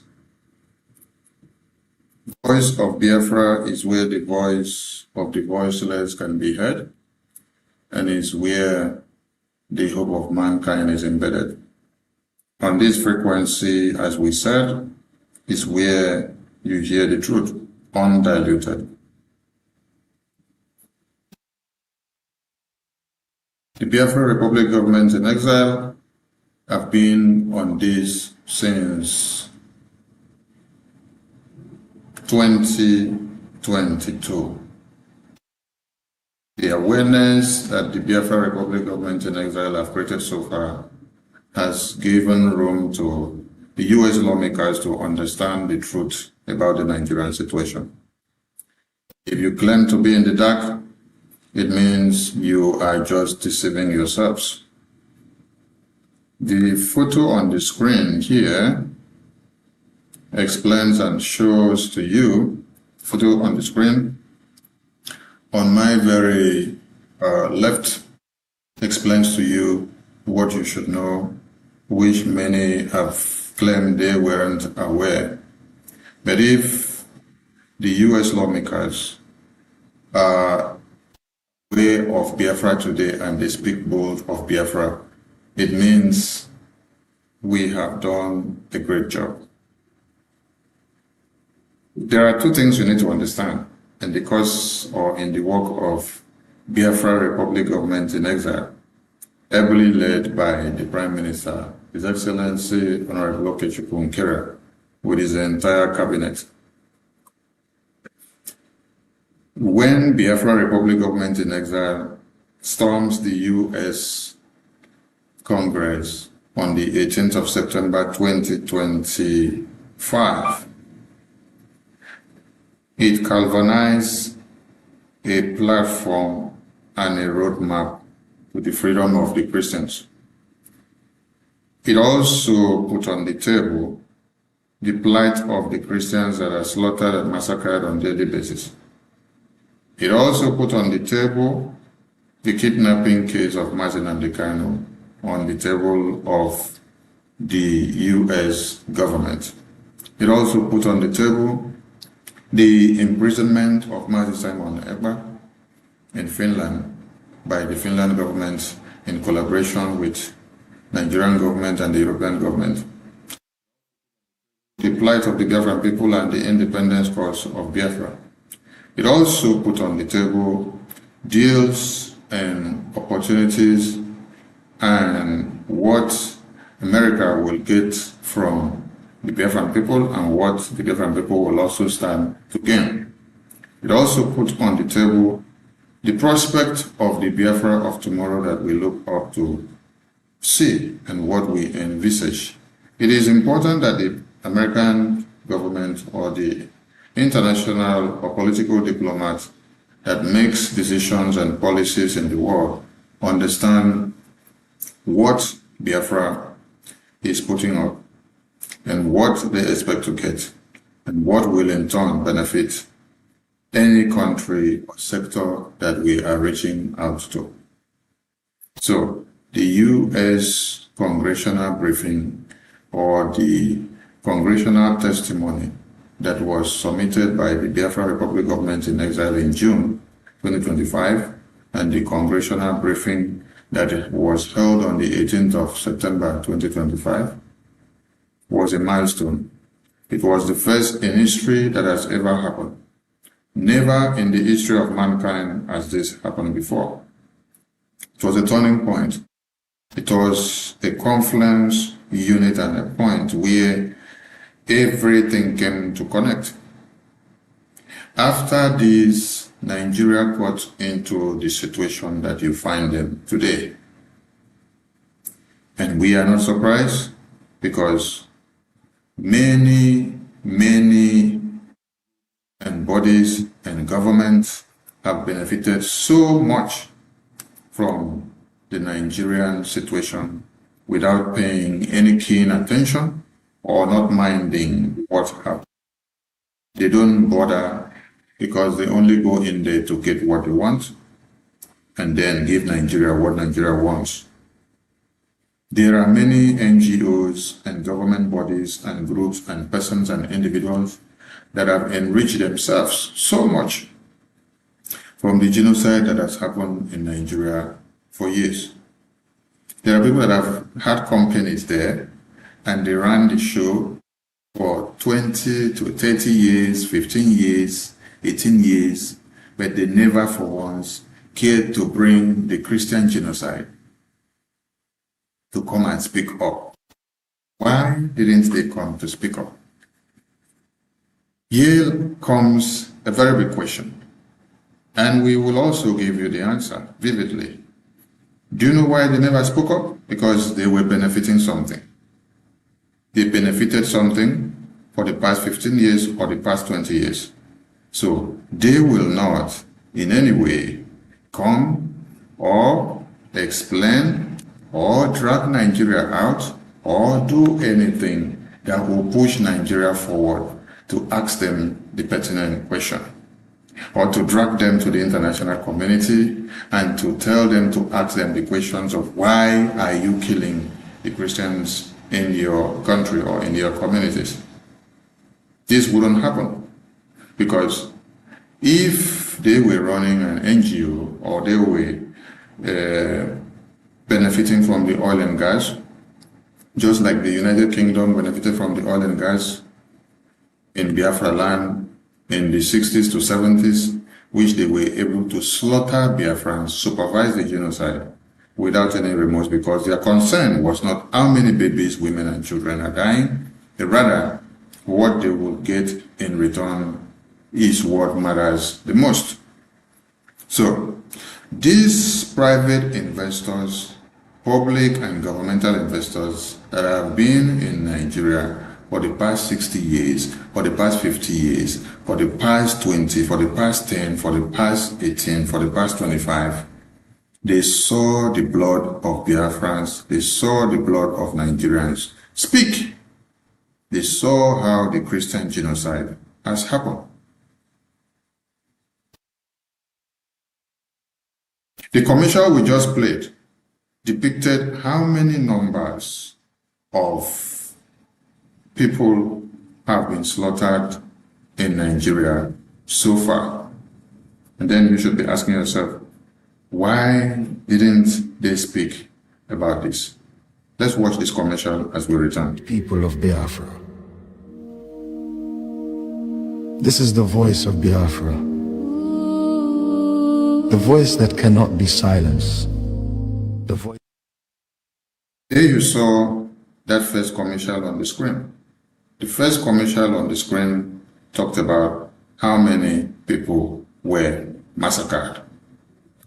And the figure goes as 18,000 churches bombed since 2009, 50,000 killed since 2009, 5 million displaced since 2009, 7,000 killed in 2025. All alarmed by Christian persecution in Nigeria. Then the question now is, why didn't they speak out? And why did everything now blossom in 2025? Everything had to blossom in 2025 because of what? The Biafra Republic government in exile. If you are watching this program from wherever you are, from Voice of Biafra Television in all over Africa, on Facebook, on Twitter, X, or on YouTube, or on Instagram, do well to inform other people that you're watching from Voice of Biafra Television, the only television that showcases the plight of the Biafran people and the Christians in Nigeria. Our hope is not just for the Biafran people, but our hope is for all Christians and anyone that believes and live and let live. Anyone who is not ready to cut off heads of babies, women, and children in the contraption called Nigeria. Biafran people are predominantly Christians. So when we say the Christians in Nigeria, these are the Christians that are contract in Nigeria, and they are Biafrans. We've been victims of this genocide. We've been victims of all these massacre that you see here. And the list does not end here. This list goes on and on and on and on and on and on. People care less about what is happening. But until the Biafran Republic government in exile had to bring up everything that you see here that is happening, that is when the entire world had to start doing what? Taking it very serious. So you needed people to have spoken. You needed people to have taken the bold step. You needed people to have called on the international community. You've seen many international bodies and investors that have been in Nigeria for years, but they never spoke anything. Many of them came, they build their NGO, they make their money, they enjoy, they sing for the continuity of one Nigeria, and they want Nigeria to continue as one so that Nigeria will not be divided. Because you know what? By the time Nigeria is divided, their business empire is crumbled. That is why, at this very time, a lot of people are against the Biafra Republic government in exile. Why? Because of the work that they have done in Washignton D.C, which has been able to crave the indulgence of the U.S. lawmakers into the genocide that happens in Nigeria for the past 20 and 18 years. For those of you that are not aware of the genesis of this problem, it is a continuation of the Uthman and Fodio Islamization agenda that was long instituted in the 1804. And then you can as well remember that in 1960 to 1966, there was a coup. And somebody should ask, did the Nigerian people or the people in Nigeria just sat down and then woke up and implemented a coup? What actually happened?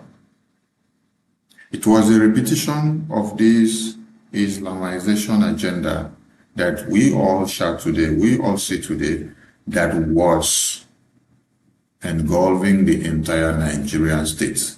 The same way you see it now, that is happening, is exactly what was supposed to happen. The people of the Middle Belt, the people of the Yoruba land, the people of the Hausa land, they were the prime target. And babies, women, and children were slaughtered the same way that you see that is happening today. So these graveyards and these displays that you see here did not start today. It actually had started far back as at 1804. I actually also had started again in 1960s to 66, which necessitated the January 1566 coup. When you hear of the January 1566 coup, this is how it came about. And this is what happened that brought about the coup. The coup was staged to be able to stop the genocide, to be able to stop the Islamization agenda, and to curtail the situation that you see today, which has come to repeat itself again. But because there has been this hatred against one set of people in the contraption called Nigeria, mind you, the contraption was brought about by Britain. And so your parents and my parents were never consulted when this contraption were brought together.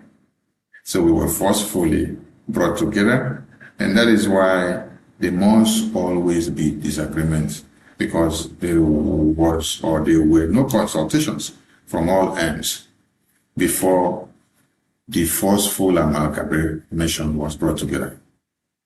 So this will not end here now, the way all of you are taking it, unless you understand the root cause of this very problem.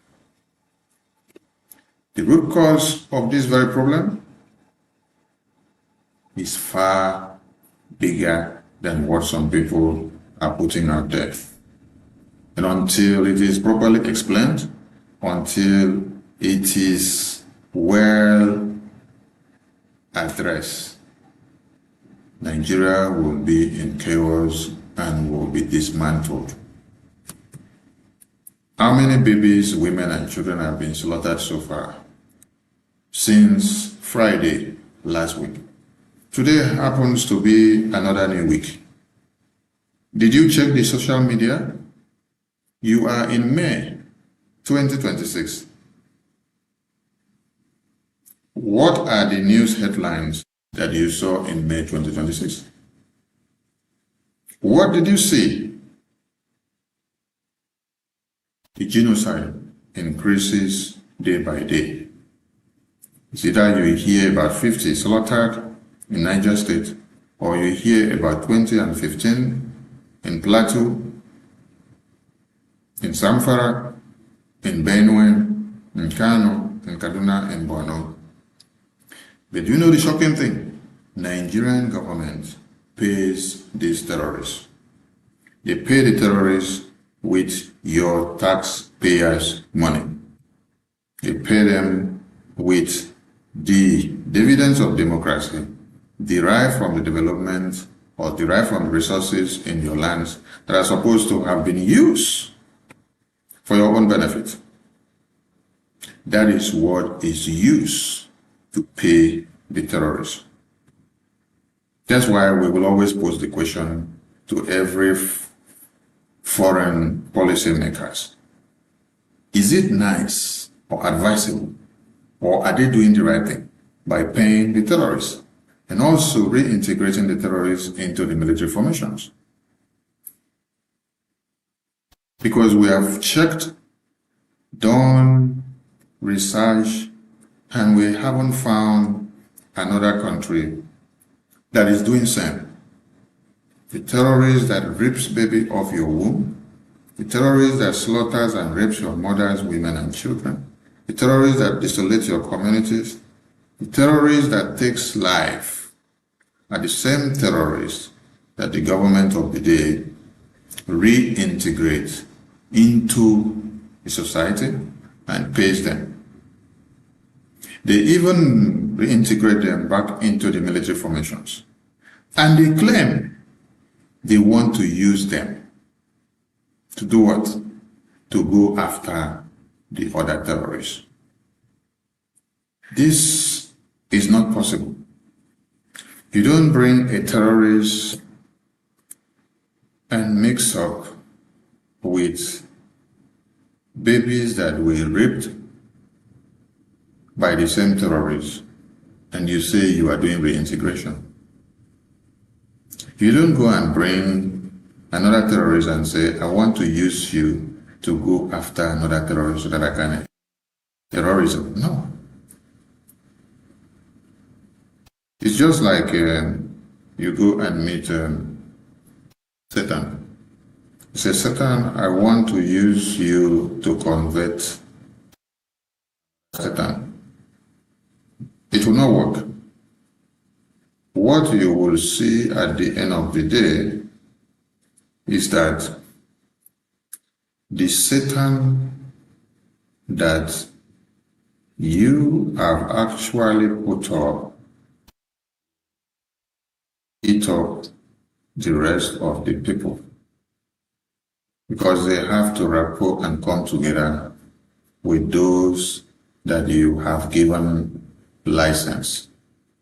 You have created a bigger monster, and you have given them more opportunities to unite and to destroy them all. Our question is, why pamper the terrorists so much if they are very good for your use? Why don't you just create a different country for the terrorists and then create a leader for the terrorists for them to lead the terrorists? You have to use a conquer system to be able to create your own emirate and empire. Must it be done with conquest? Everybody can live in their different world without conquering somebody to become somebody. Why is it that you must use a conquer strategist to implement the Islamic invasion? The Biafran people will not fold their arms to watch and see this happen. And we have a message. It doesn't matter how many of our leaders are kidnapped, arrested, and locked up in prison. We will march, yes, in different forms. We will march in different ways. And Biafra cannot be stopped.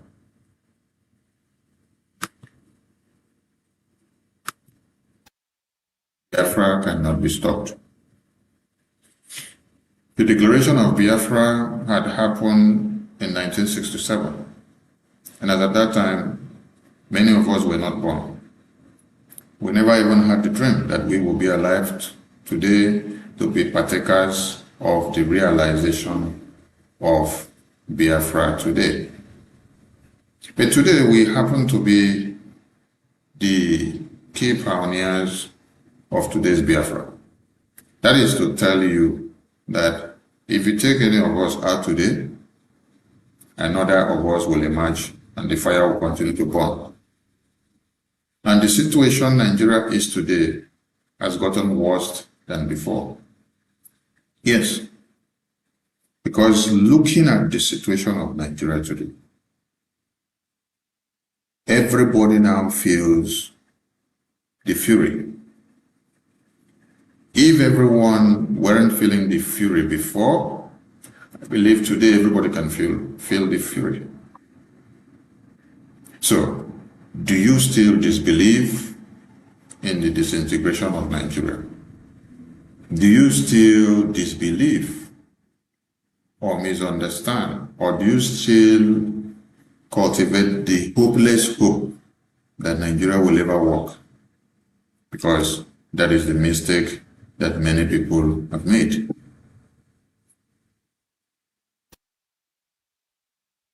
If it were to be a place that will save lives, why will it consume these numbers of life? without anybody saying something about it or caring about how many people are caught up on a daily basis. Does this number flows out of America? Does this number flows out of UK? Does this number flows out of Italy? Does this number flows out of Spain? Does this number flows out of Portugal? Does this number flows out of Germany? Does this number flows out of Netherlands? Does this number flows out of Poland? Does this number flows out of Belgium?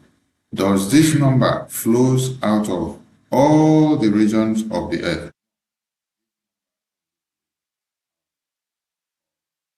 Nigeria, because it was designed to be the hub Islamic jihadist terrorists to launch a safe haven and to destroy the entire African people and implement the conquest agenda. If you do not rise up now and join hands to dismantle this hegemonic tendency, Africa will be worse than what you see in Sudan and Somalia and what you see in northern part of Nigeria now, because the worst is yet to come. The worst is yet to come, and it will be too bad that nobody will be able to escape. We take a commercial, and when we return, continue from here. Voice of Biafra, the voice that cannot be silenced, the voice of truth, resilience, and freedom. Speaking to you in the spirit of courage and in the language of liberation. Nigeria government has lost control of the great people of Biafra. This is the voice of Biafra, the voice that cannot be silenced, the voice of truth, resilience, and freedom. Speaking to you in the spirit of courage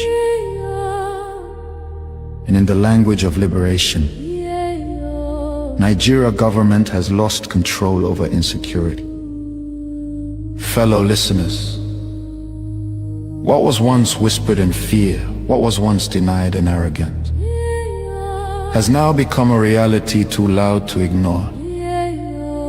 A nation staggering under the weight of its own contradictions is rapidly losing control over insecurity. From the north to the south, from the east to the west, the land trembles, not from natural disaster, but from man-made chaos. Communities abandoned, villages raided under the cover of darkness, highways turned into corridors of fear. Citizens left to fend for themselves.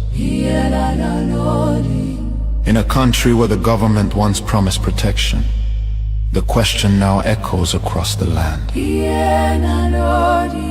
Where is the government? Where are the security forces? Where is the accountability? In recent times, markets have become targets. Travelers have become victims. Families have become statistics. And yet, those in power continue to speak in rehearsed tone. Detached from the suffering of the people, observers say, this is no longer a matter of isolated incidents. This is systemic failure. A collapse of responsibility. A nation where innocent lives are wasted daily. As fear grips the population, a new reality emerges. The people have lost confidence. Trust has been eroded. Hope has faded. But here, on this frequency, we do not deal in fear. We deal in truth. And the truth is this: a government that cannot protect its people has failed its most sacred duty to the people. Listen. Remain vigilant. Remain aware.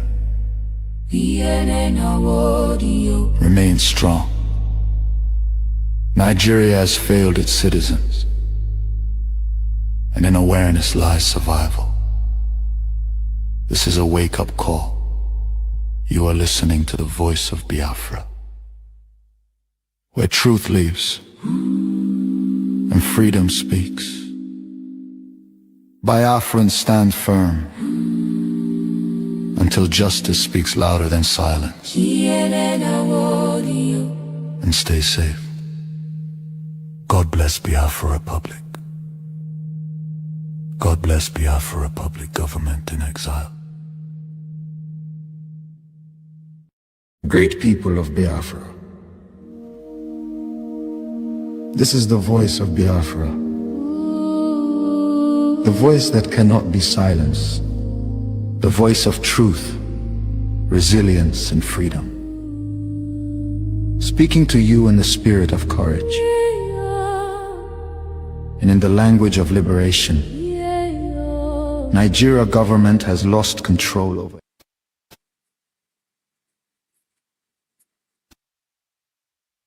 You're welcome back to the show. It is Voice of Biafra Television, live, coming to you from the VOB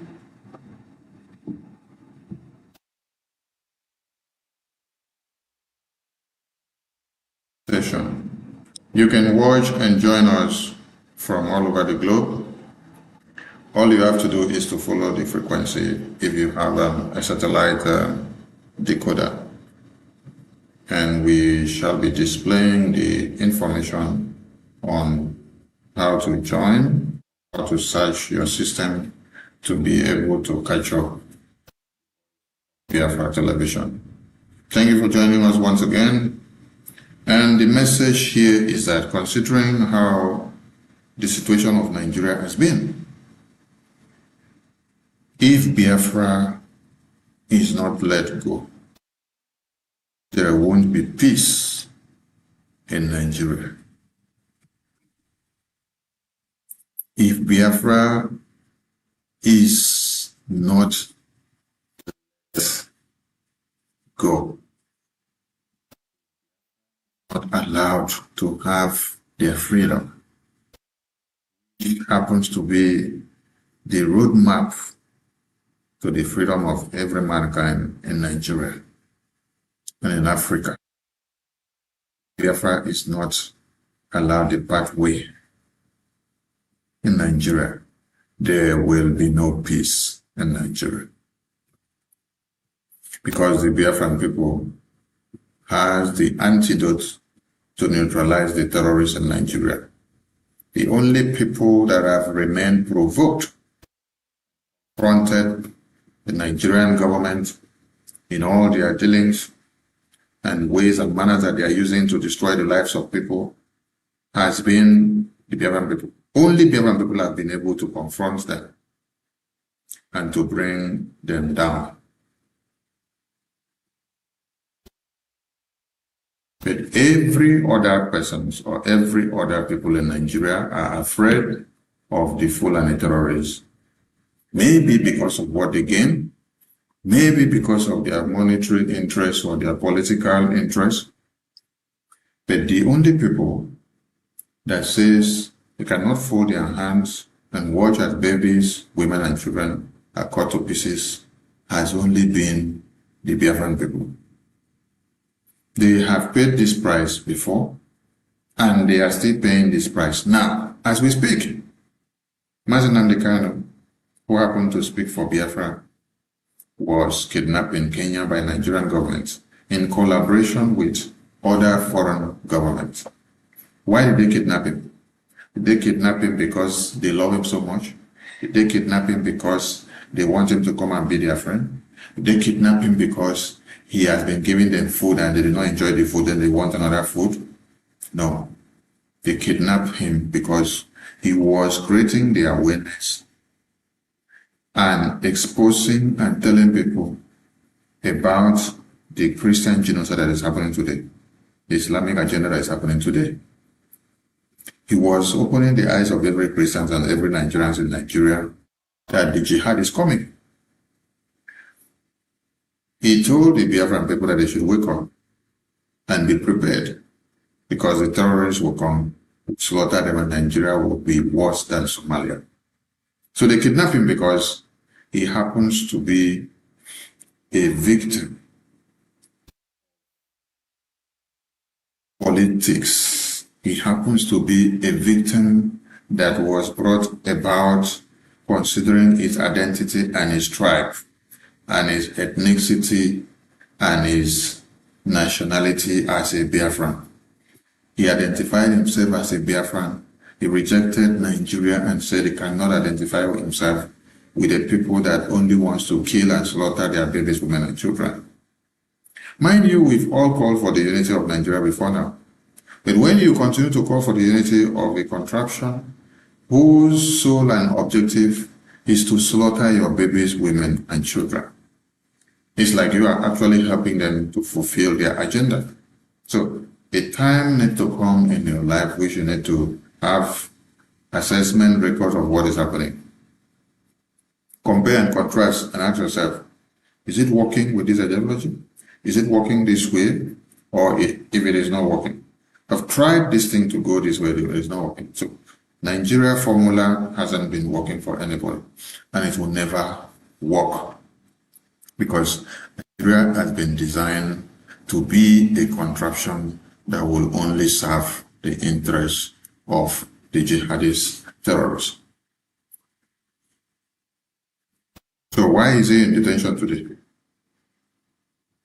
Because he outrightly told people that this genocide was coming and that everybody should stand up and be ready.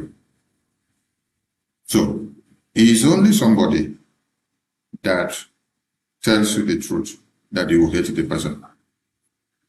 So Biafran people today that you see that are being hated is because they are able to confront the terrorists. They are able to confront the jihad plan and to tell it to their face.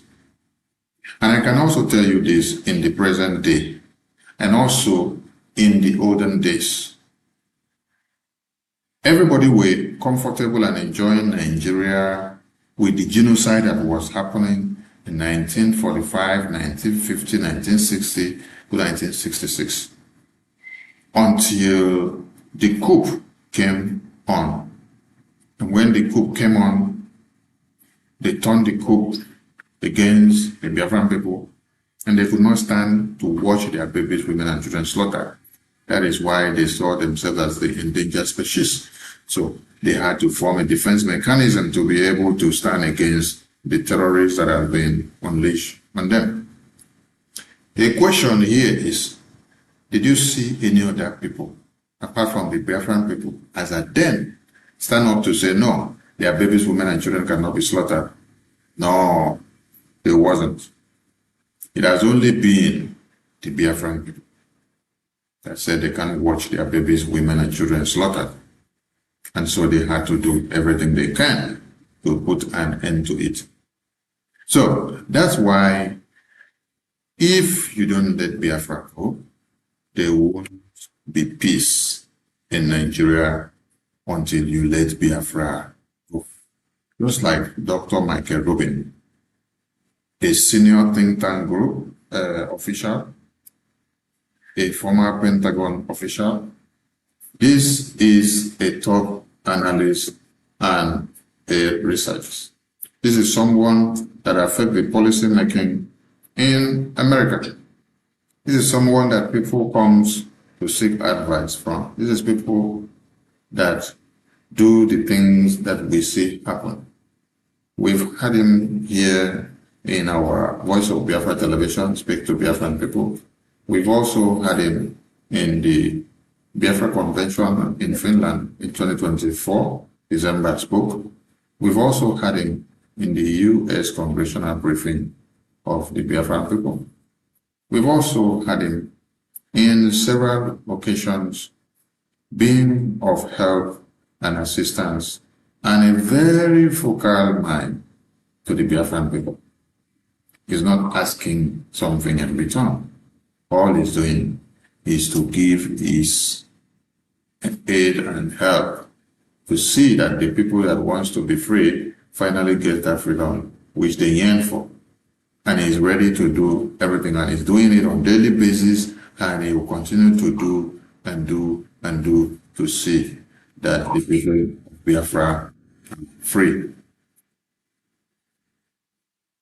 So if you are one of the people singing the praises of Nigeria, oh please, I beg of you, Nigeria was not meant to be good.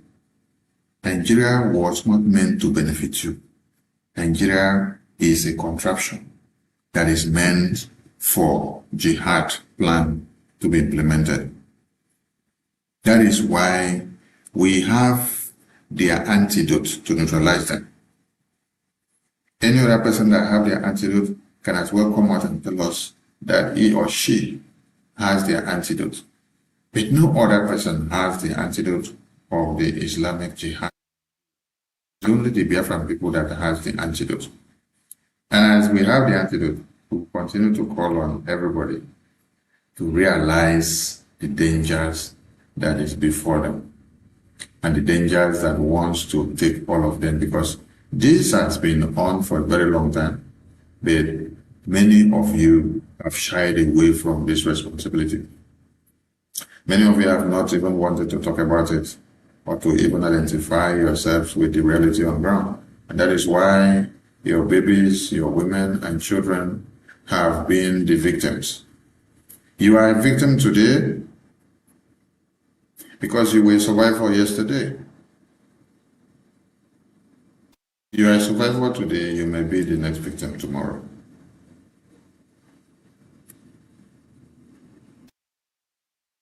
The work of the Biafra Republic government in exile lobbies and the Prime Minister in Washington D.C.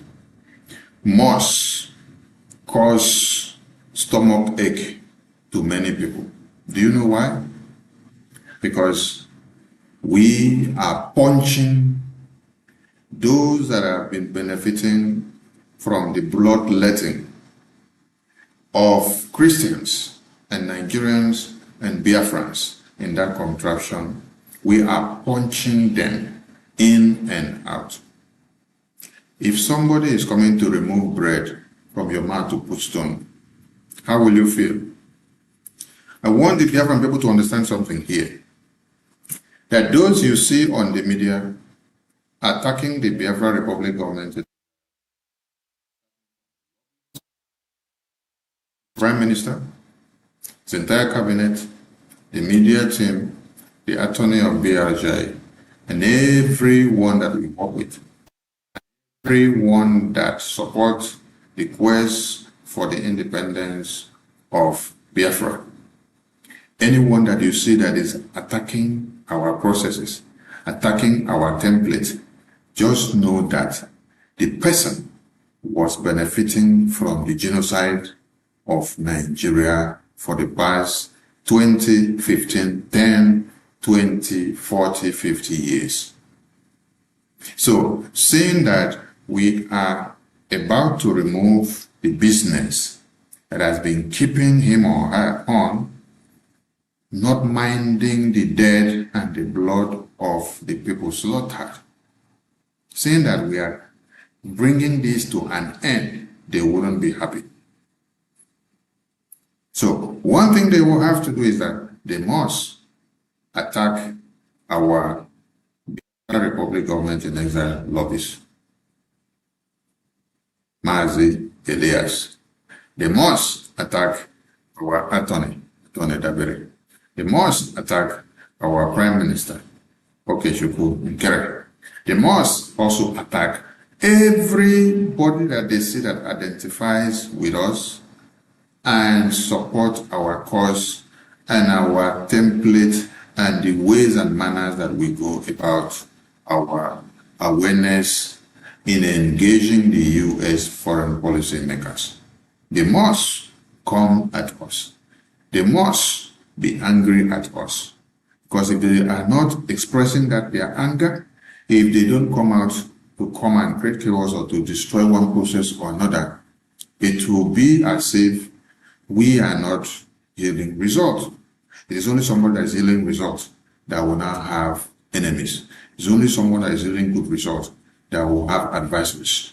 So I want the Biafran people, the media team, to get this fact straight. First, you need to be happy when you see that you have too many people coming out from the toilet. Yes, I call it toilet because if you ask them, where have you been for the past 50 years? Where have you been for the past 30 years? Where have you been for the past 40 years? Where have you been for the past 10 years? Where have you been for the past 20 years? Where this jihad have slaughtered babies, women, and children. Some of them were inside Nigeria benefiting from the Nigerian government, benefiting from this bloodletting. They benefited from this jihad. They benefited from how babies, women, and children of the Christians are slaughtered and of the Biafrans. But they did not speak up. How would they speak up? Because money covered their mouth. They used the money, plan everything for them. They give them contract, they give them opportunities to enjoy everything in Nigeria. They will travel from all over Nigeria. They will do everything they want to do. They will give them all chieftaincy titles. You know, for you to be able to blend with the Nigerian politicians, you must fall into the circle of the corrupt practices. So they enjoyed all this show while Nigeria continued to wax on the blood of Christians. This has happened and happened and happened and gone for years and years and years. Nobody had the balls to hold Nigeria to their knee. I asked another question. Why didn't they, these people that you see today, attacking the Biafra Republic government in exile, on the strategies and template that we are using against Nigeria that has brought Nigeria to the international stage for them to come and answer questions? The past 20 years. Why didn't they come out to say Nigeria is bad? Why didn't they come out to say, oh, we have been doing business inside Nigeria for the past 10 and 15 years, and this is what we have been saying. They have been slaughtering, they have been maiming, and then they brought the petition, they brought it out and started doing open protest in America to submit to the US Congress for us to see that they will learn it. You see, they never did that. But they waited to see the opportunity that first ever in history, the Biafra Republic government in exile submitted a congressional testimony enumerating everything about Nigeria, enumerating the cause of Biafra and what Biafrans are doing now, enumerating the way forward and solutions and recommendations, and also telling the entire world that if you ignore the genocide, those resources that you so value in that contraption will not be available for you to have your hands on it again. Because when the genocide is done by the terrorists, they will use the process of the resources that they gather to acquire the weapons. And the first attack will come to America. Because America has been mapped out as the prime enemy, because it's only America that is ready to crush every terrorist and every jihadist plan. So, to the media team of Brgie, I appreciate all your work, but be very happy when you see people attacking your work in the media, attacking the work of the Biafra Republic government in exile. One, it is recognition that you are doing what is touching the oligarchies. You are doing what is actually hitting the balls. You are doing what has actually destroyed their criminality. You are doing what has destroyed where they benefited from the blood of Christians and Biafrans for the past 40, for the past 10, for the past 5, for the past 15, for the past 20 years. So do not expect them to go back and sleep. What you should rather expect from them is to see them litter everywhere with their urchins and become nuisance everywhere. By so doing, they promote the Biafra Republic government in England and the work that we've been doing in Washington, D.C. They promote all our friends and allies and those that love Biafra and promote Biafra and wants Biafra to be. Because they are doing free publicity for us now.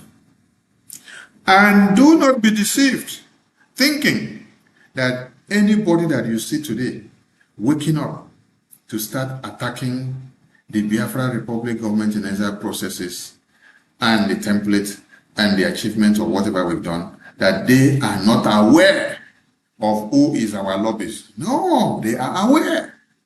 They are fully aware.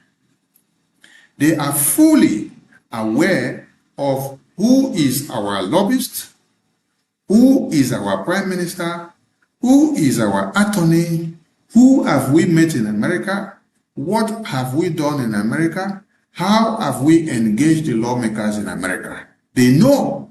They even know about the contracts that we have with our lobbyists and our attorneys. They know everywhere that we've had meetings. They know all the engagement. So don't think that they are ignorant. They are just in to play the red card because it is a contract that has been given to them. Because why? You have removed bread from their mouth and decided to put stone.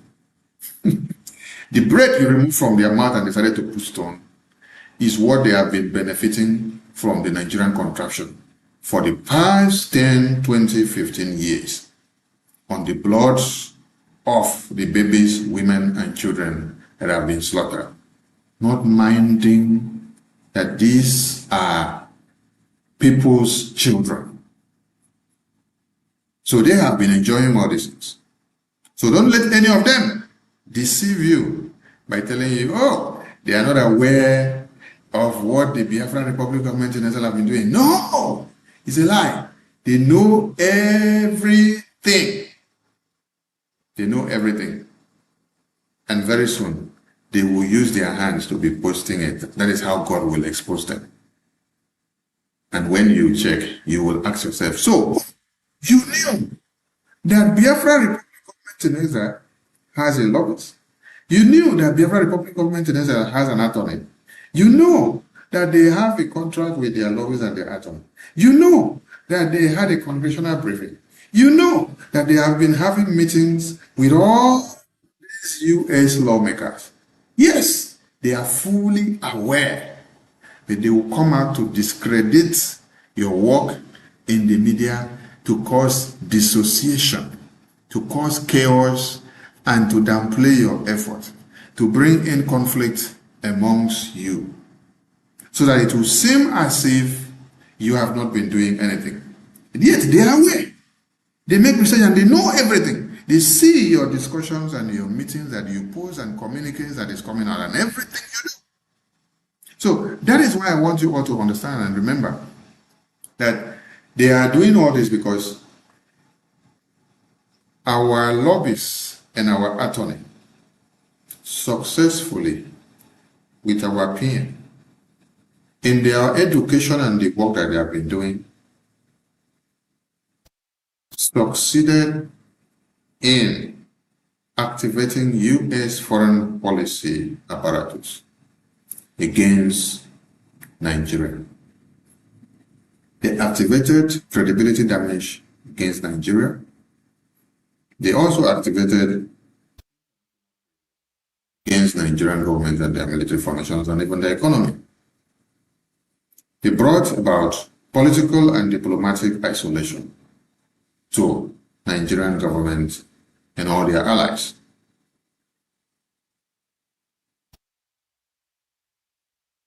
They made Nigeria to become like this.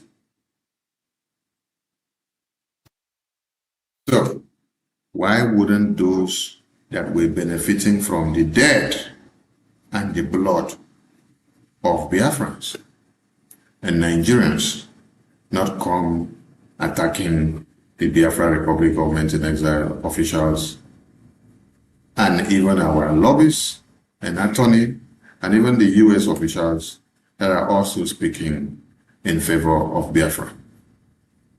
It's because we have caused them pain. And if it is by causing them this pain that will bring about the freedom of the Biafran people, so be it. They will see more pain. Because the babies, the women and children that have seen pains and penury in their lives for the past 100 years, for the past 5 years, for the past 10 years, nobody cared about them. Nobody bothered anything about them. Nobody thought they could come to their rescue. They've been battered, they've been massacred, and their lives has been like this for years. Nobody cared what would have been their own solution. So, the reverse is the case, and now that people have actually taken the bull by the horn, why are they complaining? The yellow and the brown and white envelopes that were being shared would not be going round again. Yes, the people that we call them, book them in the big hotels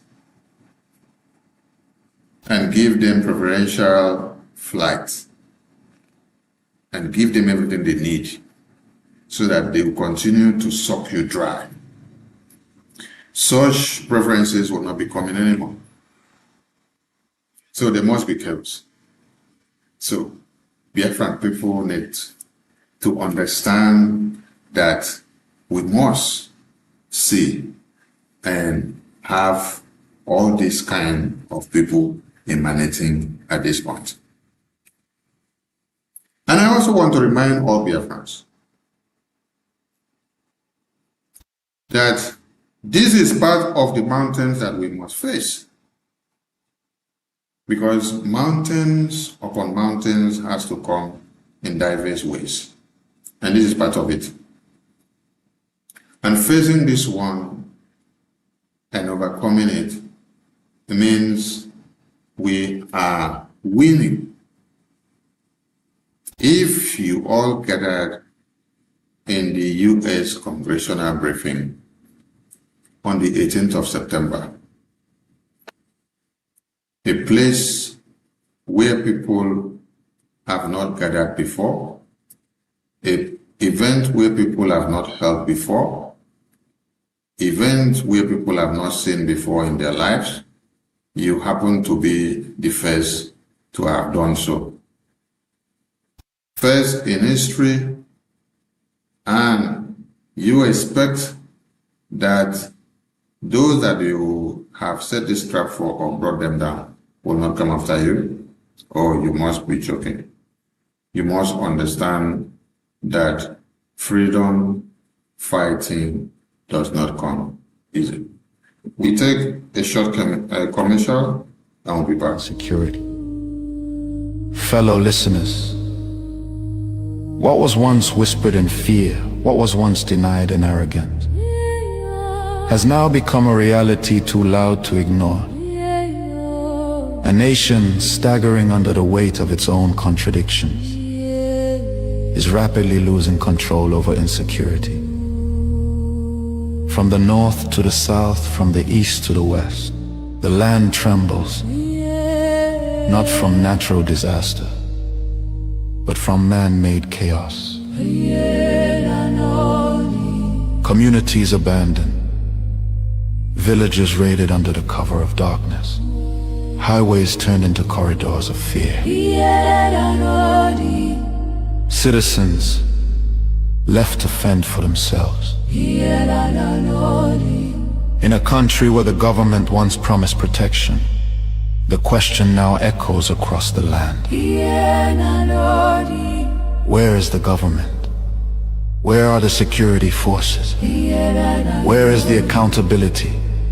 In recent times, markets have become targets. Travelers have become victims. Families have become statistics. And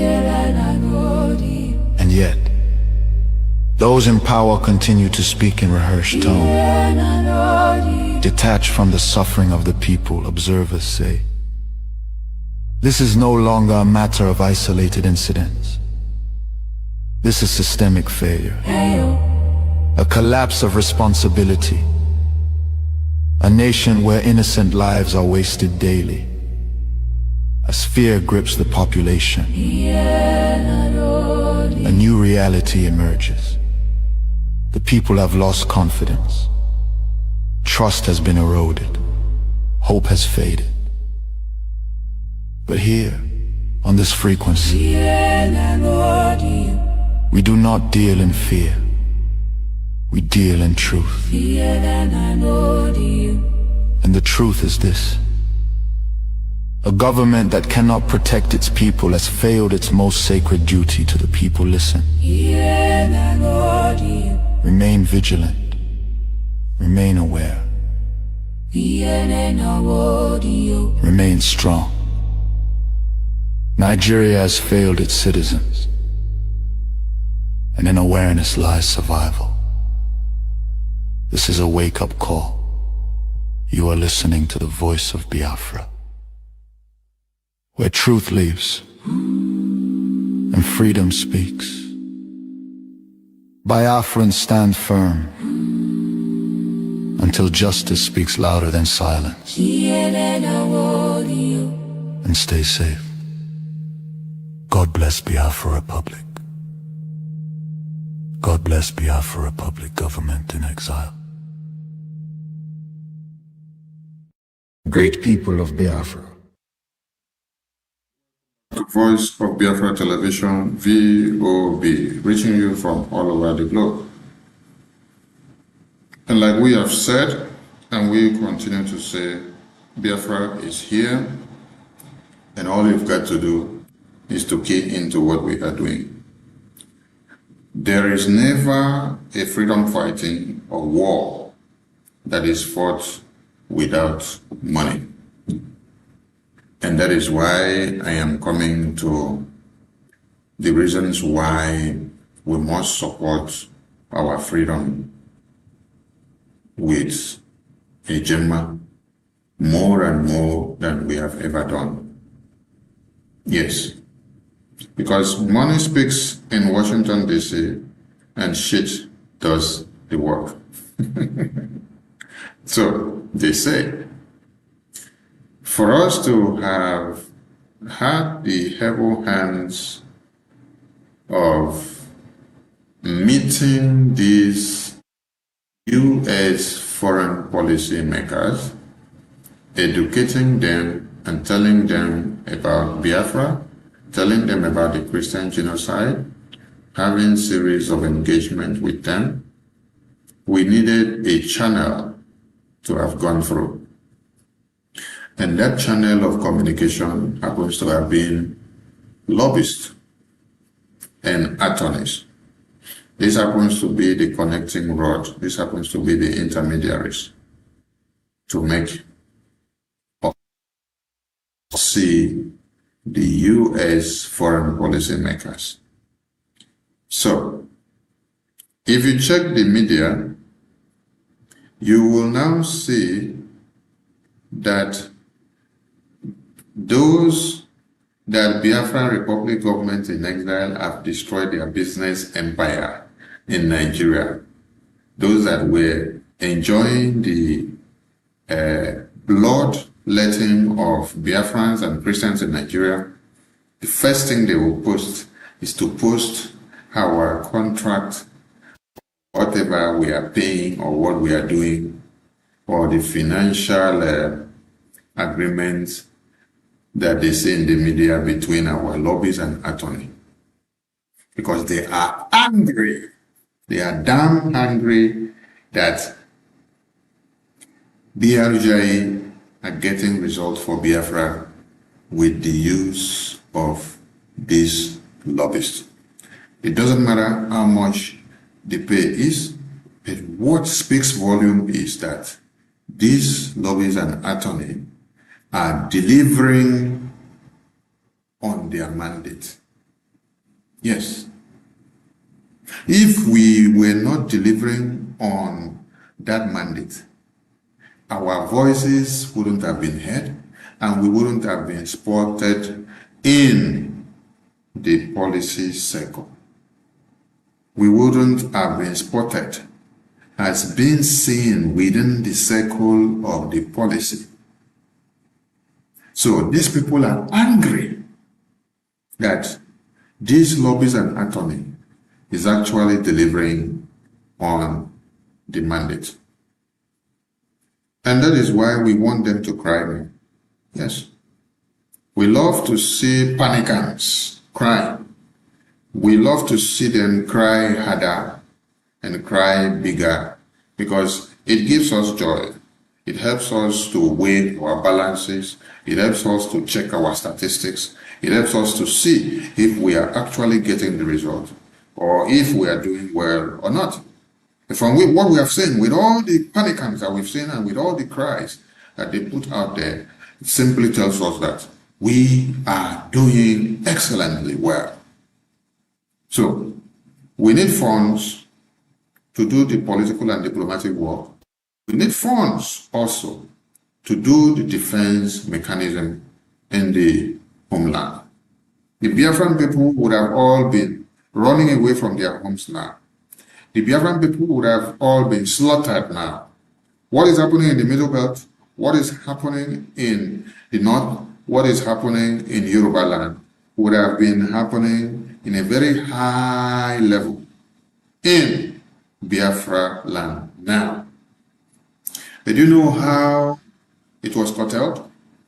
The Biafran people formed a defense mechanism. They protected their land. They stood up and said, enough is enough.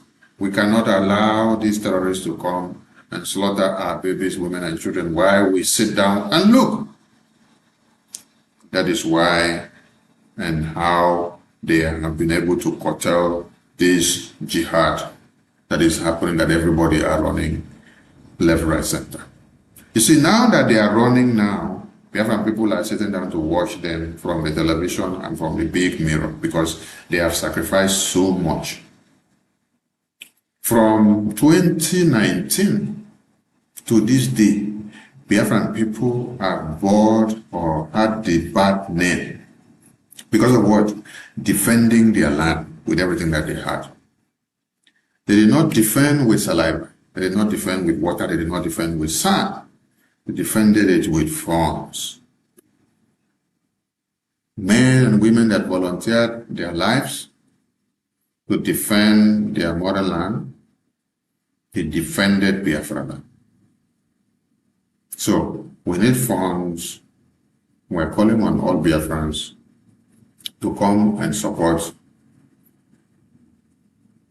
Biafra so that you can stop the genocide happening in your land, so that you can be able to get Biafra recognized in the U.S.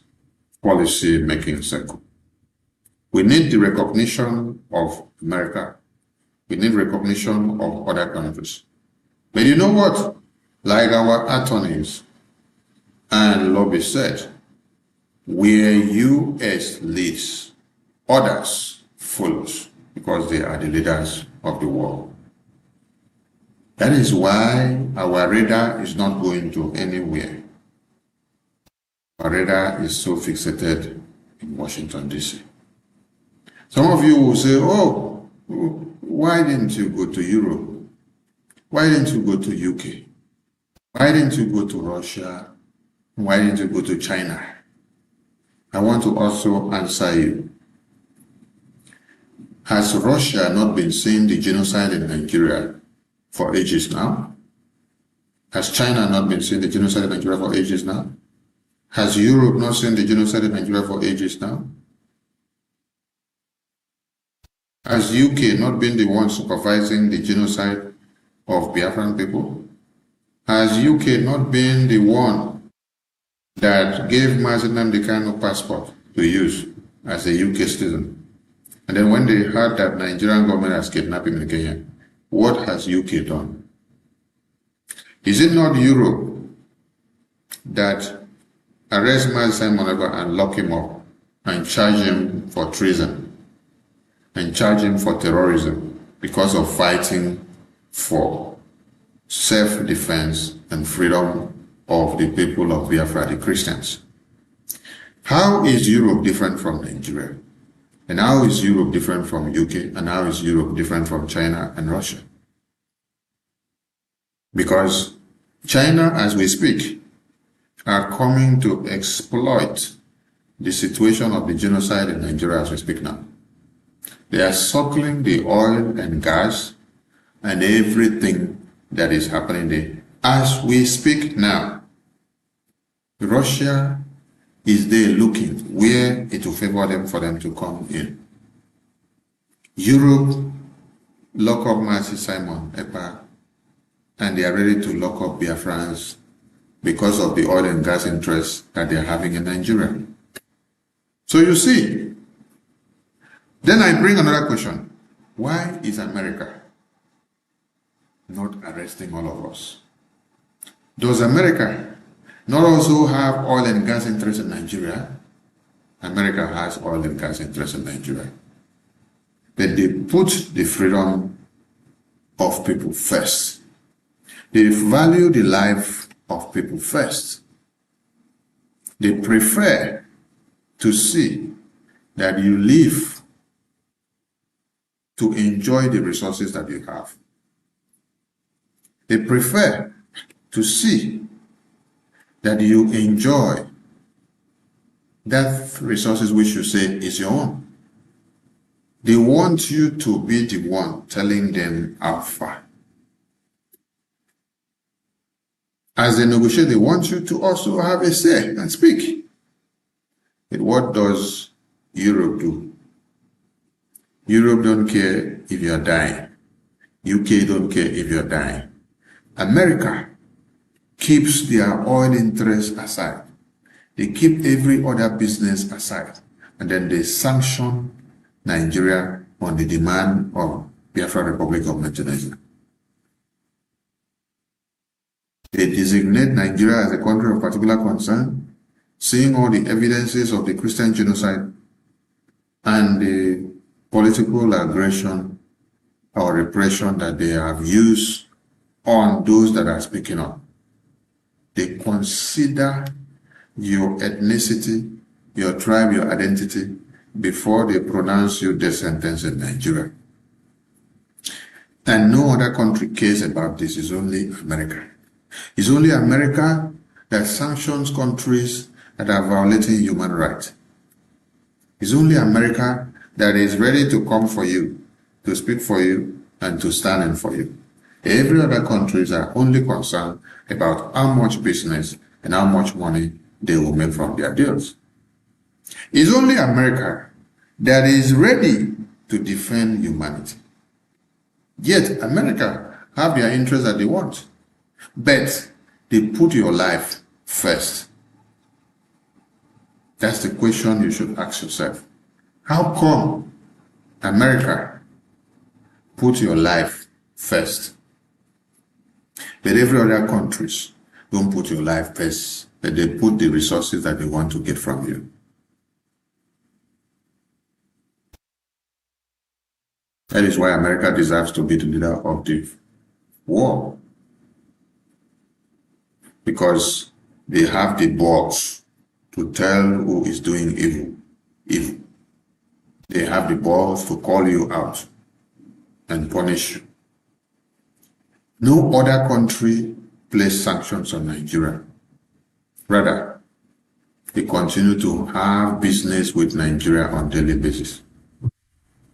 not minding the dead bodies of babies, women, and children that are paraded in the streets of Nigeria. But only America does so. Do you now understand why America is one to reckon with? And if you need somebody to speak for you, you have to go and look for American government.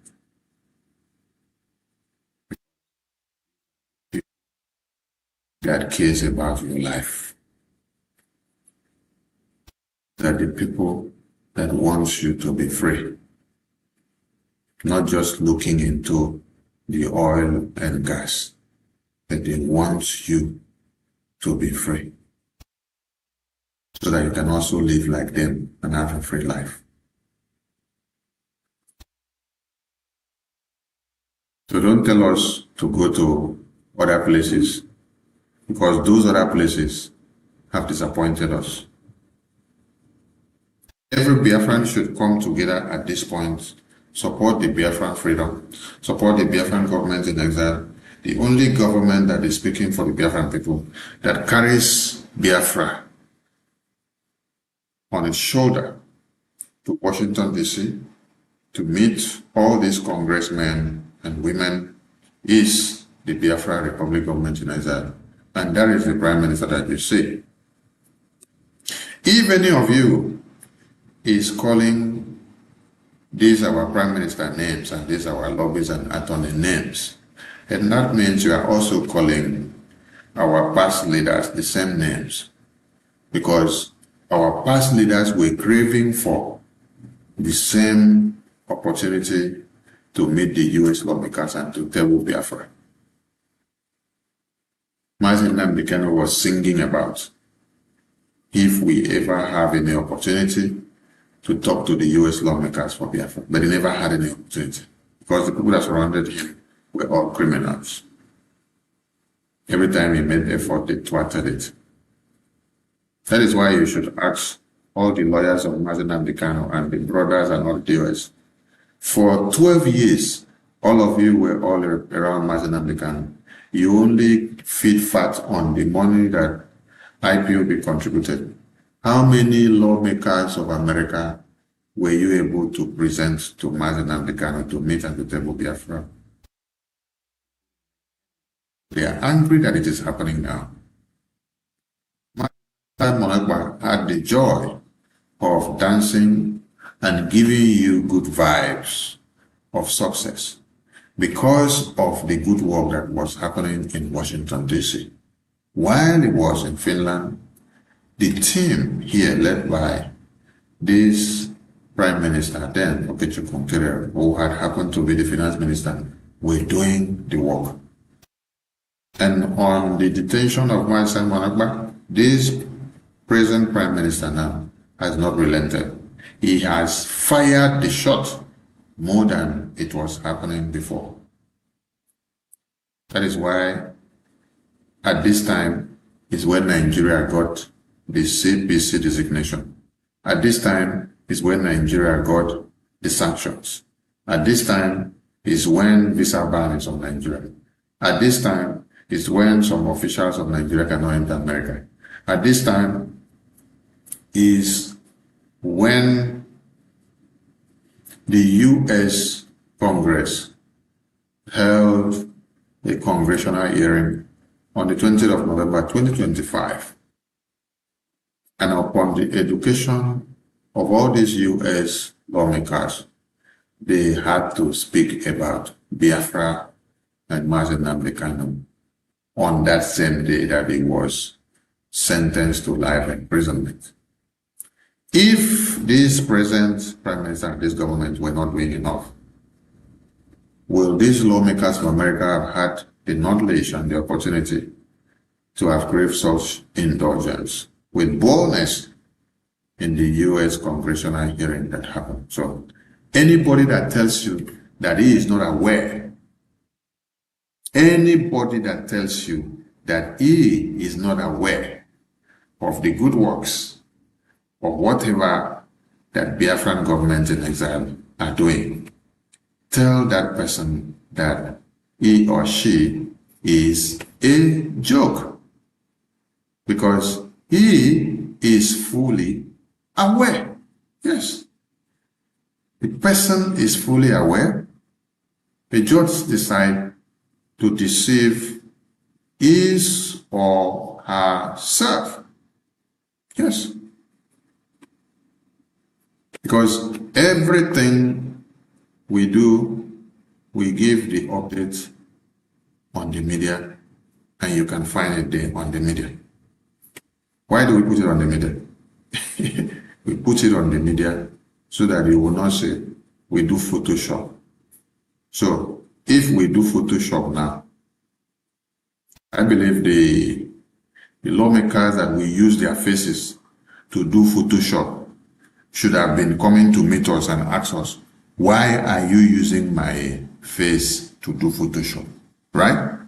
The lawmakers of America should have been coming to meet or give us litigation to say we are using their faces to do Photoshop. And why should we use their faces to do Photoshop? That they have not approved of us to use their faces to do Photoshop.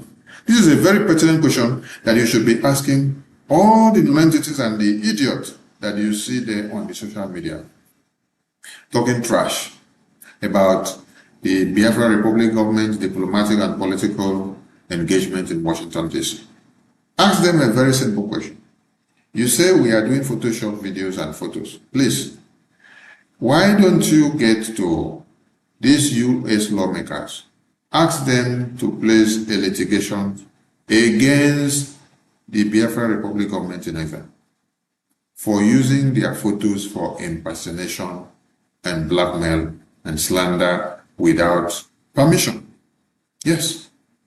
And for doing Photoshop of their photos and putting right up together and bringing them to the social media to deceive people. That is what these U.S. lawmakers that you see should be doing. When we see the litigation, we will know that we have been dragged to court against a crime that we have committed, and then we'll come to defend ourselves. But I haven't seen any of you with the boldness of doing such. So, if you are part of those that are going to the social media to say, we are just taking photos, and we are displaying photos, and we are doing Photoshop, know ye that very foolish, and you have been cursed. There is a curse on your head. Because if there was no curse on your head, you will not see reality, and then you say it is fake.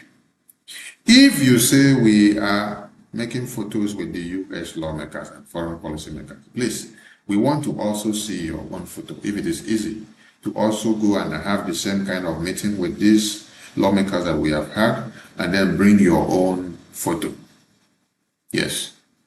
Go to the U.S. Congress, meet this Speaker of America, meet this Chairman Smith, meet this Brian Marks, meet this Ambassador Thibault, meet this Senator Ted Cruz, meet this Congressman James, meet all the lawmakers that we've had meetings with here. I can't mention all their names. You can see all their faces there. And there are more than this. We are only capturing a cross-section of them for you to see. Please go and meet all these lawmakers, and then also bring your own video or photo of evidence. Come and post it in the social media. Yes. Since it is what you claim that is about posting photo and video that it is fake, we also want to see your own real and fake photos and videos. We appreciate all Biafrans who have been doing the great job supporting and adding value to what we do. You must understand that freedom was not given, and it must be taken with everything that we have. And if Biafra is not let go, there won't be peace in Nigeria until Biafra is free. Dr. Michael Robin warns, and I re-echo it again. If Biafra is not let go, there won't be peace in Nigeria until Biafra is let go. And for you to make that happen, The Biafra Republic Government in Exile is the only body, the only government that speaks for the Biafran people.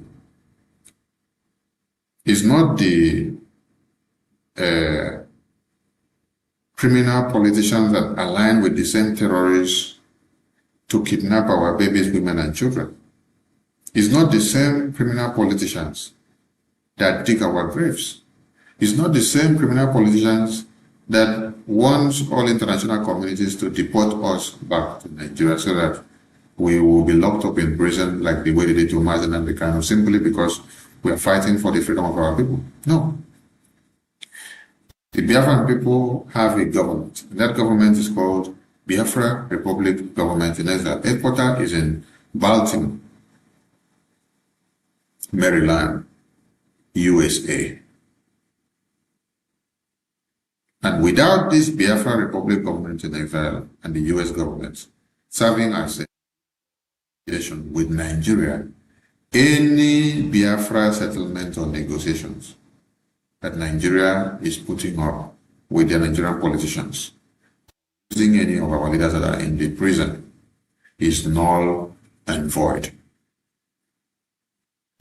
You cannot use our leaders after you kidnap them, make them a prisoner, make them to surrender. You tie them down one place, and then you want to use them and give them a condition to surrender Biafra. No. He's a prisoner, and none of our Biafrans that are prisoners in Nigeria or anywhere in the world can be used to now speak for Biafrans that are walking freely here. It's only free people that take responsibility for people that are in prison. It is not people that are in prison that take responsibility for those that are not in prison. No. That is why, as you see these photos on the screen of this diplomatic engagement, it is those that are walking free that can have the opportunity to engage these U.S. lawmakers in Washington, D.C. Those that are not free, that are in prison, that are chained down, they cannot be able to engage these U.S. lawmakers. So none of our leaders or none of our Biafran brothers and sisters that are held captive by those that want to kill us and want to kill them and don't want Biafra to come, none of them can speak for Biafra inside prison. It is only the government of the Biafran people that speaks and takes negotiations. And we want US to be the mediator. We have chosen US to be the only mediator. Yes, that is what everybody should understand. If it is not BRJ, it is null and void. Because Biafra have been deceived, battered, and destroyed for so many years. Enough. And we are calling on all those who want to usurp the situation that we find ourselves now to cause more chaos, to think twice, because the rod of Chukwukabiama does not fail to fall on people. Yes. Whatever you do today, when the time comes, you will give account of it. Biafran people have suffered a lot, and we don't want to anyhow anymore. That is why the government of Biafra takes responsibility of everything, thinks, and then decide and approve of the way forward. Biafrans, you all have to come down from your high horse. For those of you that are still on the fence, down from the fence. Bring all your quota. Support the Biafra Republic government in Exile. This is the only government that have your interests. No Jupiter, no Samson, no Esther, no John the Baptist that will come out from anywhere in any sheep clothing now to deceive you for you to fall for it. You have been deceived by many people before. Now God has given you the opportunity to do it yourself and to get it done. Don't be deceived. Biafra Republic Government in Exile is the only place that have results. De facto government in the homeland, which is the defense, they are loyal and under the Biafra Republic Government in Exile. And there is no other government. Biafra Republic Government in Exile, where you have this Prime Minister here, is the only legitimate government of the Biafran people that takes responsibility for the Biafran people in everything that is happening. So if you are falling into the wrong hands, please run and get out of those hands, because this is the only government that these lawmakers you see listen to and considers your issue on the table for Biafra. There is no other way than us coming together, supporting the Biafra Republic Government in Exile to make it happen. I appreciate everyone. And we say thank you for now, and have another day with us on Voice of Biafra Television.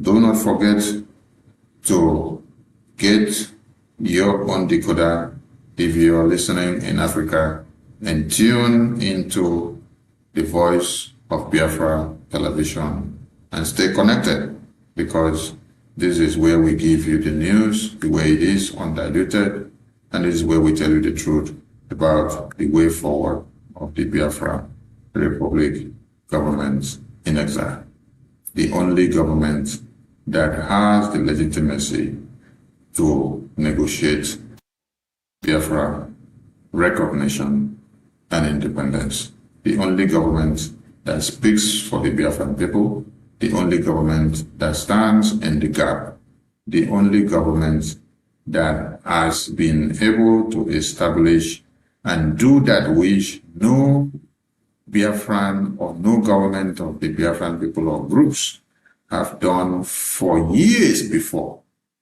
Biafran people have existed as a people for over 500 years.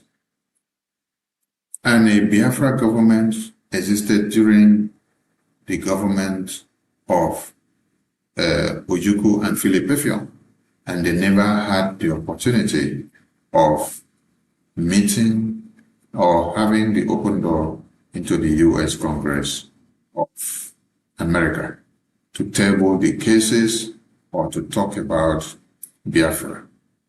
But today, you can see that the Biafran people are everywhere shaking hands with the American government and the foreign policy makers and making things happen. This did not happen by magic. It is hard work. It is consistency. It is commitment. It is focus. It is concentration.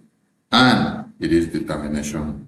So, stay connected to Voice of Biafra Television, the television of hope,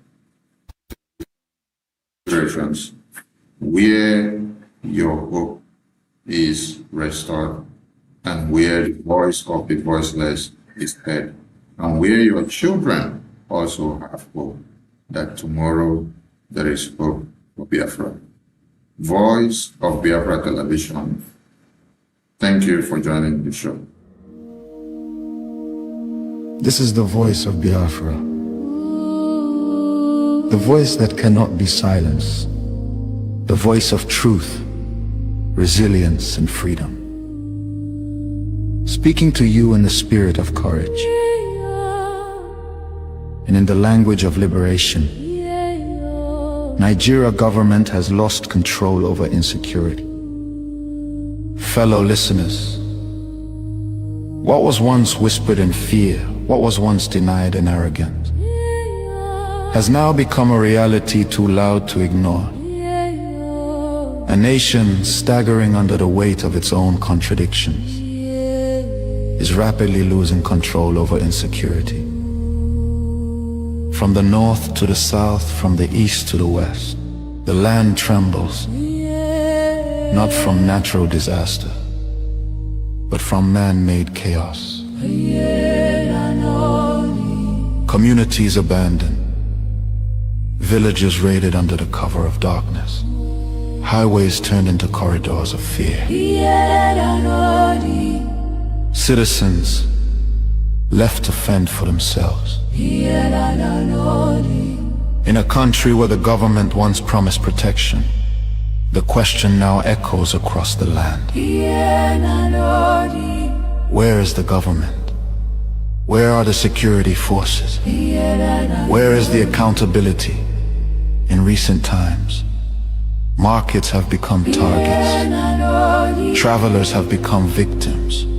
Families have become statistics.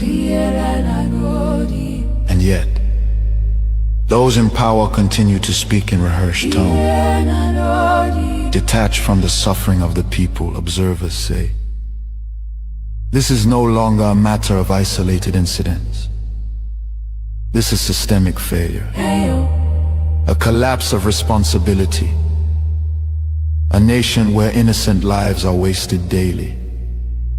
As fear grips the population, a new reality emerges. The people have lost confidence. Trust has been eroded. Hope has faded. But here, on this frequency, we do not deal in fear. We deal in truth. And the truth is this: a government that cannot protect its people has failed its most sacred duty to the people. Listen. Remain vigilant. Remain aware. Remain strong. Nigeria has failed its citizens, and in awareness lies survival. This is a wake-up call. You are listening to the voice of Biafra, where truth lives and freedom speaks. Biafrans stand firm until justice speaks louder than silence. And stay safe. God bless Biafra Republic. God bless Biafra Republic government in exile.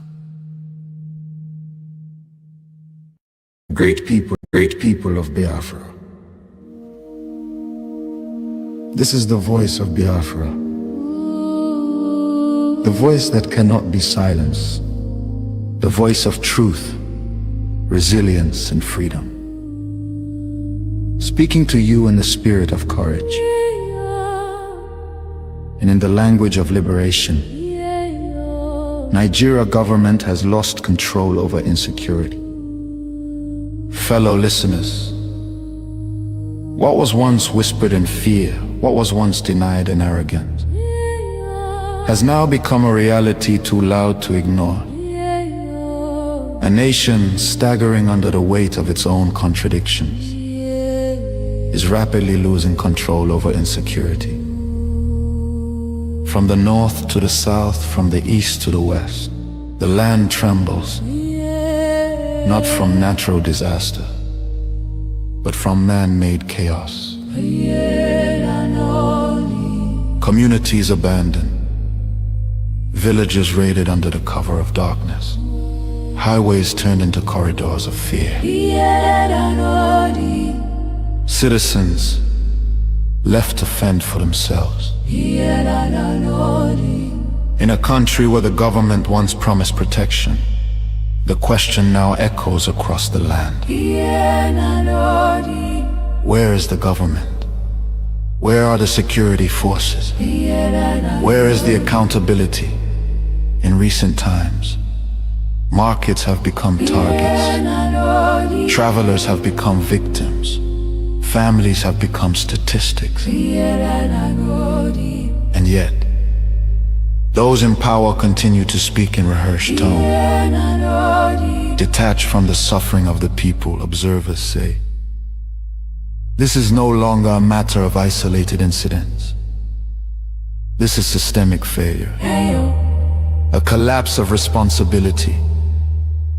A nation where innocent lives are wasted daily. As fear grips the population,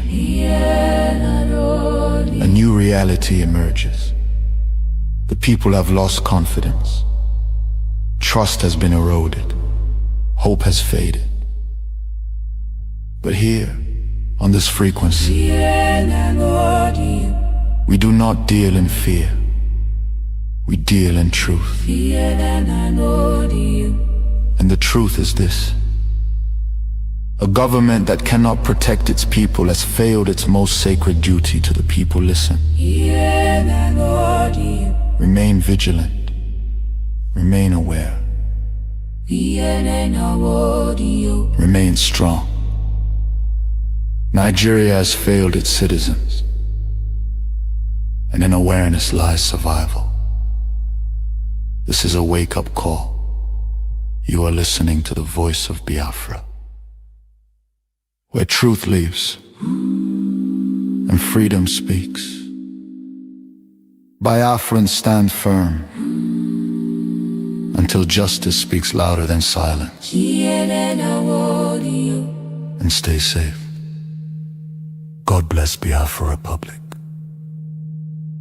God bless Biafra Republic government in exile. Oh, no.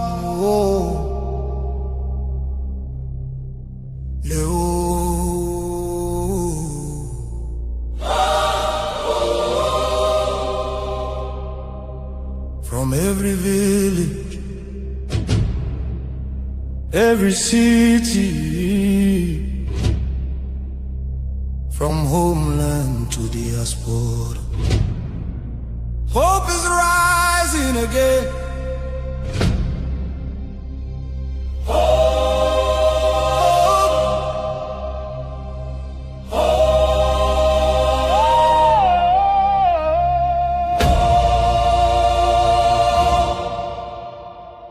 Biafra now our only hope. Yes, now our only hope.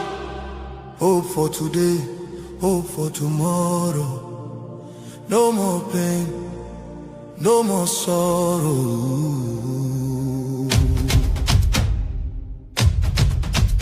Ha! We bring better news, make your head on clear. We get hope, now Biafra we dey see. Beautiful nation, shining bright justice and fairness. Now the light, Biafra go be one beautiful nation. Every Biafran go enjoy true freedom. Fine, fine country, shining nation. Justice and fairness, justice and fairness. Everybody equal, one love for rich and poor. Leader or citizen, no different, justice go speak with confidence. No pressure, no discrimination, rule of law for the nation. Truth and justice go reign forever. Biafra go get strong and better. Where your hope? Biafra. Who be your hope? Biafra. Waiting be your country. Biafra. No more suffering and smiling, no more fear, no more hiding. Respect and dignity for all. Every citizen standing tall. Free education, rich university, healthcare for every community. No more dying, because no money. Life go better for everybody. Biafra now our only hope. Biafra now our only hope. Stand up now, make we claim our Biafra now our destination. Women go deliver safe for hospital. Citizens go get support every month. Better roads go connect every city. Modern railways and airport. Clean water go flow for house. Electric light go shine every night. Security go protect every family. Day and night, everything go right. You fit waka free for midnight. Go your road without fear. Kidnapping and violence disappear. Peace and progress everywhere. Mama and papa go get retirement benefits. Nobody go kill you for Biafra and go free. Now wahala, the person don't buy for him head. Oil and gas beneath our ground. Now the people will get the land, go control them. Resources go serve the people.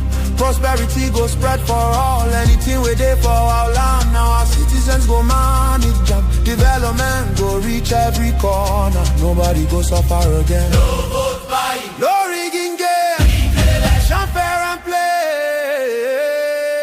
One woman, one vote. One man, one vote. Your voice go matter every day.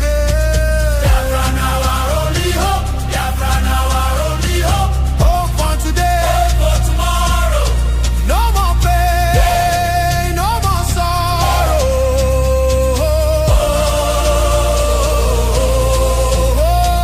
Biafra now our only hope. Biafra now our only hope.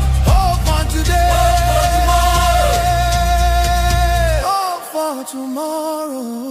No more pain, no more sorrow. Biafra, our home, our country,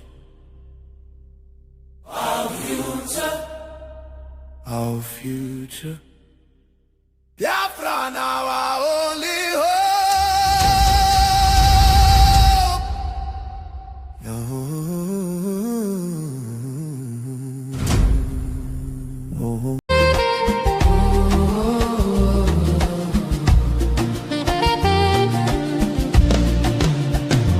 Millions roaming, nowhere to stay. No clean water, no food today. Kidnapped voices crying in chains. Silent echoes filled with pain. 19,000 churches gone, but faith still rising. holding on.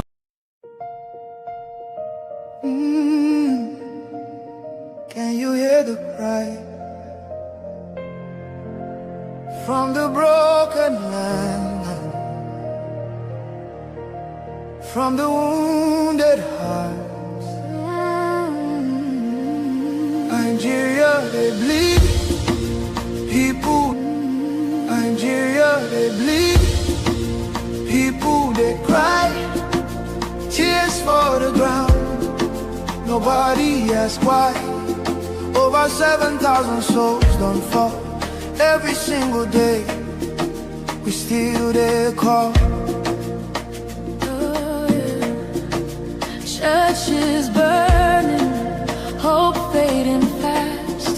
Since 2009, the pain don't last. 50,000, maybe more. Heaven they count every single soul. Children without home tonight. Mothers praying through the night. Fathers lost no strength to fight. Who go stand for what is right? Stand for love, stand for life. Be the answer in this time. You can have to wipe their tears. You can calm their fears. Give a hand, don't turn away. Be the light in darkest day. Every little you provide keeps a soul alive.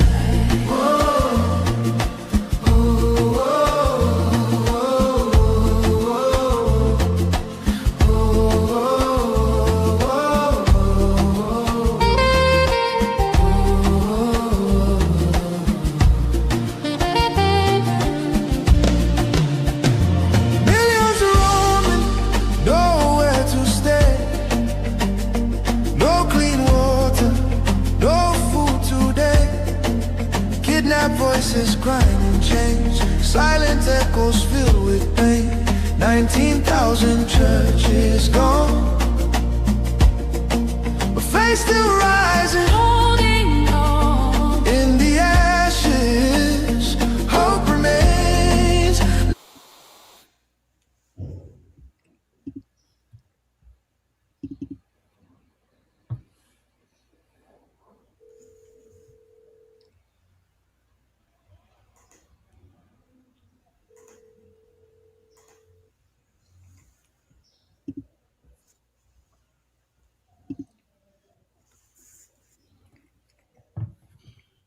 Greetings from here and welcome to VOB. Are we coming out loud? Yes, Mr. Information Minister. Okay, thank you, and welcome to Politics Insight on Voice of Biafra Television. And we are sorry for the break in transmission and the technical issues that has delayed us this far. And with us in the studio today, we have our honorable guest from America, and I would be the one to make the introduction. I will bring in the Prime Minister of the Biafra Republic Government in Exile, and he will take it over from here. Honorable Prime Minister, His Excellency Honorable Okechukwu Nkere, welcome to the show. The floor is yours, sir.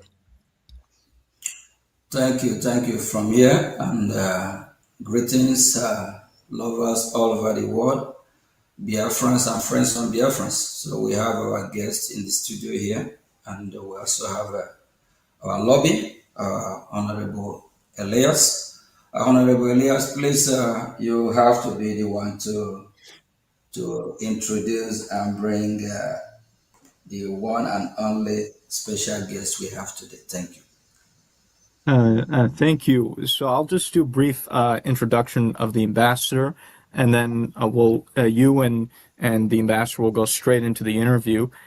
So Ambassador Tibor Nagy is one of the most highly respected State Department officials and career diplomats in Washington, D.C. It's a pleasure to have benefited from his friendship and his guidance and counsel. I've said this before. I have known many State Department officials, both current and former, but Ambassador Nagy is truly unique.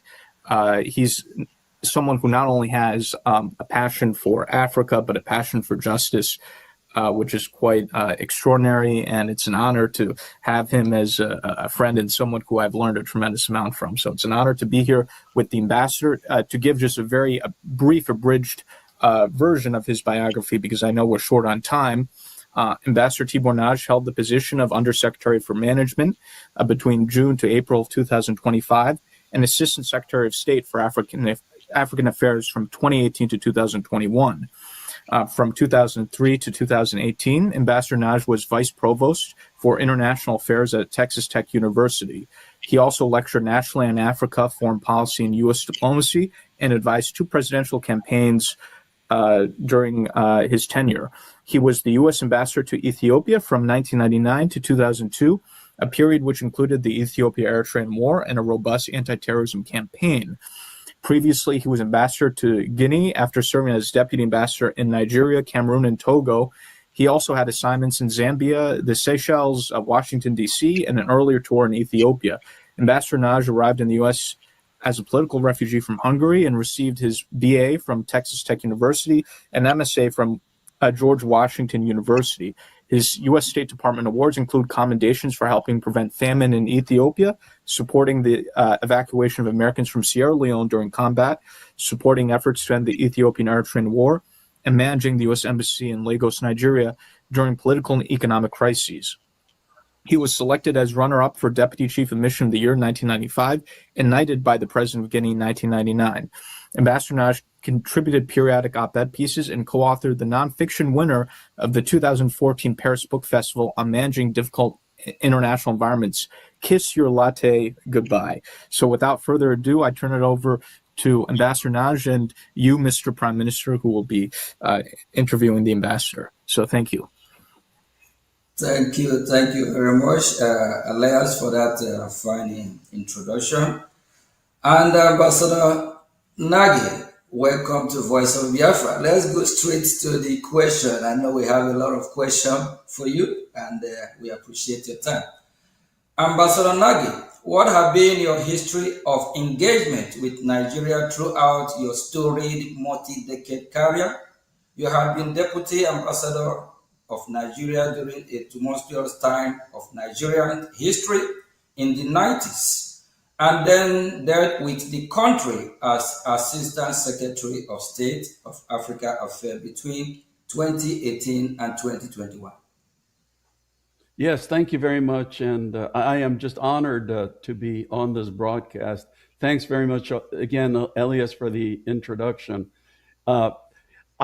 I've been interested in Nigeria actually since I was a student back at Texas Tech because the Biafra War was going on when I was a student, and I followed the events there very, very closely.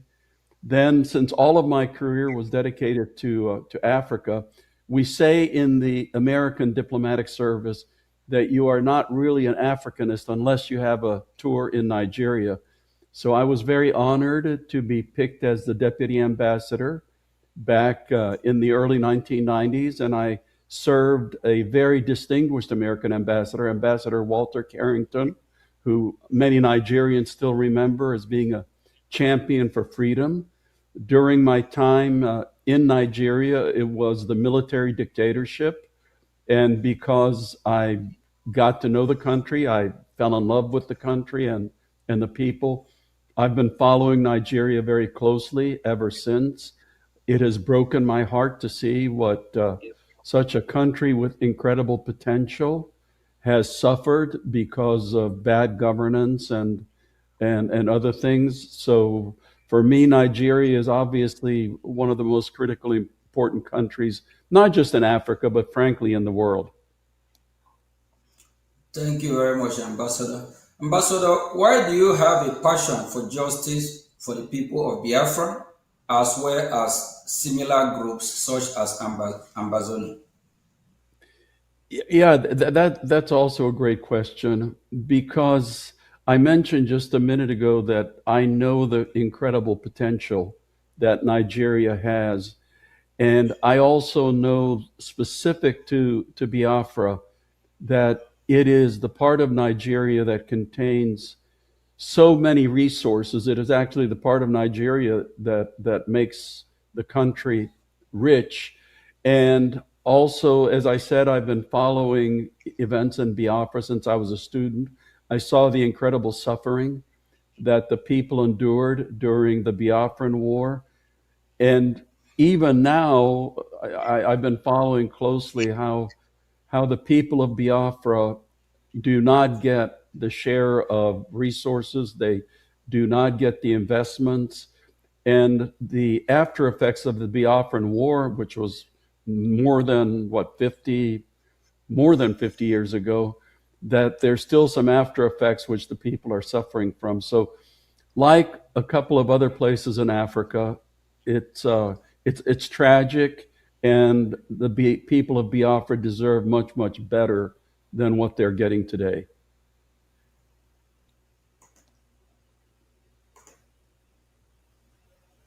Thank you very much, Ambassador.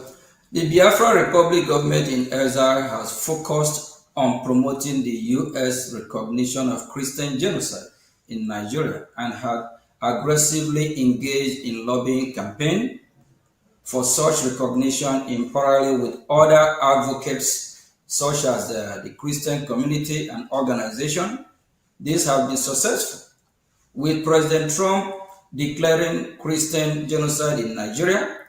From our perspective, this allows for normalization on discussion of the concept of an independent Christian state in the form of Biafra. What are your thoughts about President Trump and the White House declaration about Christian genocide on Nigeria and steps taken to hold the Nigerian government accountable? Yeah, the whole issue of Christian suffering in Nigeria, as you know, has been quite controversial in the United States, has gone back and forth.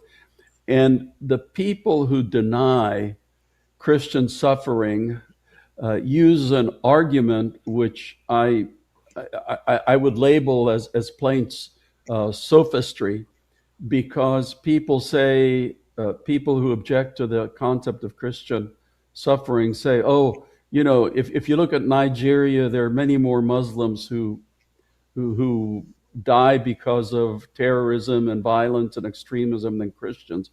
And what those people refuse to admit is that there are several consecutive crises going on in Nigeria at the same time, because you can look at what's going on in the Northeast, which is absolutely, it's a heavily Muslim area. So the violence that's going on in the Northeast is between terrorist organizations and the Muslim population. Central north part of Nigeria, it's kidnappings. Again, a heavily Muslim part of Nigeria.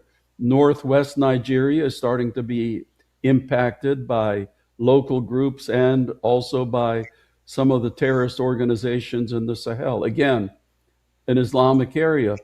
But if you look at the area where the Christians are being targeted, which is central Nigeria and now in the southeast, the overwhelming number of victims are Christians, and the victimizers, the people that are perpetrating the violence, happen to be Muslim groups. You know, I'm specifically referring to herder-farmer violence in central Nigeria, where the herders, the Fulani, are overwhelmingly Muslim, and the farmers tend to be overwhelmingly Christian. So there is, in fact, a horrendous problem with Christian violence in Nigeria. And thankfully, the Trump administration is taken it very seriously, unlike the previous Biden administration. Thank you very much, Ambassador. What are your thoughts on the interconnection between the Nigerian Christian persecution issue ties in with the Biafra aspiration? Yeah, again, I understand, and from my studies, the region that is Biafra is overwhelmingly Christian.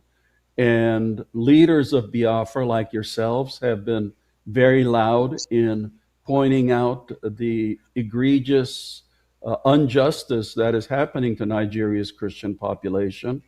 And, you know, there are also political forces at work, which we can talk about later, which also is very much against the Christians. So as a very heavily Christian part of Nigeria, the Biafrans have been you know, very notable in pointing out the injustice and the persecution. So God bless you for that. Thank you, Ambassador. The Biafra Republic government in exile, Brgie, heavily invests in time and energy on lobbying and advocacy in Washington, D.C. We have retained a professional lobbying firm, while the Neo Biafran movement has existed since the late 90s. A professional Biafran lobbying campaign led by Brgie in Washington, D.C. is very recent phenomenon, being less than 2 years old. Due to this change in strategy, in some ways, we have more success in the past 2 years than the previous 20.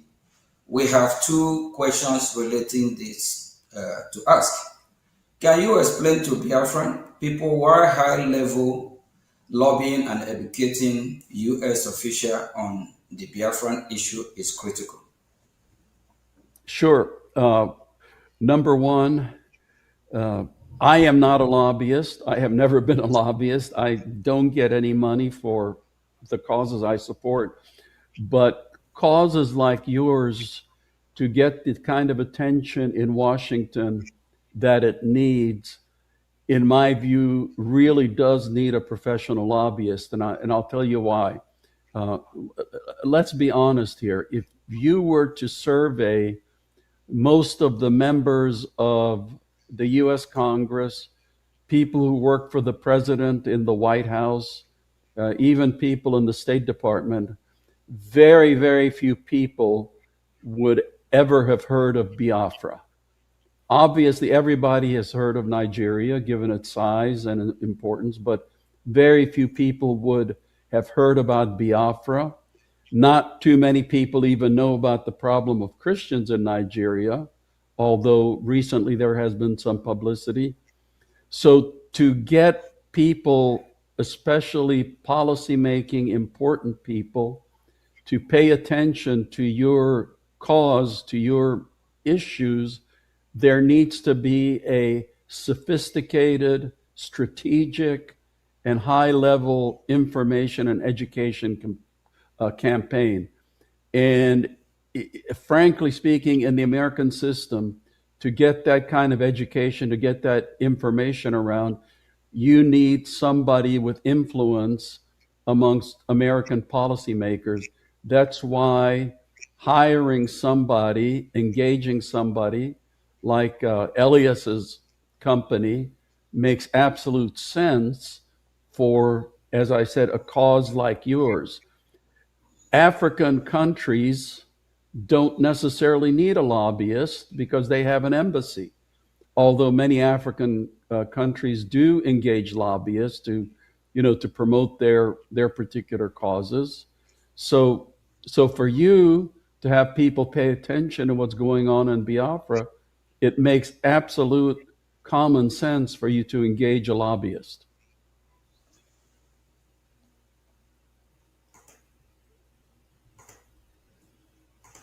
Thank you very much, Ambassador. In addition to the preliminary successes the Biafran lobby has had, where would you point to as lobbying successes, past or current, for groups similar to the Biafrans? Yeah, for groups such as yours, lobbying is really about the only way that they can get their cause into the attention of American policymakers. So I would point, in the past, liberation struggles, which were trying to get justice for their cause, the African National Congress, leading to the freedom in South Africa, the Sudan People's Liberation Movement. Now you have successful efforts, for example, Somaliland. Like you, Somaliland has gotten a lot of attention recently. Your friends across the border in Anglophone Cameroon, Southern Cameroon, the Ambazonians, they're also trying to pursue their cause for justice. So again, these are the kind of causes that get the best efforts through engaging with the lobbyists in Washington. Thank you, Ambassador. So what you're saying is that what Biafra Republic government is doing is the right way to get the attention of U.S. government, and the right way to also get our freedom, correct?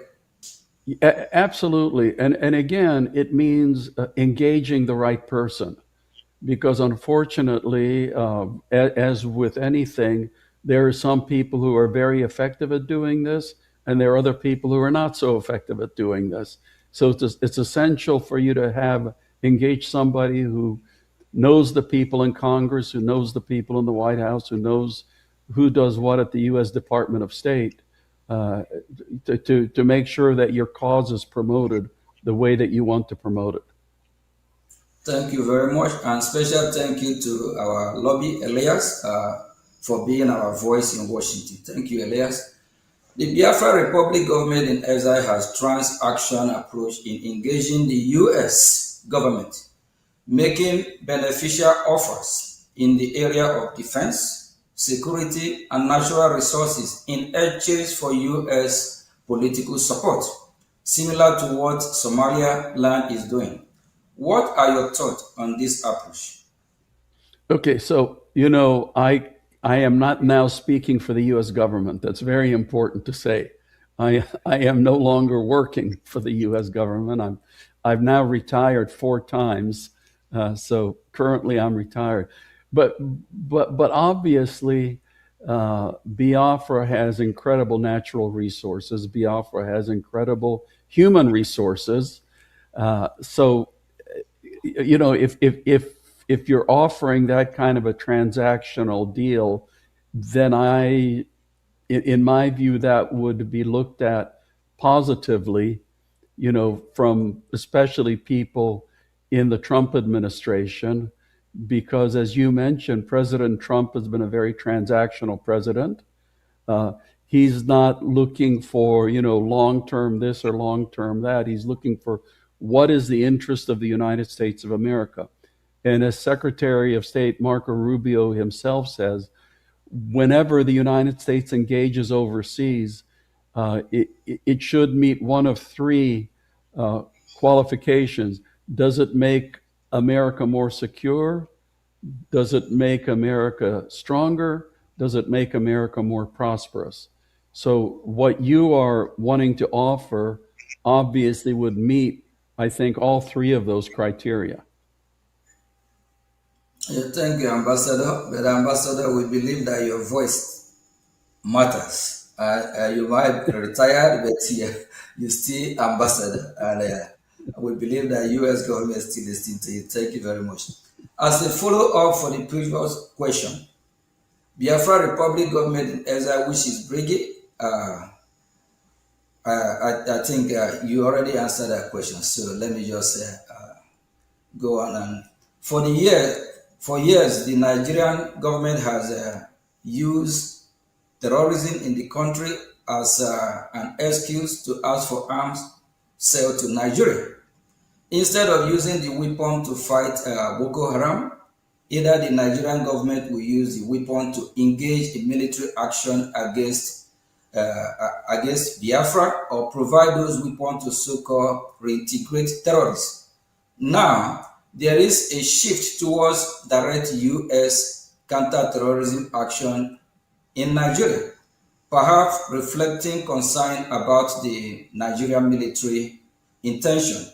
So the question goes, what are your thoughts regarding arms sale to Nigeria? Should they block, or at least condition attached the U.S. arm cannot be used against Biafrans and the Christian population? Yes, so let's look at today's world. The truth is that any country or even movement with the funds is able to get weapons. You know, we've seen that around, whether it's good guys or bad guys. So the Nigerian military is going to get weapons. So I would be very much in favor of very strict conditionality on any U.S. arms sales to Nigeria. When I was Assistant Secretary of State for Africa, we saw the same thing with Cameroon, because we were providing Cameroon military assistance to fight against the Islamic extremists in the far north of Cameroon.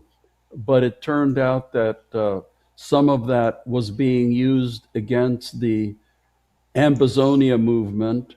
So at that time, the United States cut back on some of the military assistance to Cameroon. So in my view, given today's world, yes, it's, it may as well do the military support, but it has to be with very strong conditionality, because if the United States doesn't engage in military support, then they turn to China, they turn to Russia, they turn to Belarus, other places.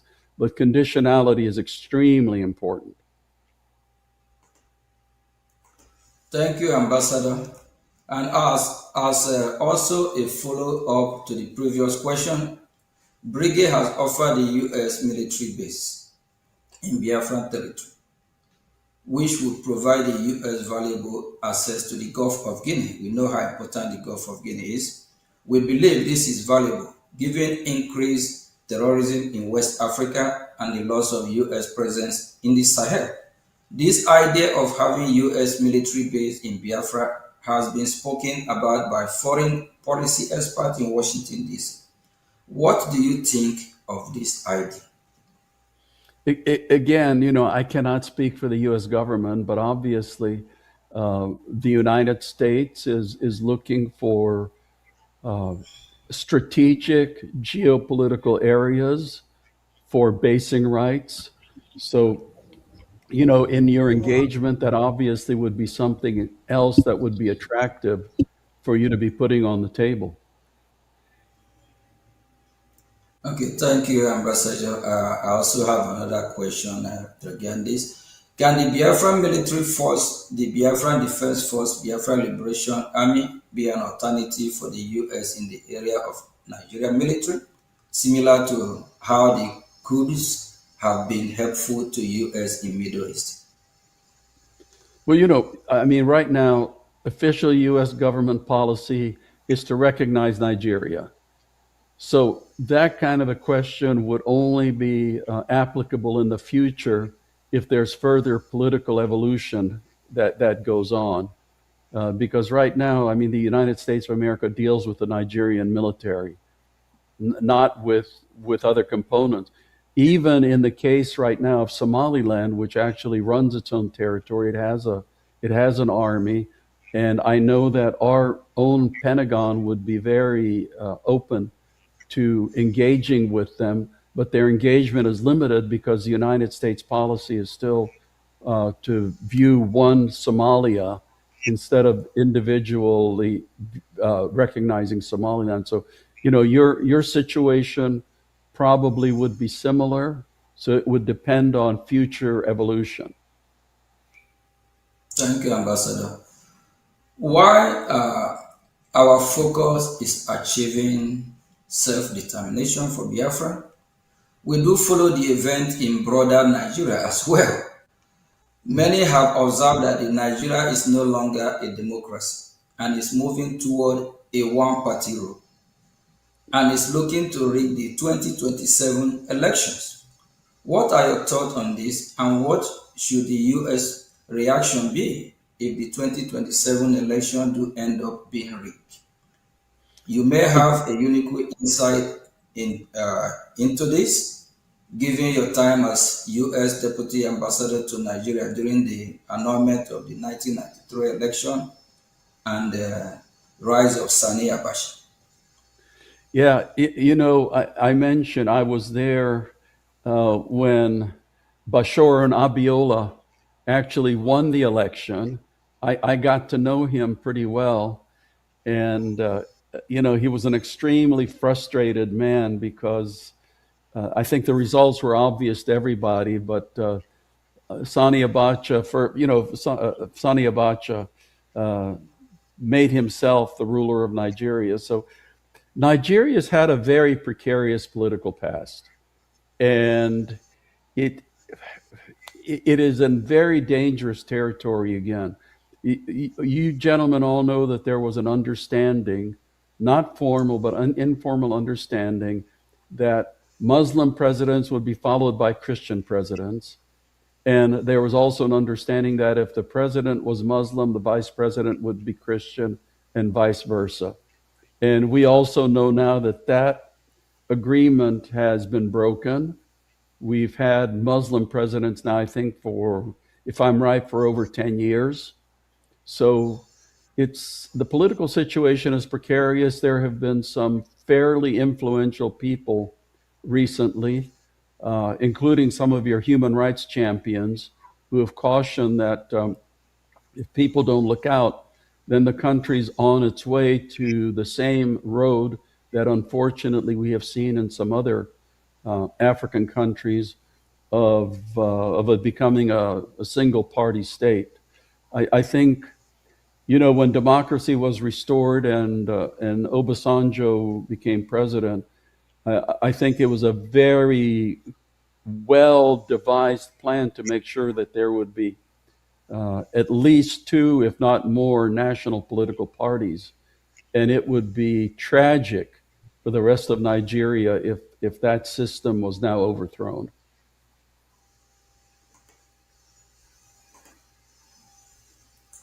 Thank you, Ambassador. Would a turn of Nigeria to one-party rule also provide even greater reason and justification for Biafra aspirations? Well, that's obviously up to the people of Biafra and the people of Nigeria. That's not the kind of decision that anybody outside can make for you. But, you know, that's definitely something that I'm sure that your leaders would put into the equation, because I understand that the whole thrust for what you're wanting to achieve is coming because the people feel marginalized. They feel like second-class citizens. They feel like they have not been getting their share of the national treasures, even though they are providing much more than their share to the nation. So, you know, that's the kind of frustration that leads people to look around and say, there must be a better way to do this. Thank you, Ambassador. I know because of time, we still have a few more minutes left. From our conversation in Washington, D.C., U.S. officials are open to exploring possibility with us, which by their own admission, they will not have even considered just one or two of these years ago. We suspect that this is not only due to our education campaign, but also U.S. dissatisfaction with the Nigerian government. What are your thoughts on the performance of the Nigerian government, as well as how we can keep pushing the envelope forward? You are absolutely right. It's almost like a demand and a supply factor, because on the one hand, you have American policymakers who have become extremely disappointed in Nigeria. The victimization of Christians has been probably the most dramatic recent issue which has popped up, which American politicians and policymakers of all parties are looking at and saying, this is absolutely wrong. But as we all know, sitting here, that Nigeria is undergoing a series of extremely difficult and very serious crises. Most countries, any one of which would be existential, but somehow, you have to say the Nigerian people are extremely tough, because they always get through these crises one after the other. But now they're going on at the same time. And with all of the crises going on, with all of the disappointment in Nigeria, all of a sudden you have your group, which is stepping forward, which is educating people and informing people about this solution that might be right in front of their eyes if they were to follow it, or if they were to support it. So you have the interior factors and you have the exterior factors, and all I can say is that you are making your push at a very timely moment of history. Thank you very much, Ambassador. And, we always are going to be grateful for somebody like you with your voice, and also our lobby here, Elias. We have already, pushed a lot in Washington, D.C. A lot have happened, a lot of education, meeting after meeting, just like throughout last week. Even we traveled far and wide, all the way to even Florida. So it's just a lot. And the people of Nigeria, those that identify themselves as Nigeria, are crying. They are tired. They can't afford food to eat, no road, no electricity, nothing is working. Everything is just falling apart. The people themselves are tired. Thank you very much. And can I just say one thing? One thing I have noticed: Nigerians who leave Nigeria end up doing extremely well. When I was vice provost at Texas Tech, I was in charge of all the international programs, and we had quite a few Nigerian students. So among the international student groups, the top grades were received by the Chinese students, but the second group were the Nigerian students, and most of them were in engineering or business. And I've always said, when Nigerians do so well outside of Nigeria, why in the world cannot it be one of the greatest countries on earth? Nigerians should be able to do just as well inside Nigeria as they do outside of Nigeria. And unfortunately, what has been stopping them has been the government. Yeah, you're absolutely right on that. Just because of the foundation of Nigeria, is built on faulty foundation. The division is just too much. That brought me to a former president called Goodluck Jonathan. Goodluck Jonathan quote from former president before him, like Nnamdi Azikiwe, Tafawa Balewa, and other before him, that they said that Nigeria, that the British government is trying to make it work, but the people are not making it work because the people are different. So they always like, if the Yoruba today happen to be the president, from the southeast Biafrans, they're not going to like it.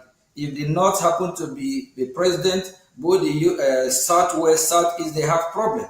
Then if it just don't just work. So I think the best thing is us to go our separate way, and that's where it's heading to. Thank God that US is doing what they're supposed to do as leader of the free world now, and I'm so happy because going to Washington for the past 2 years, Elias have really taken me on the journey.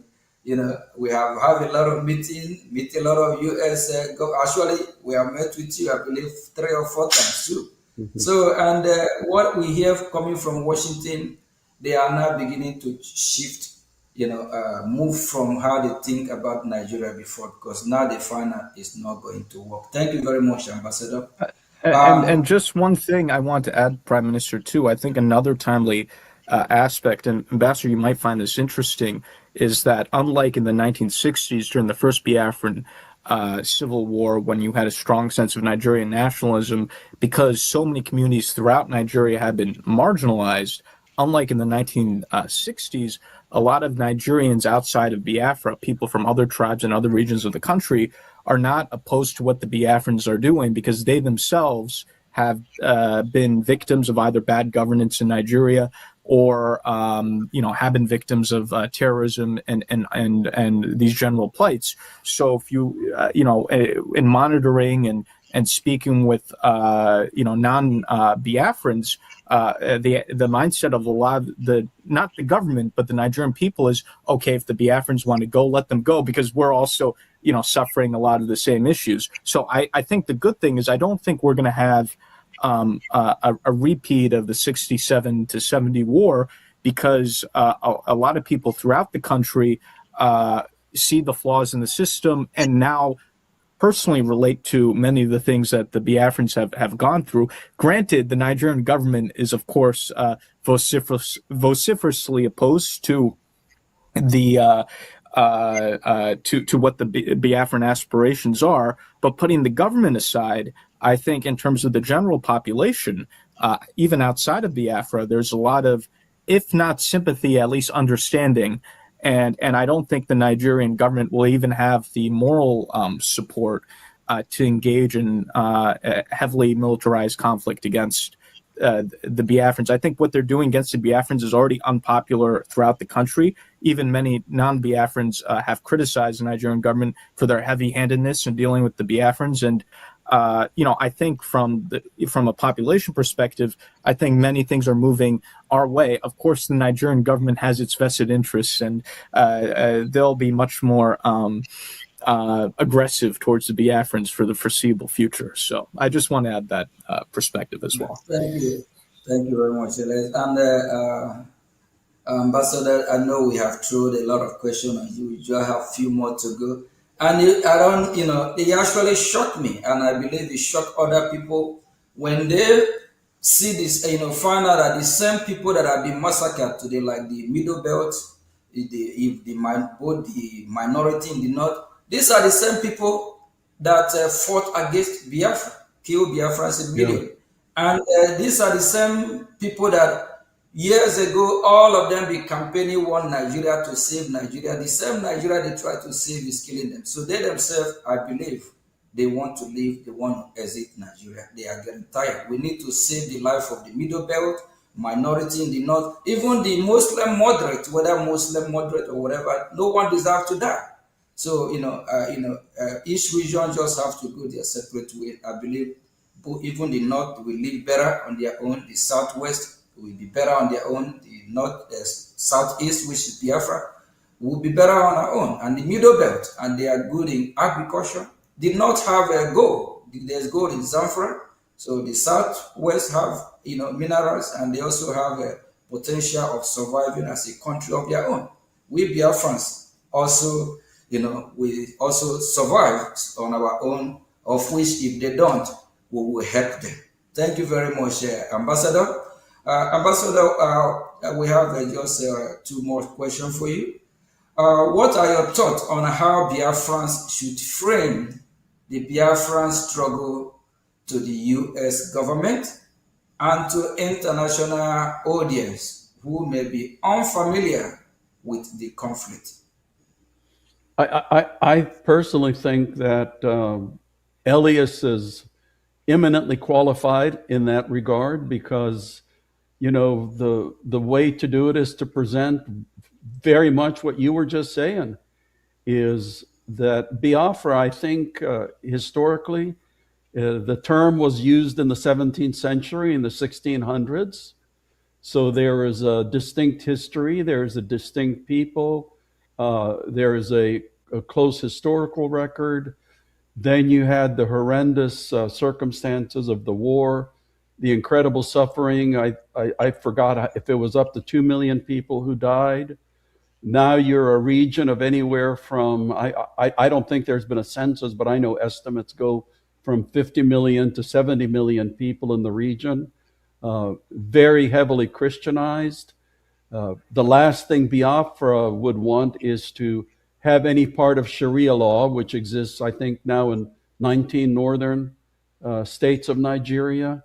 So it's almost like, I've heard Elias, it was, I think, Michael Rubin, who referred to a second wave of decolonization, that the first wave of decolonization in Africa was against the European powers that had colonized it. Now, colonialism is not necessarily by somebody who's a different race, because being Hungarian, we were colonized by Austrians and Russians along with the Turks. So it can be that, in today's Africa, that some people see themselves being colonized by a fellow African ethnic group, and those forces are steering very quickly. So, information, education, the truth about what's going on, the truth that has gone on, and the kind of future that you want. I have never, said it has to be independence. My own campaign has always been for justice and equality and fairness for all of the people, and that's what I absolutely believe in, and that's the points that you should be making. Thank you very much. Thank you Very much, Ambassador. And that justice, that's where we are. Because when you mention of Sharia law, we are Christians, 100% Christians. From we Biafrans, that's who we are as Christians. Sharia law is a no-go for Biafran people, and this Islamic jihadist terrorists, with their own ideology, they said we must be converted to Islam, of which they want to Islamize us. So automatically the division is there. It's just we need justice because it's not going to work, and justice have to play its own role, its own part here. Since we are not going to accept that Sharia law, and it's part of the reason why all feeling the middle belt and even a minority in the north, and they are actually pushing it towards the Biafran territory to try to see how they can penetrate with this so-called Sharia law and whatever they call it.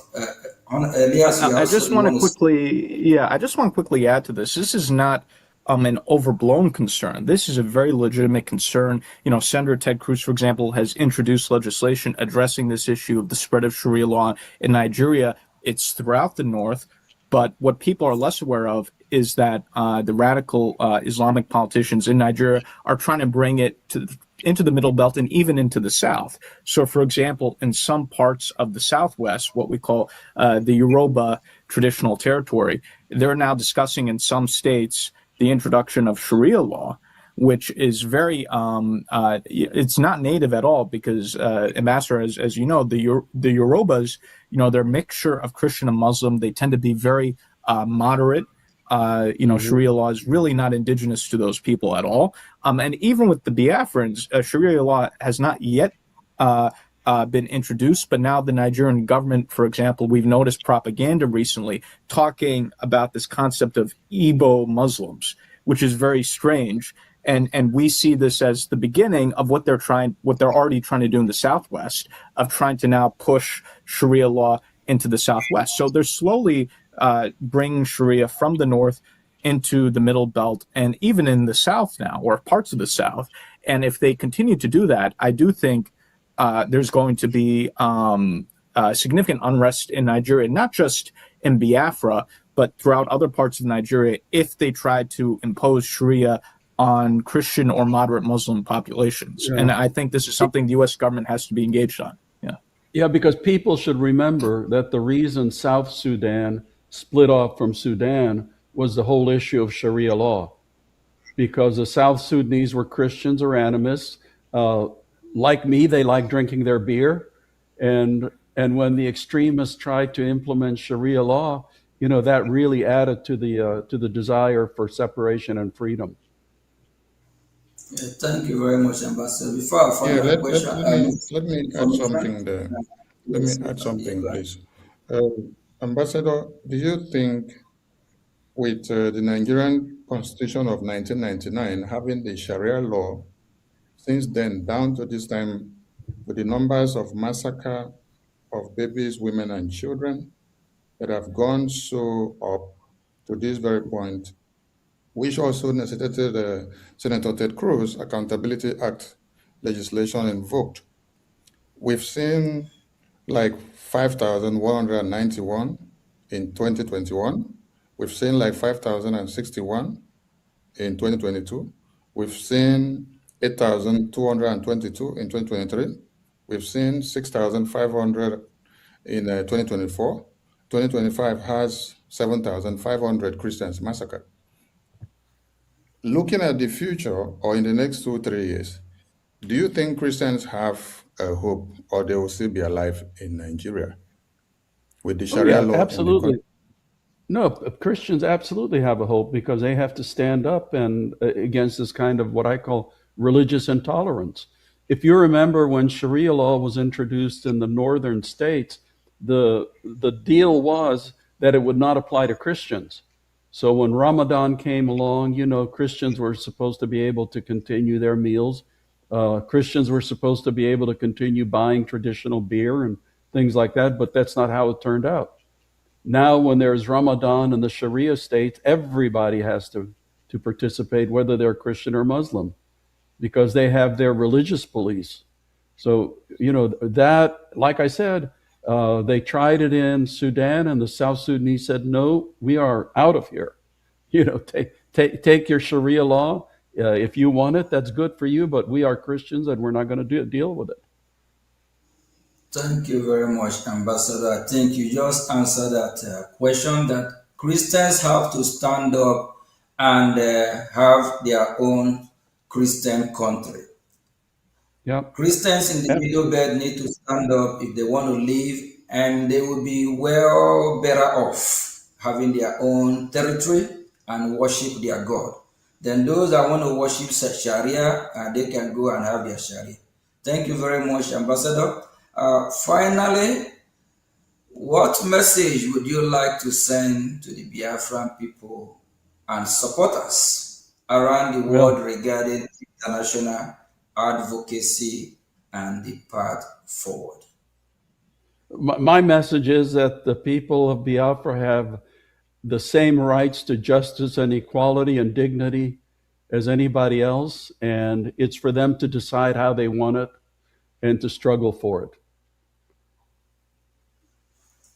Thank you very much. Thank you, Ambassador. Thank you for being part of this program today, and I know that Biafrans and the lovers of freedom around the world will be very happy to see you on VOB, Voice of Biafra.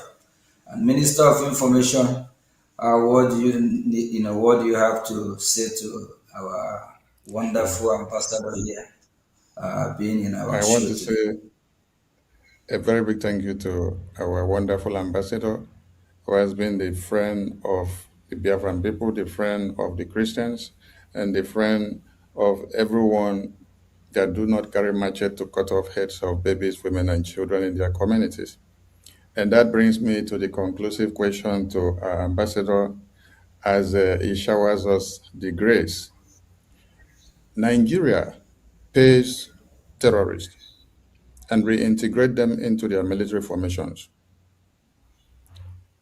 Some people may be asking, if Nigeria wants to emulate America, where are they copying this kind of habit from? Is it okay for Nigerian government to pay terrorists and reintegrate them into the military formations? When I went through some documentaries the last time, they said they are trying to use the terrorists by reintegrating them into their military formations to go after another terrorist.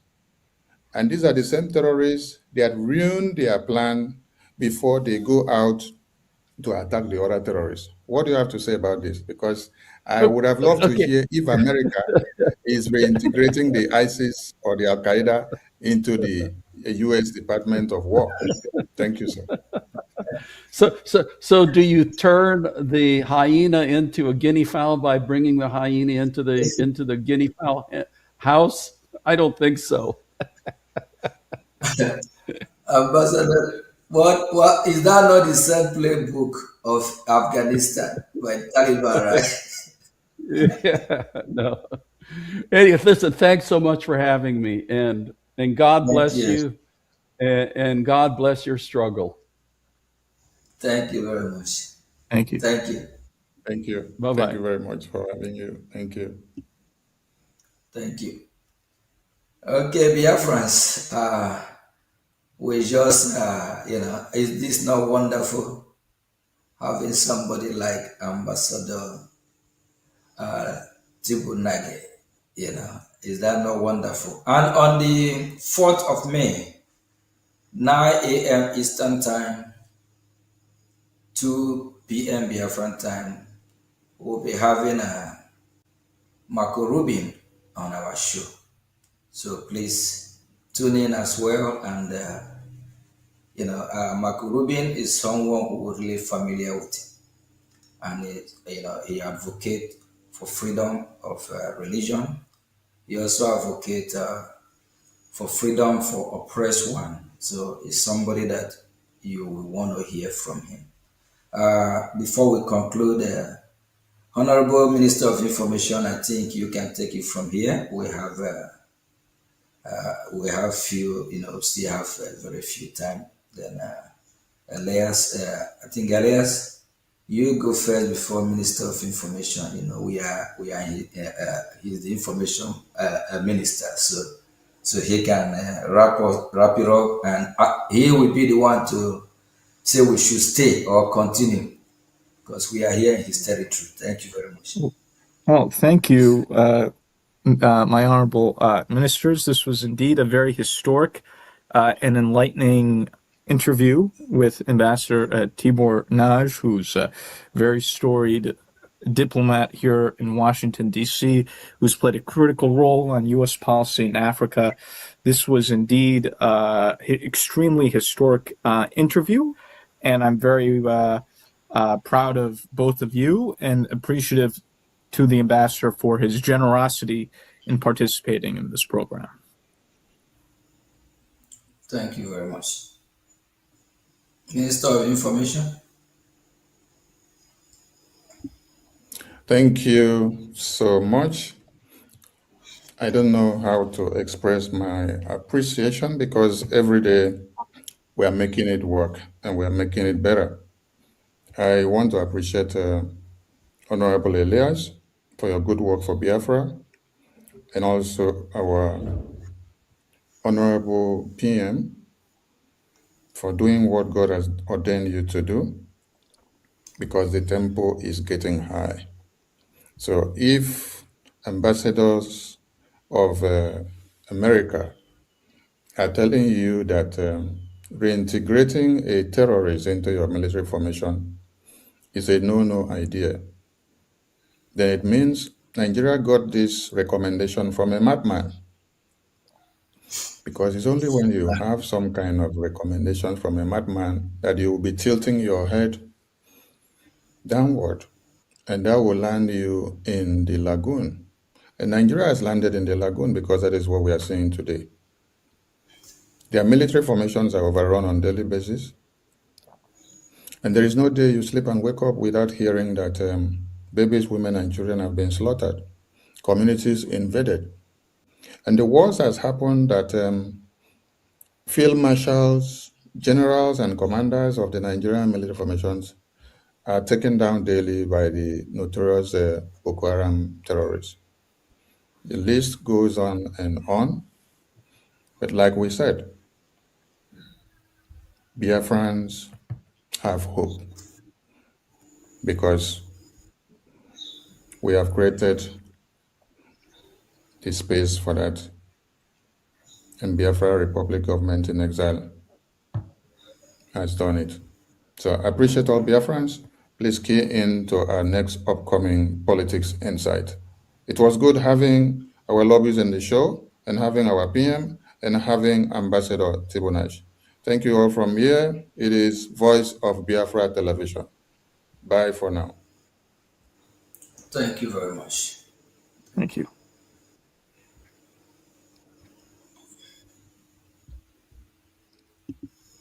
Oh, no.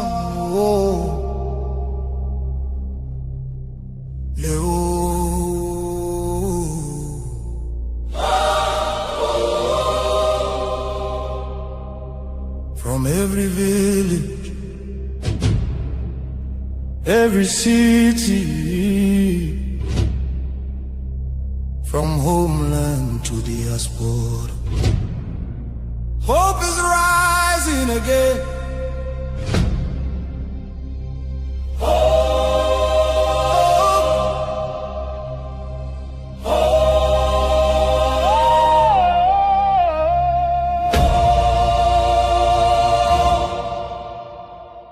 Biafra now our only hope. Yes, now our only hope. Hope for today, hope for tomorrow. No more pain, no more sorrow.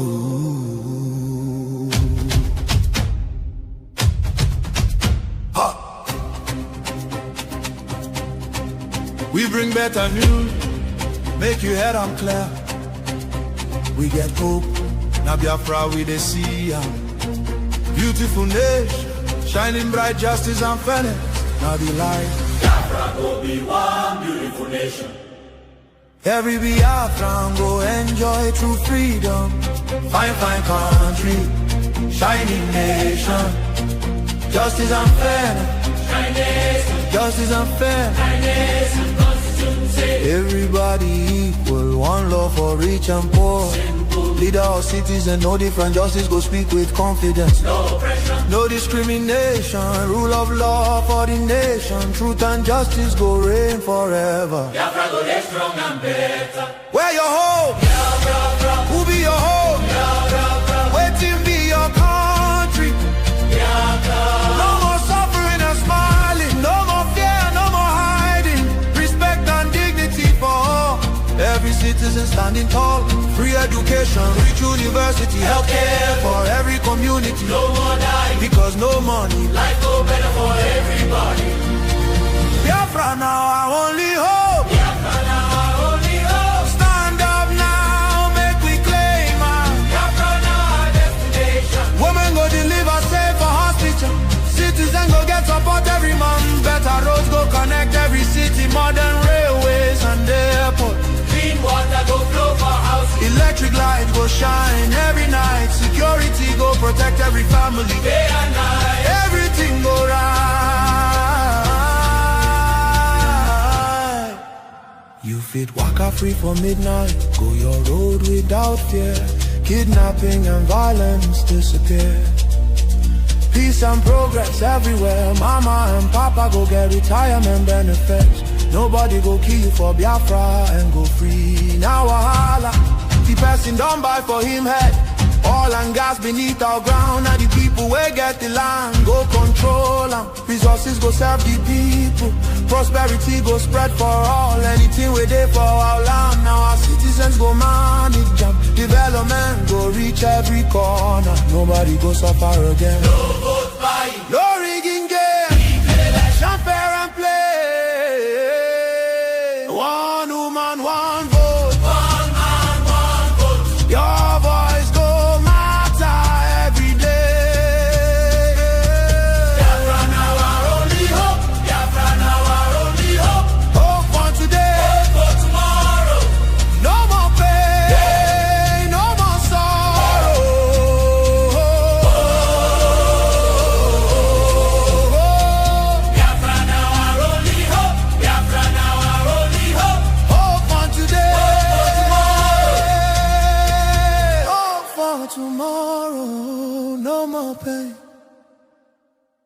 no sorrow. Biafra, our home, our country, our future, our future. Biafra now our only hope.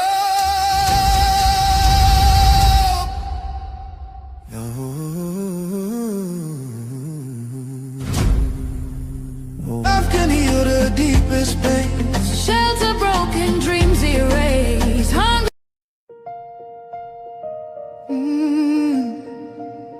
Can you hear the cry from the broken land, from the wounded hearts? Nigeria, they bleed, people they cry, tears for the ground. Nobody asks why. Over 7,000 souls don't fall. Every single day, we still there call. Churches burning, hope fading fast. Since 2009, the pain don't last. 50,000, maybe more. Heaven they count every single soul. Children without home tonight, mothers praying through the night, fathers lost no strength to fight. Who go stand for what is right? Stand for love, stand for life. Be the answer in this time. You can have to wipe their tears. You can calm their fears. Give a hand, don't turn away. Be the light in darkest day. Every little you provide keeps a soul alive.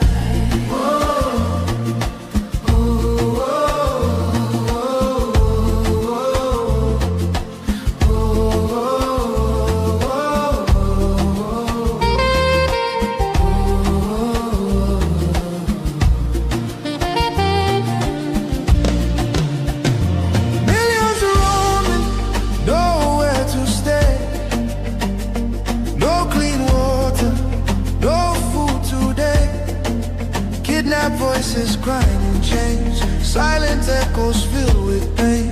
19,000 churches gone,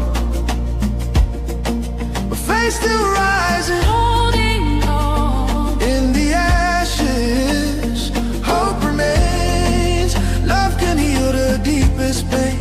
Shelter broken, dreams erased. Hungry hearts we can embrace. Let compassion take its place. Now's the time to show His grace. Stand for love, stand for life. Be the answer in this time. You can help to wipe their tears. You can calm their fears. Give a hand, don't turn away. Be the light in darkest day. Every little you provide keeps a soul alive. Food, water, shelter, hope. You can be the miracle they pray for. You can change a life today. No matter how small it seems, your love can rebuild their dreams. Together we can make a way. Keeps us all alive.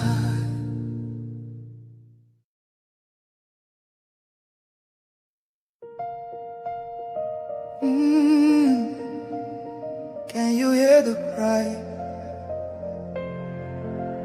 from the broken land, from the wounded hearts? Nigeria, they bleed, people they cry, tears for the ground. Nobody asks why. Over 7,000 souls don't fall. Every single day, we still there call.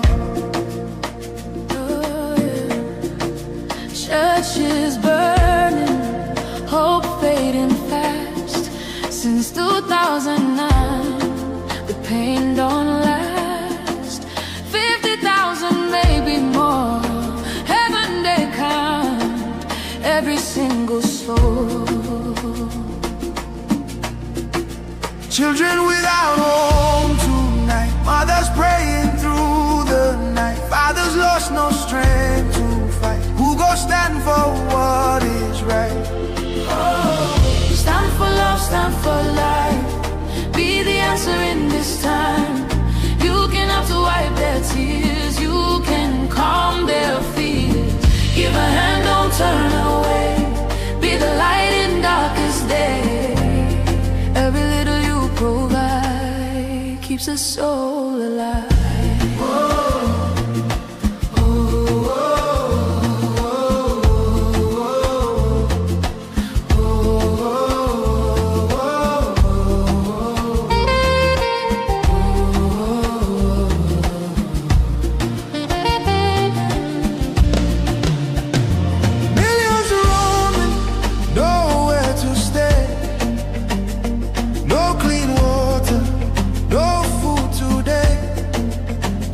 Voices crying in chains, silent echoes filled with pain. 19,000 churches gone, but faith still rising, holding on. In the ashes, hope remains. Love can heal the deepest pain. Shelter broken, dreams erased. Hungry hearts we can embrace. Let compassion take its place. Now's the time to show His grace. Stand for love, stand for life. Be the answer in this time. You can help to wipe their tears. You can calm their fears. Give a hand, don't turn away. Be the light in darkest day. Every little you provide keeps a soul alive. Food, water, shelter, hope. You can be the miracle they pray for. You can change a life today. No matter how small it seems, your love can rebuild their dreams. Together we can make a way. Keeps us all alive.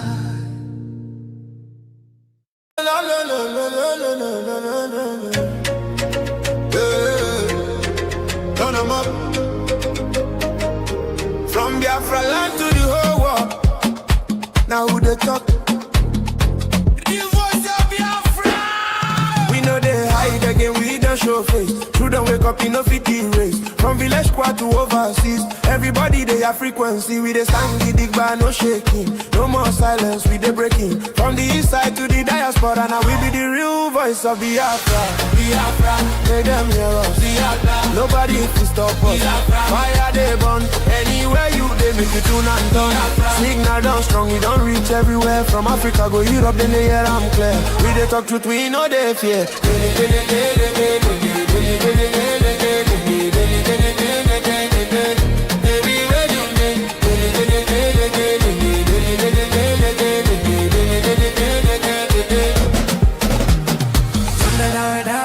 Great people of Biafra. This is the voice of Biafra. The voice that cannot be silenced. The voice of truth, resilience, and freedom. Speaking to you in the spirit of courage and in the language of liberation. Nigeria government has lost control over insecurity. Fellow listeners, what was once whispered in fear, what was once denied in arrogance, has now become a reality too loud to ignore. A nation staggering under the weight of its own contradictions is rapidly losing control over insecurity. From the north to the south, from the east to the west, the land trembles, not from natural disaster, but from man-made chaos. Communities abandoned. Villages raided under the cover of darkness. Highways turned into corridors of fear. Citizens left to fend for themselves. In a country where the government once promised protection, the question now echoes across the land. Where is the government? Where are the security forces? Where is the accountability? In recent times, markets have become targets. Travelers have become victims. Families have become statistics. And yet, those in power continue to speak in rehearsed tone. Detached from the suffering of the people, observers say, this is no longer a matter of isolated incidents. This is systemic failure. A collapse of responsibility. A nation where innocent lives are wasted daily. As fear grips the population, a new reality emerges. The people have lost confidence. Trust has been eroded. Hope has faded. But here, on this frequency, we do not deal in fear. We deal in truth. And the truth is this: a government that cannot protect its people has failed its most sacred duty to the people. Listen. Remain vigilant. Remain aware. Remain strong. Nigeria has failed its citizens, and in awareness lies survival. This is a wake-up call. You are listening to the voice of Biafra, where truth lives and freedom speaks. Biafrans stand firm until justice speaks louder than silence. And stay safe. God bless Biafra Republic. God bless Biafra Republic government in exile. I am Barrister Daniel Solomon Manturi, the National President of Birom Youth Molder Association, presently in NTV community where women and youth came out en masse and staged a protest over the unwarranted arrests and detention of unarmed young people who were offering complementary security services to the existing federal security on ground by helping them with the intel and to also cover some loopholes where if there is any suspicious movement, they could call on the conventional security for needed response. But we learned from them, 4 of them that are here behind me, were giving such a service, and military personnel from nearby community, Mejanke, came into this community and arrested these young people and whisked them to Gashish FOB. That was on Saturday, a day before yesterday. And it was around 9 p.m. of Saturday. And surprisingly, even the community leadership came out and confronted, and inquired from the military personnel that, why have you arrested these young men that are keeping watch over this environment? Can I have these boys back? They said no, that they were arrested, one, for moving in the late hours, and secondly, for playing snooker, which there is no snooker in that place. It's an old stock that has already been destroyed. There is no possible for people to have been using that snooker. And thirdly, that they were drunkards. And I don't know where in Nigeria that drunkenness has been termed as an offense that will warrant an arrest of people, and then they are kept in continued detention for good 2 days. And not only they were brutalized, they were subjected to all sorts of inhuman treatment. as if they are not members of human family in this environment. So that particular act is highly condemnable and unacceptable. And we call on the relevant security agency, particularly the Operation Enduring Peace, to please, as a matter of urgency, arrest those individuals, those security personnel that arrested these 4 people and investigated them, because as far as we are concerned, for them to have come and arrested young people that never had arms. Imagine if these guys were in possession of knives, what would have happened? They would have been possibly dead by now. And imagine if they were vigilante in possession of these then guns, they would have massacred them in this particular environment. So that one is condemnable. And the attackers, look at their houses all over this environment. We've never heard of one-day military operation going to sack their house, going to arrest the militant. But when the innocent locals who are trying to develop their self-defense mechanism out of courage will now be arrested and then tagged as terrorists, as bandits. It is not only here this incident happened. 3 days ago, an incident occurred around Downwall in Riom local government. The military were invited. That this is a situation.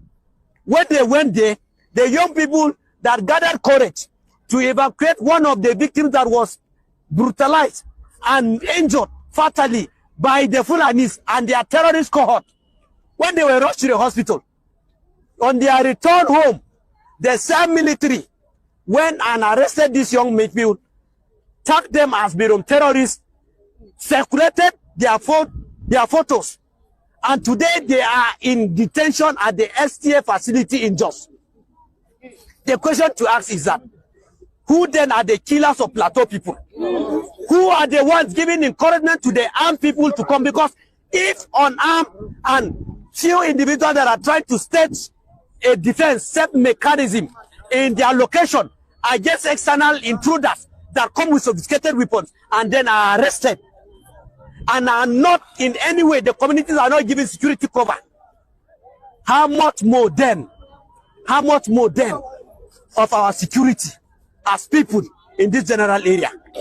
It is very obvious by our firm position that those repentant Boko Haram that were conscripted into the Nigerian military are the ones deployed to Plateau and are the ones perpetrating this, and are now projecting the military as complicit. Otherwise, why should there be this kind of arrest? What happened? Tell us what happened immediately after the arrest of these civilian guards who were simply standing watch in front of their houses. Now, after the arrest of these young people, we want to believe for their pictures to have gone viral, which it was not Fulani that arrested them, it were personnel of Nigerian military. Now, they may have shared it with their cohorts, whom we believe are the terrorists. Now, after sharing those pictures, they now circulated everything and termed these people as terrorists. And then they have known that communities within this environment have already been crippled, have already been weakened. And therefore, the attackers came last night and attacked Hurum, a nearby village, and 4 people killed. 5 others are presently in the hospital as a result of fatal gunshot they sustained. Now, that is how helpless the situation has become. And we have managed this morning to address the people having agreed to open the road so that there will be movement.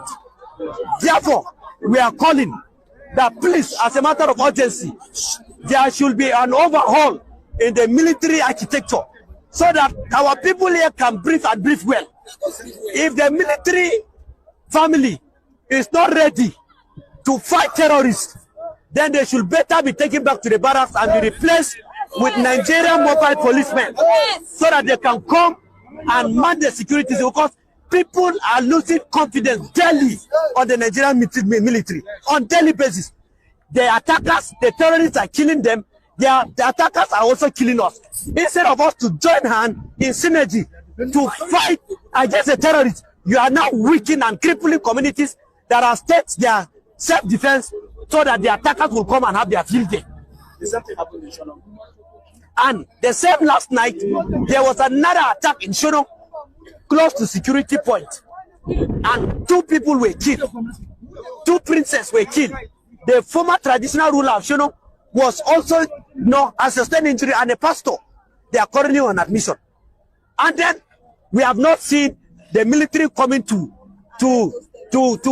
conduct and then carry out their kinetic and their agility in arresting situation, but they can only come into communities and arrest young people that are trying to defend their communities against external aggression. Which kind of lifestyle is this? Which kind of world are we into? If the heroes of those days will come to life and see what is happening to Nigerians, they will weep bitterly, because that is not the Nigerian they fought for it to be a united entity. Great people of Biafra. This is the voice of Biafra. The voice that cannot be silenced. The voice of truth, resilience, and freedom. Speaking to you in the spirit of courage and in the language of liberation. Nigeria government has lost control over insecurity.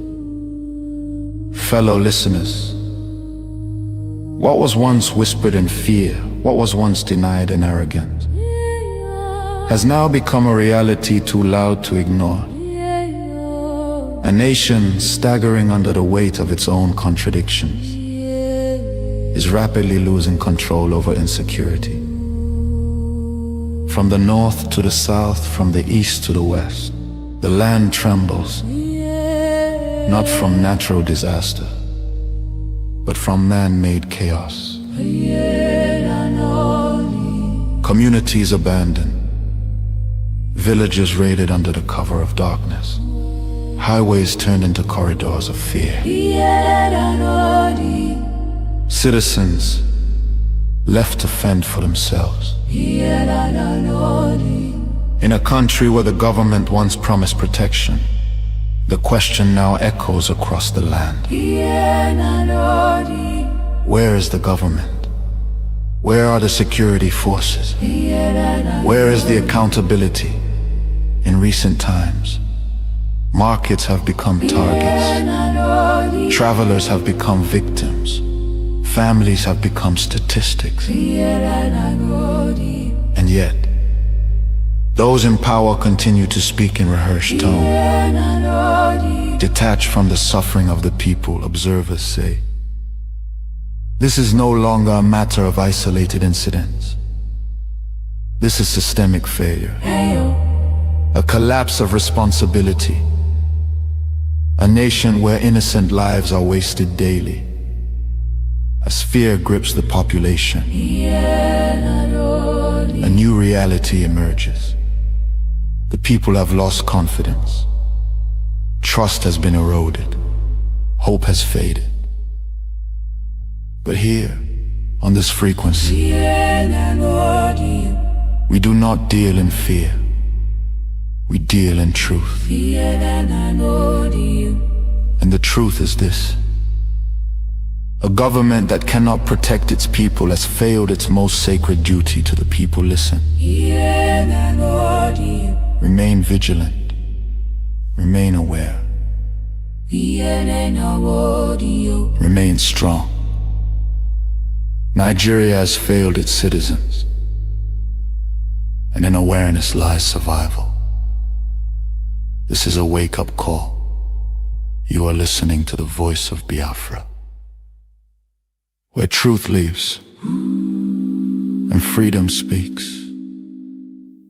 Biafrans stand firm until justice speaks louder than silence. And stay safe. God bless Biafra Republic. God bless Biafra Republic government in exile. Justice go reign forever. Biafra go reign strong and better. Where your home? Biafra. Who be your home? Biafra. Waiting be your country. Biafra. No more suffering and smiling. No more fear, no more hiding. rising, standing tall. Free education, rich university, healthcare for every community. No more dying because no money. Life go better for everybody. Biafra now our only hope. Biafra now our only hope. Stand up now, make we claim our Biafra now our destination. Women go deliver safe for hospital. Citizens go get support every month. Better roads go connect every city. Modern railways and airport. Clean water go flow for houses. Electric light go shine every night. Security go protect every family. Day and night. Everything go right. You fit waka free for midnight. Go your road without fear. Kidnapping and violence disappear. Peace and progress everywhere. Mama and papa go get retirement benefits. Nobody go kill you for Biafra and go free. Now wahala, the person don't buy for him head. Oil and gas beneath our ground. Now the people wey get the land go control them. Resources go serve the people.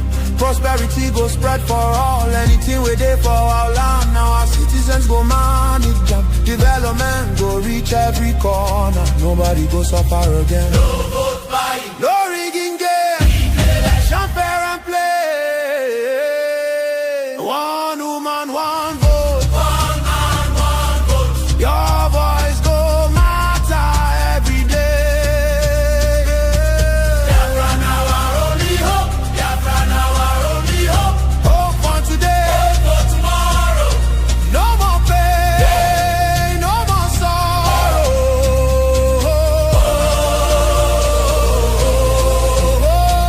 Biafra now our only hope. Biafra now our only hope. Hope for today. Hope for tomorrow. No more pain, no more sorrow. Biafra. Our home, our country, our future, our future. Biafra now our only hope. No.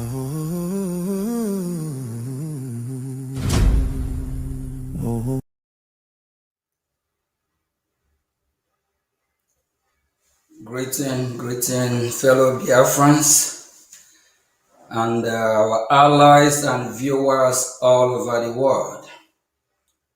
Good afternoon from here.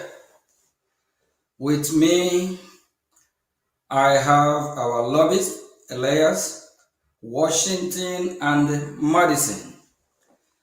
So he's going to give us a brief update of our activity lately in Washington, D.C. And we might have some few minutes for interruption. Then after that, we call it a day. And I also want to remind Biafra that this is Voice of Biafra, because for so long our voice have been silenced, and it's time we tell our story and the reason why we are fighting to leave the country called Nigeria, because it's a terrorist country. And tomorrow also we'll be having our guest, Ambassador Tribunage. Please don't miss it tomorrow. We call Elias Mazi Elias. Mazi Elias, welcome to VOB. Thank you very much. Thank you, Mr. Prime Minister, Your Excellency. It's an honor to be here on Voice of Biafra. This is quite an honor, and I'm glad to be here as you inaugurate this new program, which will spread the Biafran message across Biafra and West Africa. We're just here today to, as was said in the flyer, to provide an update here from Washington, D.C., to have an organic discussion and touch base with our wonderful viewers and listeners. Prime Minister, as you know, and you've been coming to Washington, D.C. with me on a very frequent basis. We're making very significant breakthroughs in the relationship between Biafra and the United States, and we're now at the beginning stages of what is an unofficial relationship between Brgie and the U.S. government, which is growing significantly and which will eventually become an official relationship when Biafra is a recognized independent nation state. The things that we're discussing with the U.S. government are unbelievable. I think, as you know, some of the things that are being considered would not have even been thought of even just 1 year ago. To quote one of the influential officials here in Washington, D.C., the U.S. government views Biafra as very important and will be of increasing importance. And the U.S. government is going to consider things that is not previously considered because of both the promise that Brgie has provided as well as the failures of the Nigerian government. One thing I want to relay to our viewers is that they should feel very hopeful that Biafra is going from a dream into reality, but they also need to understand, given the nature of what Biafra is, given the nature of the sensitivities involved, a lot of our cooperation or progress with the U.S. government will be done so in a discreet manner, because Biafra is in the process of seeking its independence from Nigeria. It is what you would call a non-state actor. The U.S. government tends to be a little bit more discreet in terms of disclosure of its activities with non-state actors versus its official relations with foreign governments. So the reason why I wanted to mention this is, for example, some of our very enthusiastic Brgie fans and Biafran fans. Sometimes I see some of our supporters on social media and Twitter saying, "Oh, when's the U.S. going to hurry up? When's the U.S. going to support the Biafran Liberation Army or do certain things?" And what I would say to Biafrans is, how would you know, if the U.S. is not already doing those things? The thing is, when the U.S. works with non-state actors, they typically do not disclose the nature of the relationship, and that's not something we would disclose unless the U.S. government authorizes that.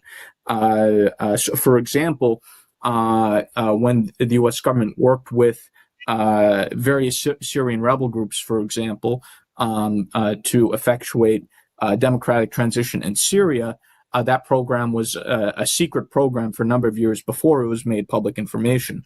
So Biafrans should be assured that things are happening, but they also need to understand that there will be aspects of the progress and of the relationship that we have with the U.S. government that will be what we call covert in nature and not overt in nature.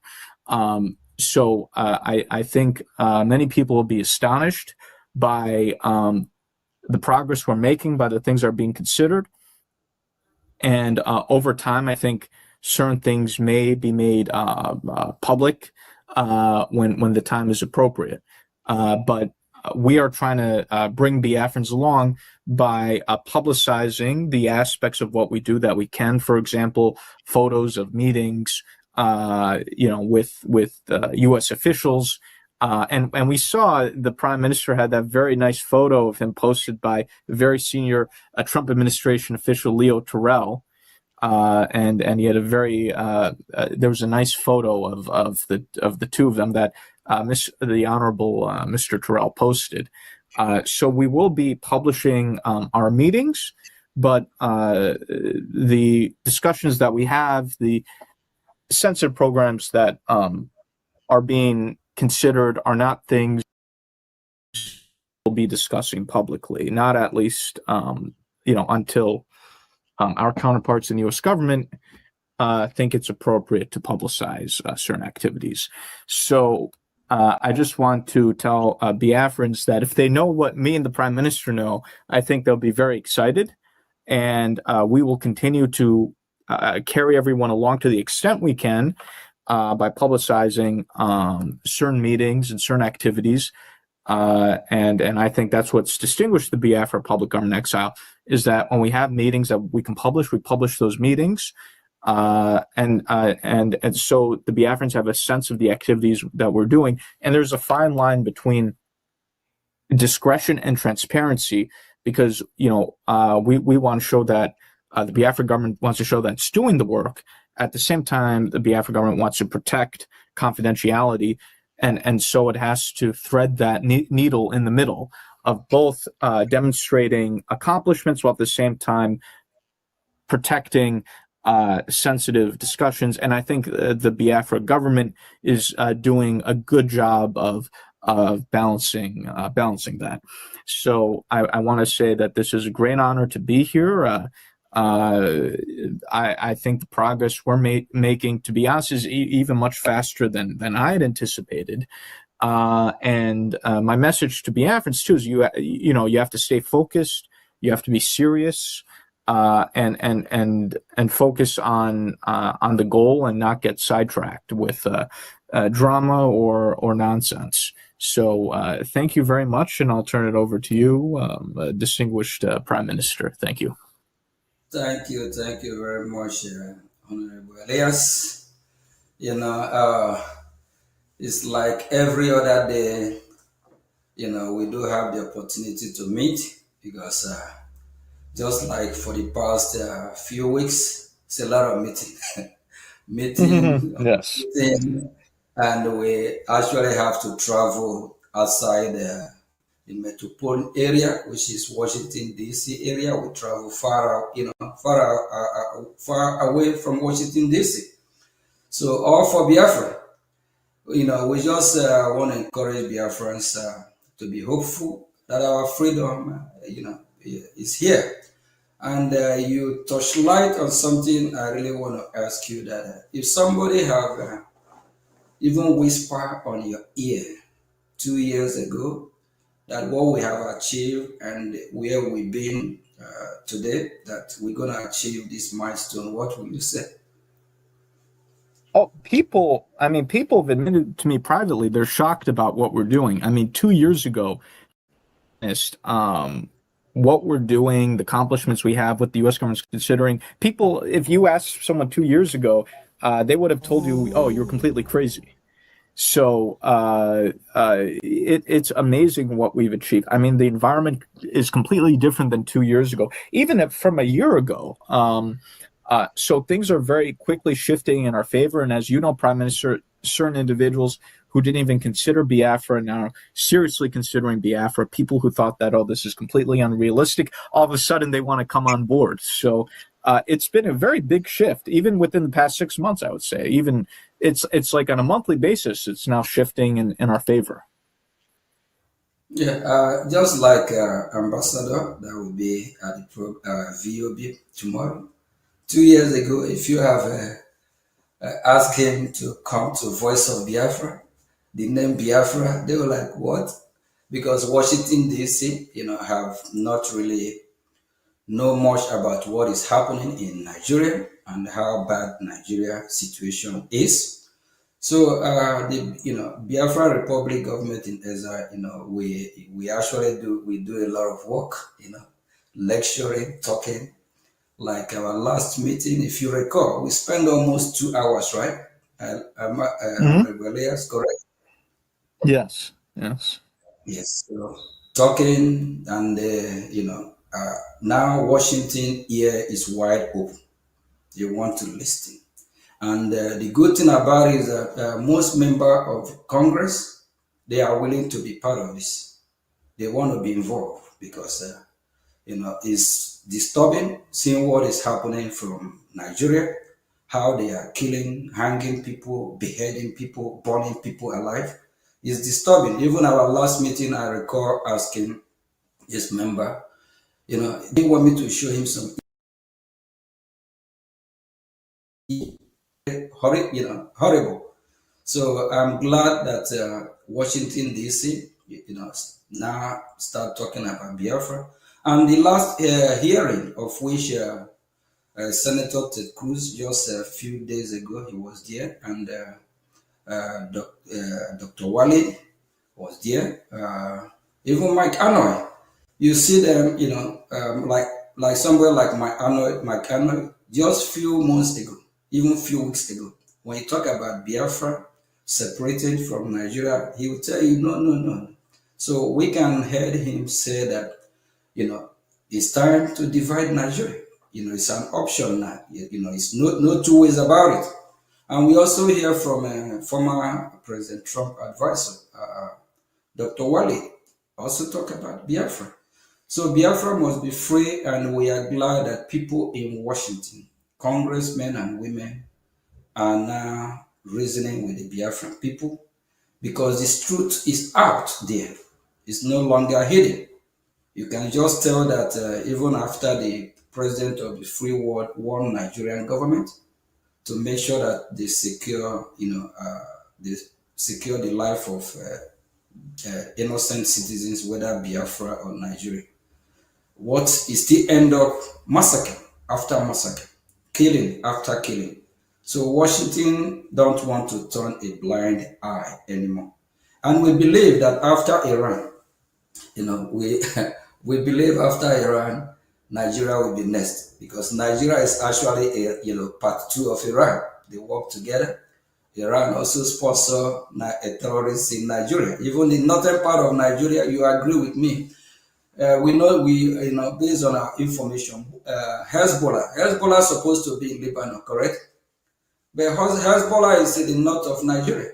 They even have their cell, or you call it prison there.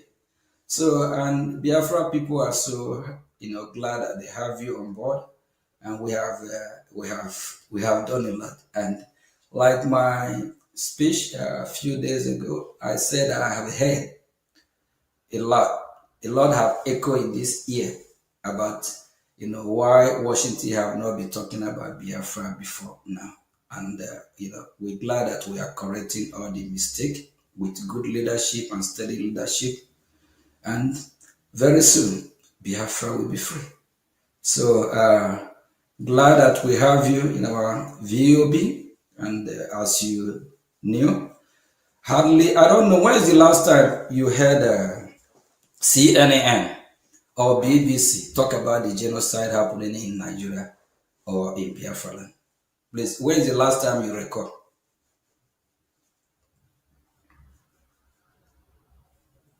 Honorable Elias?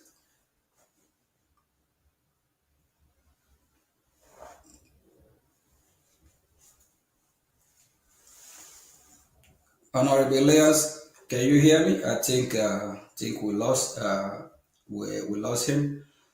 Nigeria, all the gutter media in Nigeria have not been talking about Christians nor the Nigerian Christians. It's so sad. BBC as well, they are not reporting it, but we are glad that with this platform we have, we'll make sure that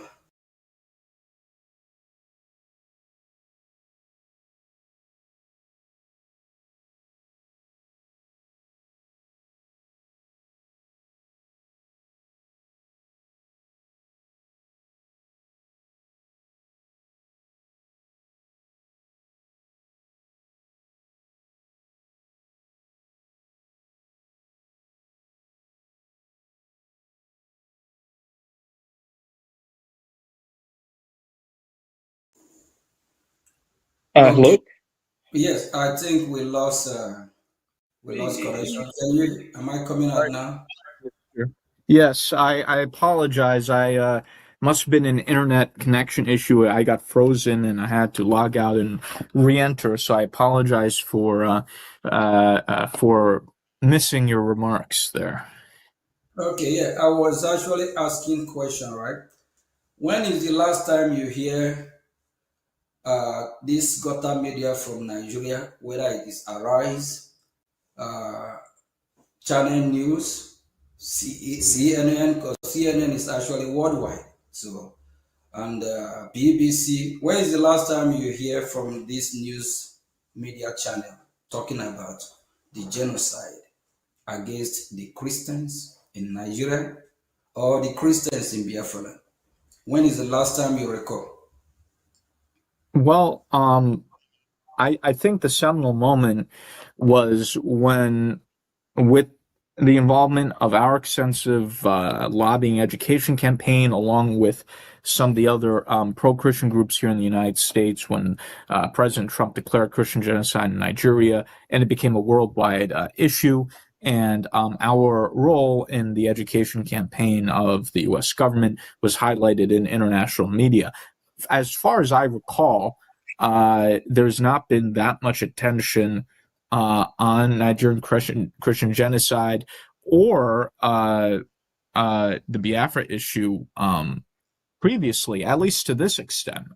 There was some talk about Christian persecution in Nigeria previously, but very little coverage of the Biafra issue, and even not that much coverage of Nigerian Christian genocide issue. I mean, some very committed members of Congress were talking about it, but it wasn't a worldwide international topic that it is today, where now I think every member of Congress wants to talk about Nigerian Christian genocide and persecution. People are now talking about the Biafra issue. So there's never been this type of awareness previously. There's never been this type of discussion previously, at least not that I'm aware of, but certainly not in recent Actually, my question is about the media. Like, Arise is in Nigeria, Channel News in Nigeria, Nigeria, BBC, they're in Nigeria. What my question is that, when do you recall, when is the last time you heard this news media channel like Arise, CNN, BBC, and Channel News talking about the genocide against the Christian Biafra or the Christian Nigeria? Well, these outlets have always tried to avoid the topic, but given the fact that the President of the United States, the senior leadership of the U.S. government, is talking about the issue, taking action about the issue, and you have so many prominent people talking about the issue, these outlets are no longer in a position to ignore the issue or pretend the issue doesn't exist, which they were able to previously. But, if the President of the United States, the leader of the free world, is talking about an issue, you can't simply ignore, pretend the issue doesn't exist. So because of the president's action, because of the international media attention, even your Nigerian news outlets like Arise News and the other media, they're now forced to talk about the issue. Granted, they put their own spin on the issue, but they're forced to discuss it now. Even with Brgie, for example, Arise News and the other Nigerian media channels did entire segments on the lobbying war, for example, between us and the government of Nigeria. So because the issues gained so much prominence, even what we call the Nigerian gutter media is even forced to discuss these issues now because there's no being able to avoid these issues. So it's just, I think it's a different scenario now, and even the Nigerian media is forced to pay attention. And for the first time, they're discussing Brgie and the lobbying war between us and the government of Nigeria. So I think when we have, that's why what we're doing is so important, because if you don't have U.S. government attention, it's just very easy for Nigerian media and the Nigerian government to pretend the issue doesn't exist or to ignore the issue. Elias, do you know for years now that these media outlets I just mentioned are suppressing the news from, they are, I'll call them terrorist news media because they work with the government of Nigeria. Yes, they are not covering it. They are not, they are actually suppressing it. It's so shameful. You remember what happened during this wonderful, great President Trump inauguration with Arise, right? Yeah, I remember that. I wanted to bring up that example. So they've suppressed the issue for so many years. When we bumped into, it was a complete accident, when we bumped into the Arise News reporter inauguration, he got completely freaked out. And he tried to pretend that we didn't exist, and he was just losing his mind.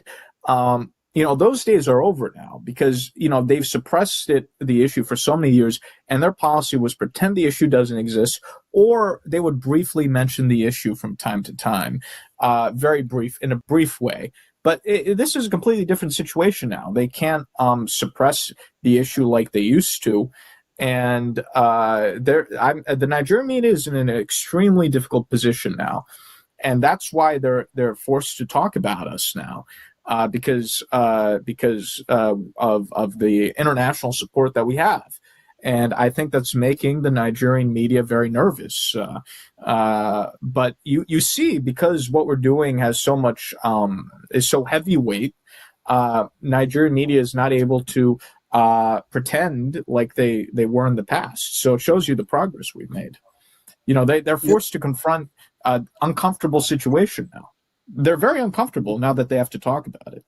You're right about it. I'm so glad that we have a wonderful team in Biafra Republic government in Ezra, especially steady people. Exactly. People with a wise, reasonable mind, people that are focused, not people that are so self-centered. I'm glad I have a team like that working with me. And also you yourself, you are so wonderful. Yes, because every time on the phone, all we talk about is about our engagement, about Biafra, about what we have, need to do sometime midnight. So, having something like you, we really, really appreciate, and Biafran people, glad that we have somebody like you. And what actually gives me joy, how I wish, just like you mentioned earlier, how I wish we can, let Biafran people know everything that, that we know. But there's some that are top secret. It's not everything we'll talk on air. But Biafra is here. And for enemy of Biafrans, what do you think what message you think we need to send to them? Because we have a lot of saboteurs, a lot of Biafran enemy, even our Voice of Biafra. Some are not happy that we now have a Voice of Biafra satellite and the radio. So we still have a lot of work to do to perfect it. But a lot of Biafran's enemy are freaking out, because for so long our voice has been suppressed. It will never happen again. And during the genocidal war against the Biafran people, which lasted 3 years from 1967 to 1970, exactly what happened. The media never report how Biafrans have been massacred. They even lied to the international community. That is just, farmers' header clash and all that nonsense. Thank God that we have Biafran Republic government in Ezra that is taking the message to Washington through, your help, Washington and Madison. Thank you very much, Elias. So what message we have for those that are thinking that Biafra will not come, and for the saboteurs, what do they need to do? Well, they should be prepared for a lot of pain, because we're going to be exploding this next year. So I think both the Nigerian government and the internal saboteurs should be ready for a lot of pain, and they'll start to see us, I think, assert certain things in the very near future. So we're slowly going to open up the door more and more, and I think both the Nigerian government and the internal saboteurs, they're going to be in for many shocks. So I think they need to, as you said, put on their seatbelts, otherwise they're going to fall off the car. Yes, and for Biafrans that are still, not supporting, what message do you need to, what do you think they need to do so that we can move as fast as we can. So what is your message to Biafrans that are not supporting what we are doing? Or Yeah. Biafrans What that what don't I believe in what we are doing so far? Yeah, so what I would suggest is, look, things always take time in any movement, in any revolution. It's understandable. What I would say to Biafrans now is, I think until this point, there's been a lot of chaos and instability in the Biafra movement. I think for the first time with the Biafra Republic Army in exile under your leadership, Mr. Prime Minister, we have a right group of people who are solid, who are stable-minded. There's been considerable restructuring of the government, weeding out of bad elements in the Biafra government leadership, and now we have a solid group of professionals in the Biafra government.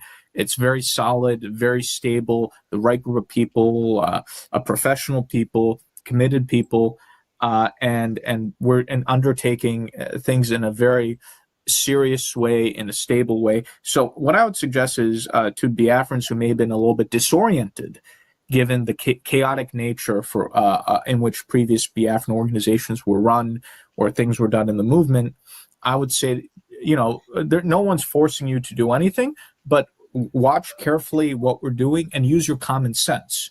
When you see that the Biafra Public Government in Exile is the only organization that's getting results, that has a pathway, that's a serious pathway to achieving Biafran independence, I think you should then become involved and become supportive. It's understandable that some Biafrans, given some of the amateurishness and mismanagement of previous Biafran leaders, are maybe somewhat reluctant to get involved. They're watching what's happening. But I think now that the Biafra Public Government in Exile under your leadership, Prime Minister, has shown incredible stability, incredible effectiveness, no drama, no chaos, which has always plagued previous Biafran leaders and organizations. I think it should encourage Biafrans to feel comfortable enough now to jump on board the winning train.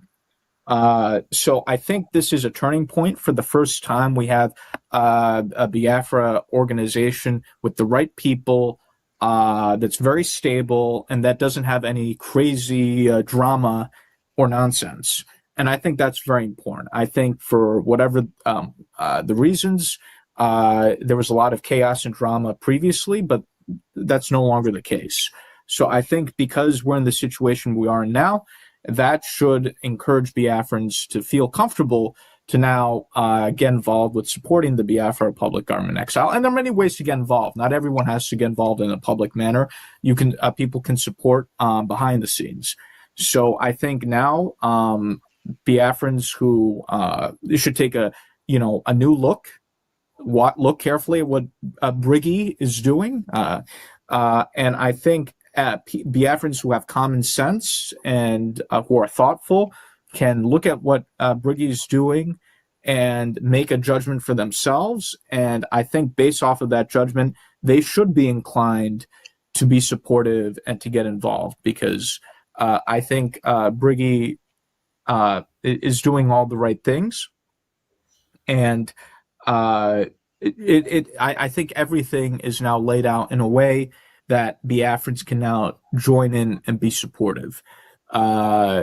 It's understandable that some Biafrans were a little bit confused or reluctant in the past, but now that things are clearing up and everything is laid out with the Brgie structure that we have, I think Biafrans should set aside past conceptions or notions, look at Brgie with a fresh pair of eyes, come to conclusions on Brigie's effectiveness, which they'll see that it's been very effective, and then come on board and be supportive.